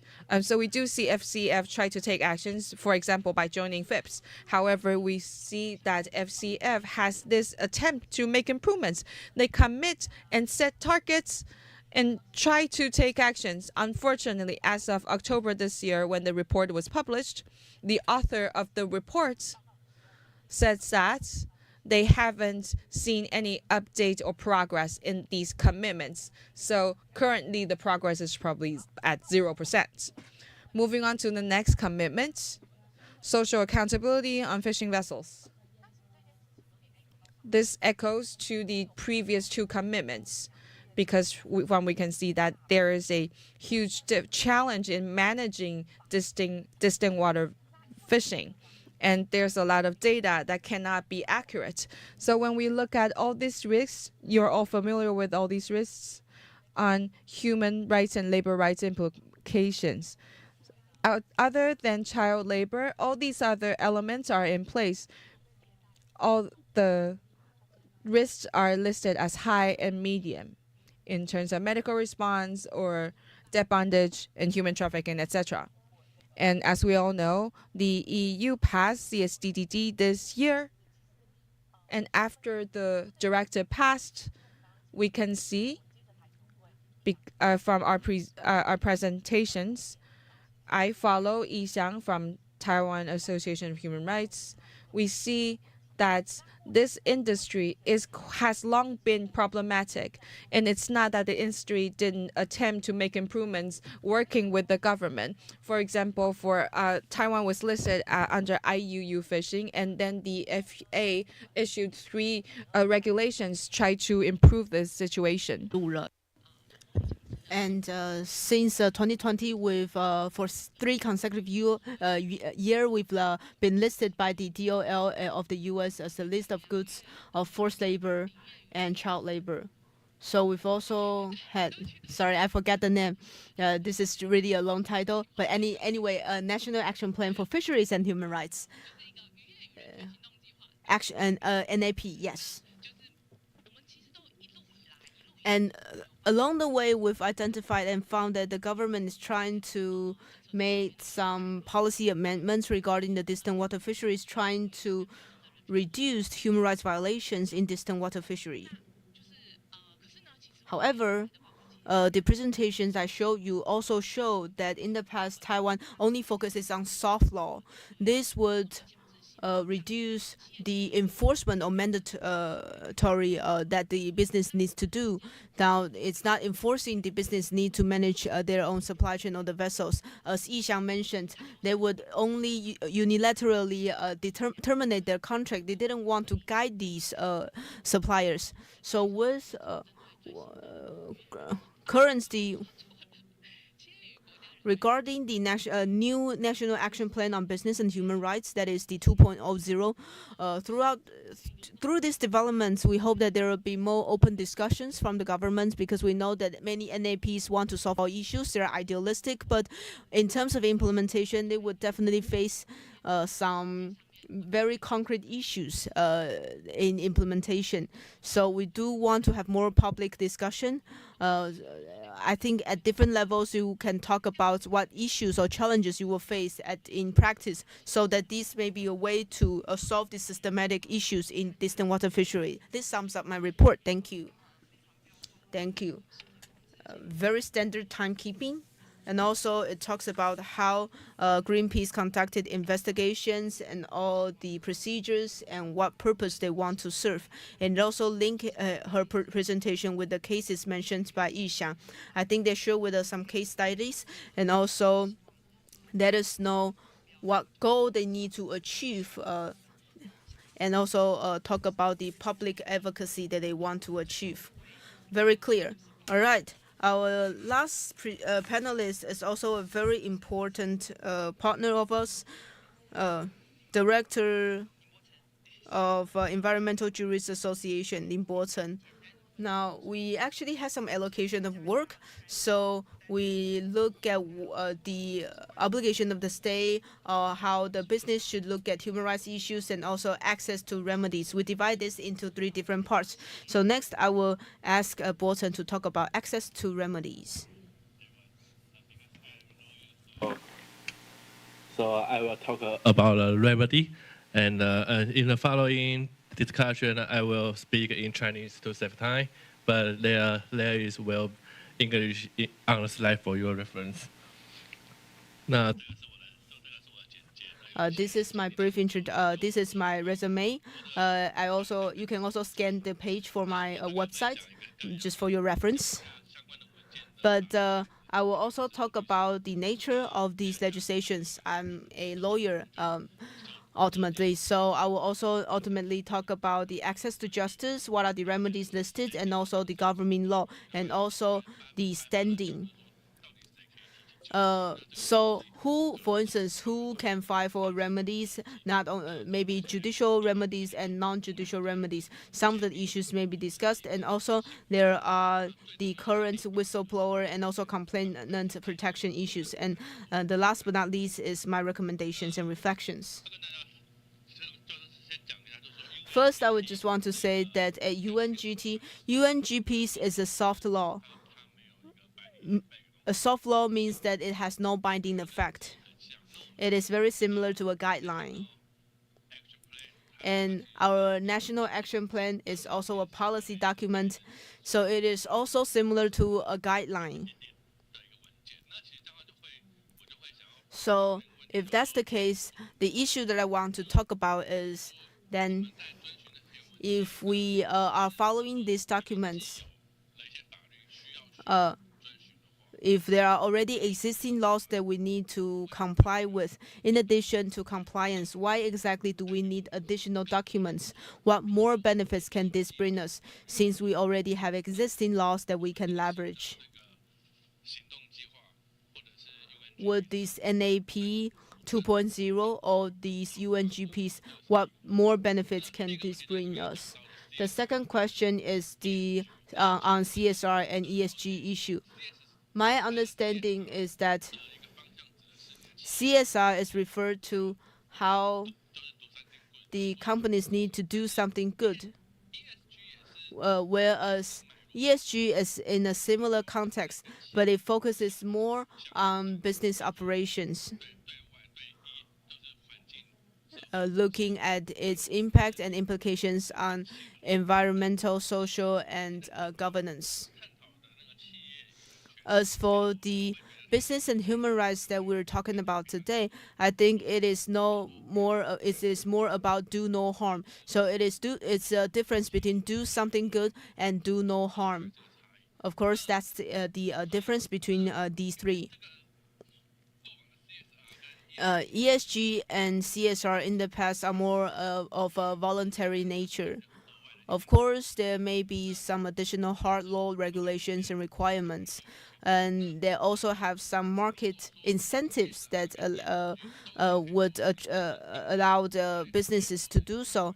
In addition to CSR and ESG and hard law,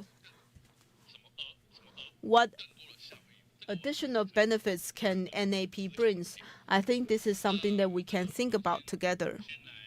But of course, let's first look at UNGPs. What exactly is covered in UNGPs? It covers three pillars. First is the state duty to protect human rights. Second is the society or the corporate responsibility to respect human rights. Third is what I need to focus on, that is the access to remedies.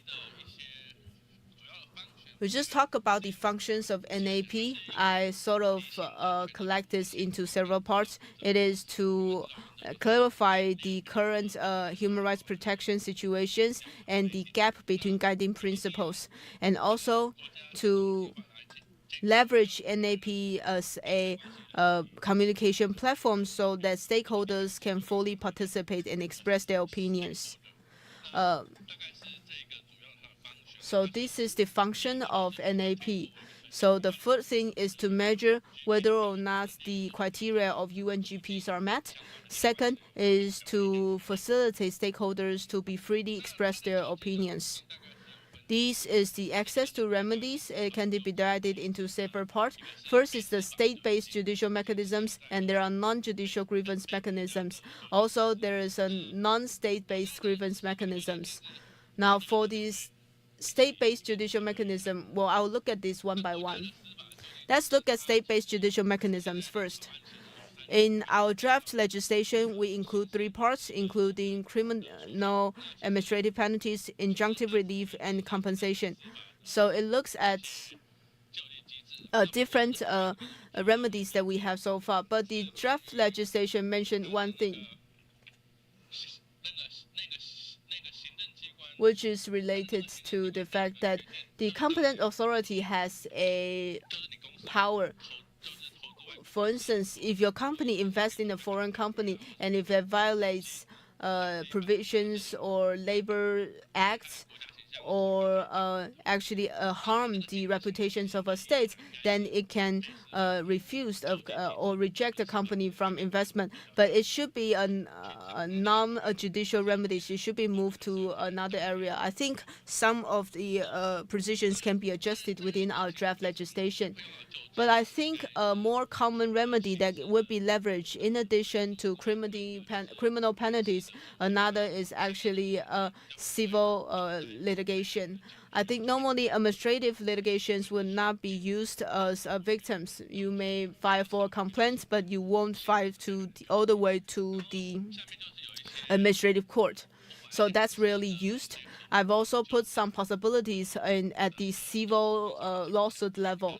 It includes, that is, injunctive relief and for instance, and also has like financial compensation, removing the infringement, and preventing harm. Another thing I thought of is to provide apology. So in some circumstances, may need to apologize, especially if their right to personality is infringed. Grand justices have interpretations and also interpreted that natural persons, you cannot force natural persons to apologize, but it didn't cover whether a government or a legal entities can apologize. So that's something that we can look into. In addition to apologies, there are also some mechanisms in the IPs. For instance, after the judgment is being made, you can make public this judgment and ruling so that people know that this judgment exists. So that's the existing mechanisms. I also thought of some legislations that we can refer to. For instance, in Taiwan, we have a Government Procurement Act, and we also have a list of negative or prohibition vendors. That may be also something that we can think of. There are also some other mechanisms, even though it is state-based, but it may be non-judicial grievances, such as administrative penalties. So the draft legislation listed some ADRs or some maybe arbitration and also mediation processes. I also talk about there may be some penalties or maybe some injunctive reliefs, etc. And what we also need to talk about is some non-state grievance mechanisms. For non-state mechanisms, it includes internal mechanism. For instance, if it's within a company, if they have violations, file complaints to that company directly. The second mechanism is to file for complaints to NGOs. With this draft act, it clearly include TTNC Watch as one of the NGOs. So this means that TTNC Watch can be a grievance institution, grievance mechanism, sort of recognize us having the position to do so. But, well, there is a benefit for it because filing for a judicial mechanism requires, you need to be a victim. You have to have the standing as a victim in order to file a complaint. If you are not part of the parties, it is hard for you to file for litigation because normally if you need to go to court, you should be the direct victims. But if you go to NGOs, then you may not be direct victims. You may be one of the stakeholders. What you can leverage is the non-judicial grievance mechanisms. By doing so, it would have a better results. But of course, the cons would be that contrary to governments or judicial mechanisms, the enforcement power may be weaker. We also talk about extraterritorial jurisdiction. For instance, if this tort happened in elsewhere, in overseas, in other countries, or it is an investment in other countries, so this means that it is something outside of Taiwan. This is a world map. Of course, there is a difference between global north and global south. I only have 1 minute. Okay. So the businesses would also evaluate their investments. They will think about its maybe economicness and also its cost. So they will normally go to jurisdictions with weaker regulations and cheaper labor. Of course, they will not think about whether or not the legal framework is comprehensive or not. Normally, they will not look at long-term benefits. Long-term benefit is another issue, but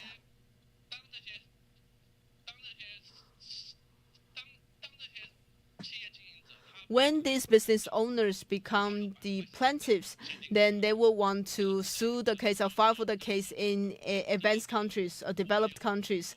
I've also dealt with similar cases. This normally is the mindset shift, but normally there would be a struggle. That is, normal courts or jurisdictions would prohibit plaintiffs to pick the forum that they want. Will want to prevent forum shopping. However, the unfortunate truth is that there are some more jurisdictions with a more trusting judicial systems. Normally, we will have this situation, and the Hutton Steel case is a good case. Local the Hutton Steel, the victims may not be able to seek justice or find remedies in their local area or in Vietnam, so they would have to resort to Taiwan and file for the litigation. So pardon me, please give me around 3 minutes to close up. I think the point here is that I would feel like what the UNGP would talk about and the national action plans, There are two aspects that are quite important. First is transparency and disclosure. Second is redressability. So for transparency is that we need to access information. We need to ensure the accuracy and truth of information. And more importantly, the due diligence duty should be on the entire value chain. And we also need to address the issue of greenwashing. We need to prevent greenwashing. And in our previous discussions, I noticed something that's more challenging. That would be the governing law. Because if a violation happened overseas, which law does it apply to? It involves the governing law, and does it apply to domestic law there or in Taiwanese law? When a civil suit happens, it would be affected. And the second challenge will be redressability, and that has issues with legal issues and factual issues. So they are de jure and de facto issues. And last year there was a case, we held a forum talking about the Hatin case, how Formosa plastics and Foxconn and the distant water fishing and the garment industry's misconduct in Myanmar. And I think going forward, TTNC Watch will continue to publish reports, formal reports, and because my time is up, so please follow the information online. And next we should have this Whistleblower Protection Act. It's already under preparation since 2010, and I had handled cases relevant to this. But this currently, the Whistleblower Protection Act is still stuck at the Legislative Yuan. And the importance of whistleblower protection lies that whenever human rights or environmental violation happens, the whistleblowers can feel safe that they're not going to be retaliated under the protection of the act. And please give me some more time to give a feedback and comments. Your time is up. Well, for TTNC Watch,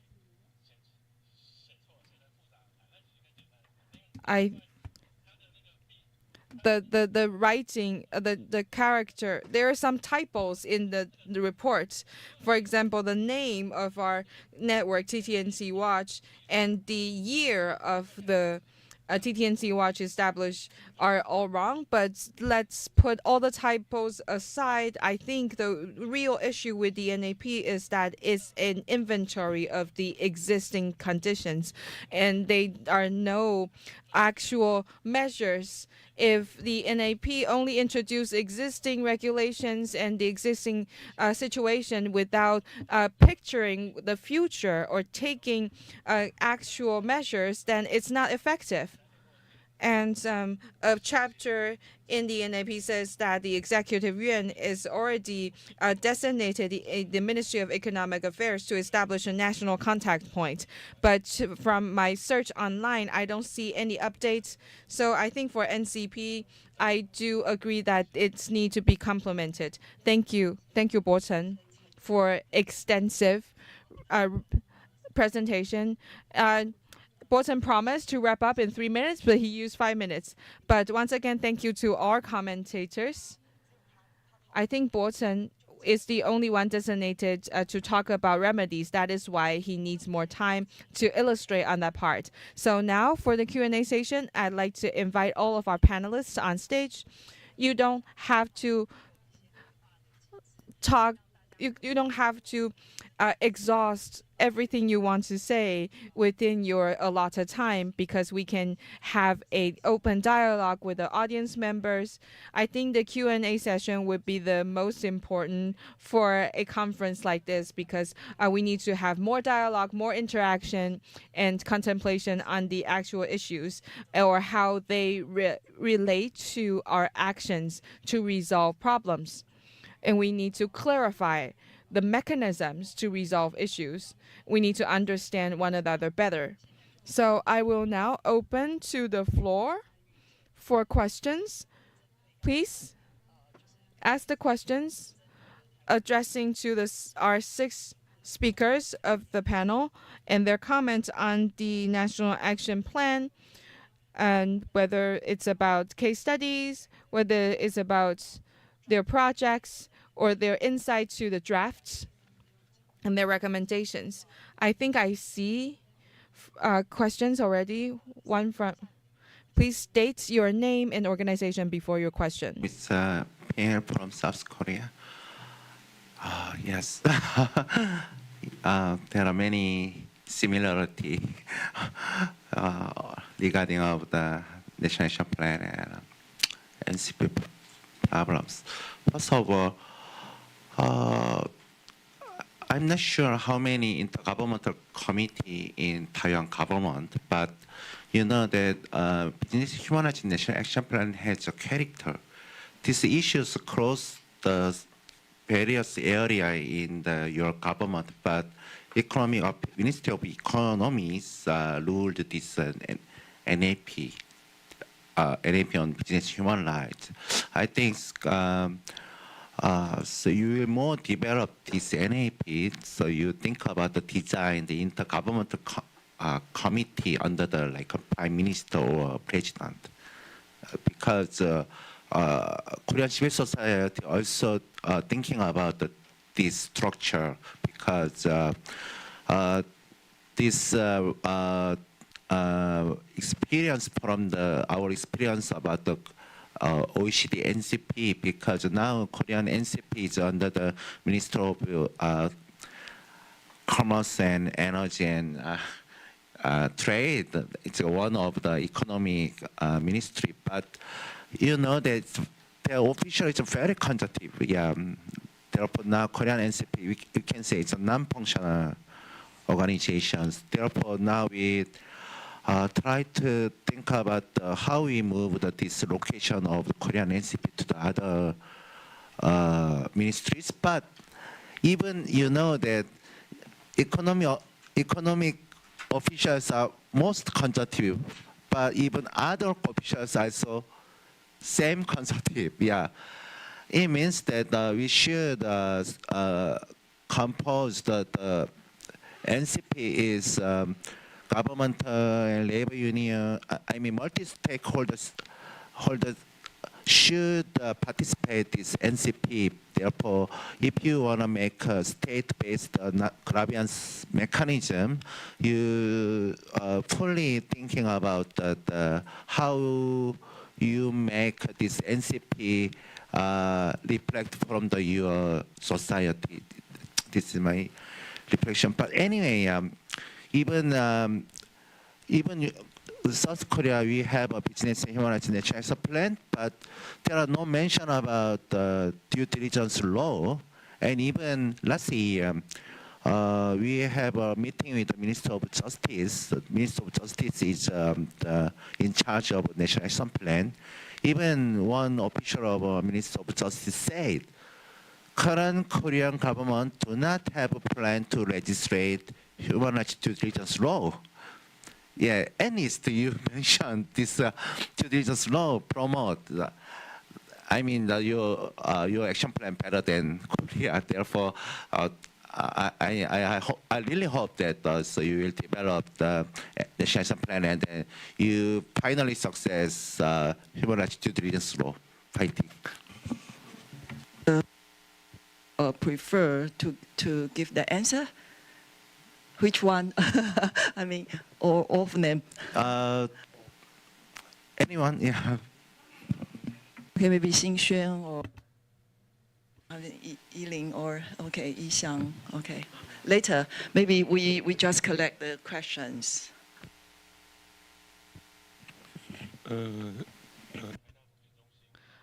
I am Li Muxing from NTU Risk Center. My question is for Mr. Sun. You mentioned our legal framework is insufficient. I do observe that Taiwan's laws relevant to CSDDD and from Mr. Qian also mentioned that the current our corporates human rights due diligence is relevant to sustainability disclosure framework. And the current standards on sustainability disclosure is quite voluntary by now, as of this point. And Mr. Sun Yu mentioned that the NAP, the 3 national action plans in Taiwan are not integrated or aligned with one another. So my question is that for the 2.0 version of NAP, can we ask them to align the 3 NAPs and align the existing laws of sustainability disclosure and due diligence laws? Because we often think about the perspectives of the unions and the businesses.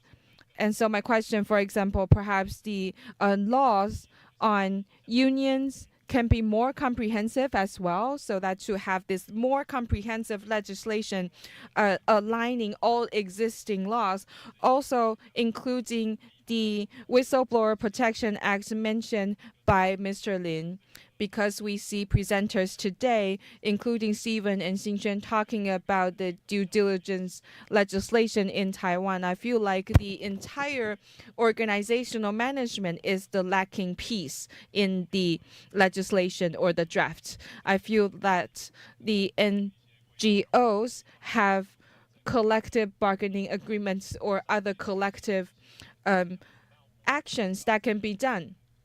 So this question doesn't address to any specific panels. I just look forward to your feedback. Thank you. 是一开始指明友联，然后接下来就涉及到。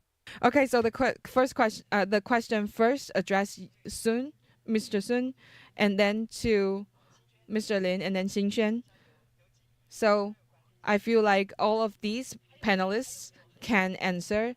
And do we have other questions? Do we have other burning questions? Ya, terima kasih. Nama saya Sunar.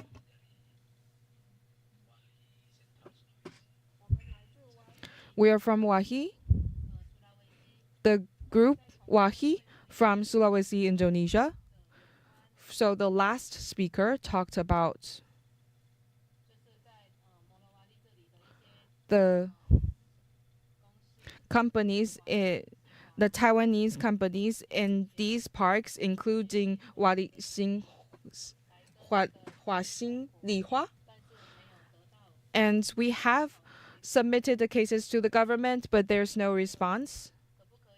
So can you help us contact people in the government in Taiwan or the investors in Taiwan? And then when in using coal in the power plants, in the industrial parks, we want to ask them to stop using coal for generating power. So perhaps we can legislate to forbid them from using coal, because Taiwan is an employer country or an investor country, so perhaps we can do that. Okay, so thank you to our question from our friends from Indonesia.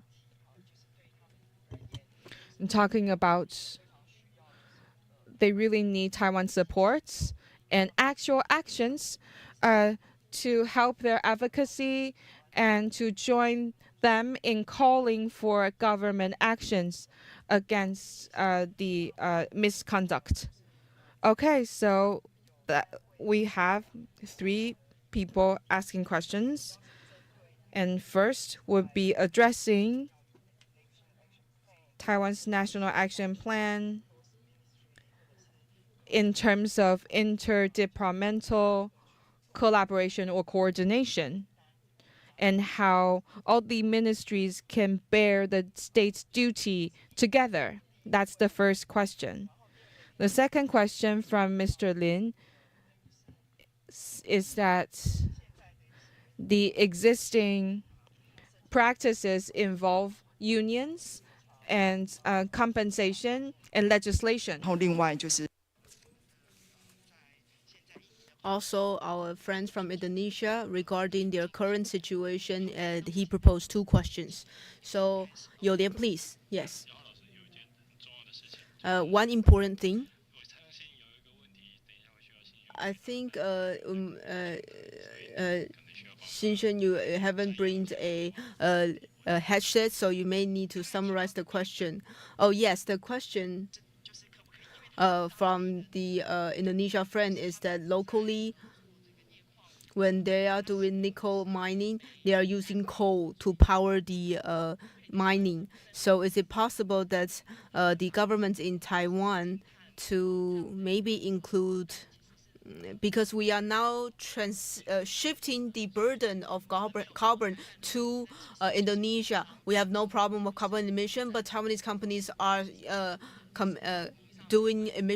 emitting carbon, and that on a certain level should be something the Taiwanese government needs to do. I forgot the first question. Zhongrui, can you listen to it, because I didn't hear it completely? Yeah, he specifically mentioned the role of investments. If it's possible that we can link the investments or have advocacy towards investors.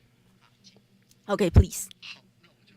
All right, I will answer all these all together, including the first thing, that is my understanding of a national contact point. I have a lot of criticism regarding NCP, but on the other hand, if you look at it from a different perspective, these conflicts is some of these disputes are not severe enough to actually go through judicial channels. You can go through mediation and other non-judicial remedies. And in my report, I say that NCP should be linked with not only cross-departmental government agencies, but also NGOs who are familiar with similar topics. Take fishery, for example, Taiwan Association for Human Rights, TAR, or some other religious groups. If it's only wage theft or other issues with proper mediations we are able to solve, then I think ACPs would then, after receiving these informations, is able to be very efficient because the government has more tools in dealing with these situations. Under OECD guidelines, indeed, wherever the NCP is established, be it the MOL or MOEA, I think the main function is still in dealing with extraterritorial issues. This is also why that when we talk about the NAP, some people feel that in domestic laws, if it can be governed under domestic laws, we don't need NCP. I think we should instead focus the area on extraterritorial jurisdiction. The second part is regarding legal framework and others. Be it DD or maybe the Modern Slavery Act in the EU level.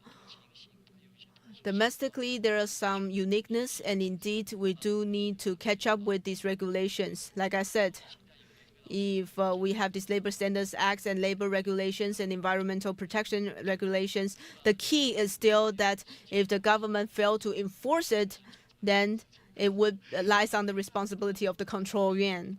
And as you mentioned, I'm also trying to promote a whistleblower law. I try to promote it for the past decade. In the future, it's just like introducing other legislation. If you want to include everything in it, let me give you an example. In the past, the whistleblower legislation was not passed because that legislation, some version thinks that it needs to be included all penalties, including administrative penalties. This may lead to a result that is wage deductions or overtime pay may then go to whistleblower, the scope of whistleblower legislation, and this may means that this legislation would not be effective at all. I think that is something that we need to think about in the future. Let's say if you put all human rights issues in the legislation, indeed, in my research process, I found that focus group or employers will ask me, what is not human rights? What's the scope of human rights? And to what extent should we achieve to show that I am respecting human rights? I think all these are what advocates like us need to clarify and know more about. I just want to also borrow some time to respond to our partners in the morning session, because I also posted something in our group chat. In 2011, I helped with a case, nickel mining occupational occupational disease. Government agencies such as the Occupational Safety Administration also proposed a nickel nickel operation procedures. I think all these are still are already in place in Taiwan within the government agency level. I think you can also refer to it, because I think this is something that we can help each other on. Thank you. Then we'll just follow the order, maybe. Regarding the commissions, maybe Yixiang can respond. I participated in the National Action Plan and the consultation meetings. Indeed, it was coordinated by the Minister without Portfolio at the Executive Yuan. The Minister without Portfolio is actually a cross-departmental branch where the Minister without Portfolio covers different departments, and different ministries. But for commissions, we commissions we don't have that. We only have a coordinator, which is the Minister without Portfolio. Just last week, at the headquarters, we also launched a report which is on the battery and EV. We also look at 13 leading EV automakers and rank them based on their due diligence performance. Try to see if they've done, be it the human rights due diligence or whether they follow the UNGPs and also other guidelines. And indeed, our business and human rights team at headquarters also visited South Korea and now Taiwan, and will also go to Japan and the Philippines. Our Indonesian partner and our Indonesian branch also said that when we talk about climate change and when we are doing energy transitioning, we are using more and more batteries within the EV, and this would involve mining. And the raw materials normally, when they're mining, would have a lot of human rights issues, be it pollution or forced eviction. Especially we have this venue where we have so many workers from the government. So we think that we need to talk about how can we maybe have joint remedies for these victims, and how do we maybe join in the East Asia and Southeast Asia region, ask our governments to have a human rights due diligence legislation. I do believe that there are more space for collaboration, and I do hope that we can have maybe like a joint action or joint advocacy in the region to show more solidarity. Thank you. Thank you. Thank you, our friends from APIO, Appeal. I'll just quickly, yes, and also thank you for sharing the experience from South Korea. In Taiwan, I will have to say that the Taiwanese government would establish different mechanisms in a very detailed manner, but in its essence, it doesn't want to realize the mechanisms at all. Take the National Action Plan on Business and Human Rights. It has no specific or designated committee promoting relevant actions, because the National Action Plan doesn't tell you what actions they want to do. So it has no commission covering that. For National Action Plan on Fishery and Human Rights, if the CSOs demand for a meeting, then the fishery agencies would have a meeting with us. Normally it goes like this.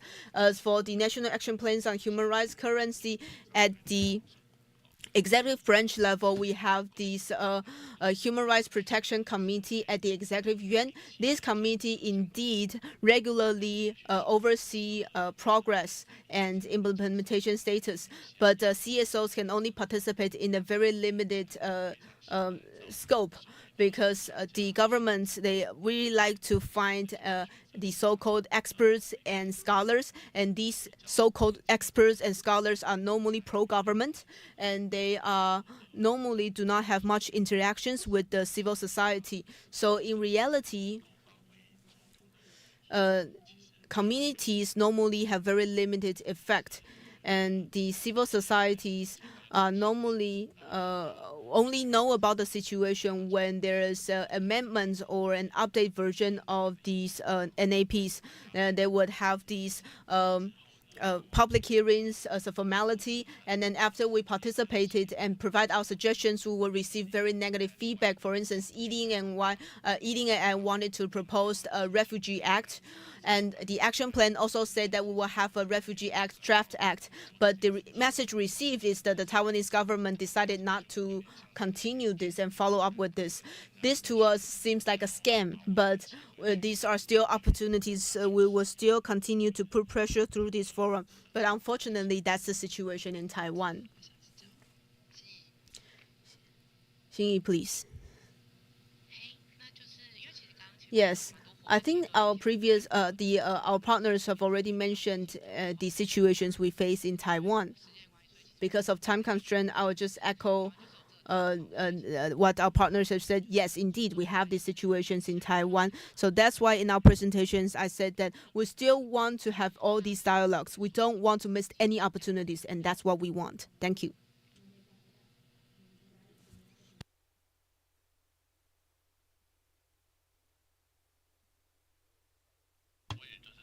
Yeah, I'll just briefly respond to your questions. Our Korean friend talked about how CP is under the Ministry of Commerce and Energy. In Taiwan, when there are some public hearings, I also participated and found that the Ministry of Economic Affairs, MOEA, also receive pressures from the industries. So normally the guidelines that are provided are only some good cases. For instance, these are good practices. Please use them as a model. It will refrain from giving us bad examples. MOEA have its own considerations. And of course, as I mentioned earlier, when we are doing these NAPs, we will find that they are more passive, which means that if you don't promote it actively, they will just collect informations and in a more passive manner. And a question is also raised regarding whether we have some specific legislations or class action. Well, currently, we don't have since before the introduction of a mandatory or hard law, then the problem that would be faced is, as I mentioned earlier, the jurisdictions of Taiwan. International jurisdictions do not have a clear definition. So normally it would look at past cases in order to decide which country has the jurisdiction. This is the case for every case as well. This also includes the governing law. This is a case-by-case issue. But since we don't have a sustainable due diligence act, and before the introduction of a new legislation, I don't think the existing litigation nature would change because it still would based on the traditional model. Take a hot and steel case, for example. It is still based on the tort case and the damage claim, and with a case with multiple plaintiffs. And of course, the elements that would be reviewed include standing and, of course, the governing law and the jurisdictions. If they are to have experts included, normally, unless we have a hard law and we start to receive more and more cases, only by then would we have some procedure chapters. So I think we do then need a more professional judge in this, because all these cases would become more specific, professional and niche. And it also mentioned our Indonesian friends also talk about local nickel and also local nickel mining issues. What I can think of so far, a possible way is to actually go through public opinion and have a public to put pressure on this. And you also talk about carbon leakage. Sorry, if you talk about maybe the Taiwanese businesses are maybe producing carbon emissions in Indonesia, whether or not they will be counted as Taiwan's emission. Because now we have this Climate Adjust Act that we will start charging carbon tax since the coming years, and we would follow CBAM regulations like EU. So when there's a carbon leakage, not calculated or not imposed a carbon tax, and the tax will still be imposed in Taiwan. And thank you, Bo-chen. So let's invite Xinxuan to address the question by our Indonesian partner on whether Taiwan has any solutions to nickel. I heard that it's 5 o'clock already, so I'll be quick. Talking about coal and carbon emission, we see Huaxin Lihua's case in its subsidiary in Indonesia. It's clear that their carbon emission is high because they have their own captive plants, and they choose not to disclose in the sustainability report. So whether it's GRI or IFRS guidelines, they can directly exclude the carbon emission in Indonesia by Huaxin Lihua. And so we don't know, we cannot know for certain of their leakage, but we do see they're committed to disclosing carbon emission in Indonesia in 2023 and 2024. So we asked them whether they're going to do that actually, and in their response, they didn't directly address whether they didn't disclose the carbon emission at the Indonesian subsidiary.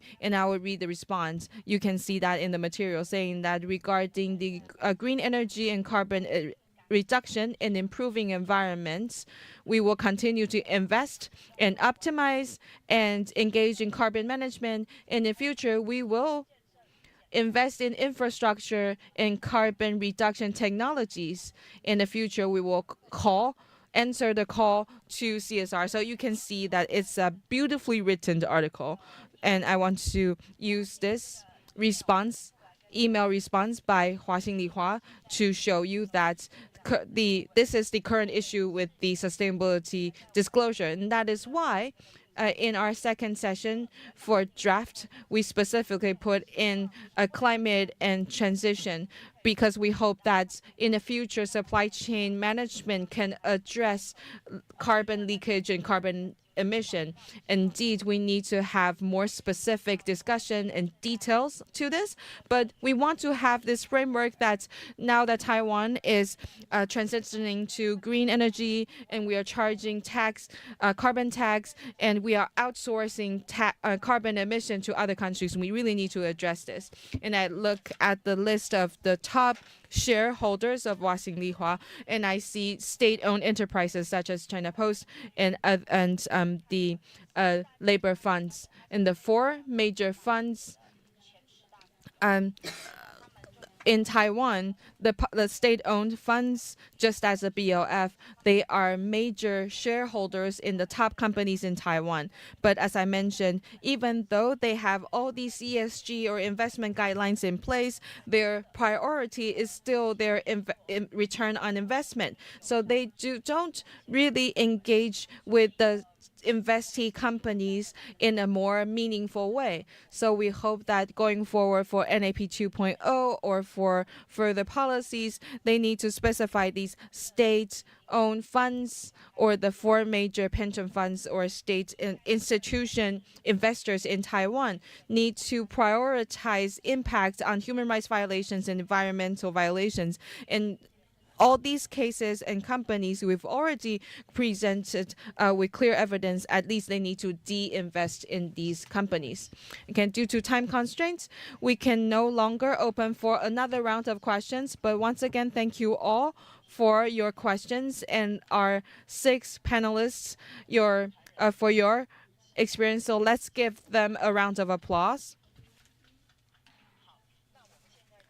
And this session has come to an end. I'll pass the mic back to our moderator, Ray.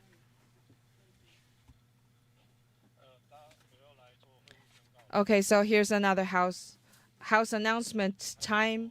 2 things. First, when you leave, you must return your interpreting device. Otherwise, you may not be able to leave Taiwan if you borrow the interpreting device with your passport. Secondly, thank you for sticking with us until now. And we have a gift for you for sticking here. So at 6 p.m., we have a banquet for you, a dinner banquet, a party for you with alcohol. So welcome to join us. If you're free in the evening, at 6 p.m., it's a party, so you can freely access that and eat and drink however you like at 6 p.m. 6 p.m. And if you want to join us to go to the venue, I will lead everyone here to there on 5:30. But still, feel free to join us as long as you can find this place on Google Map. So this wraps up our event today. Thank you all for sticking with us, and remember to return your interpreting device. Thank you.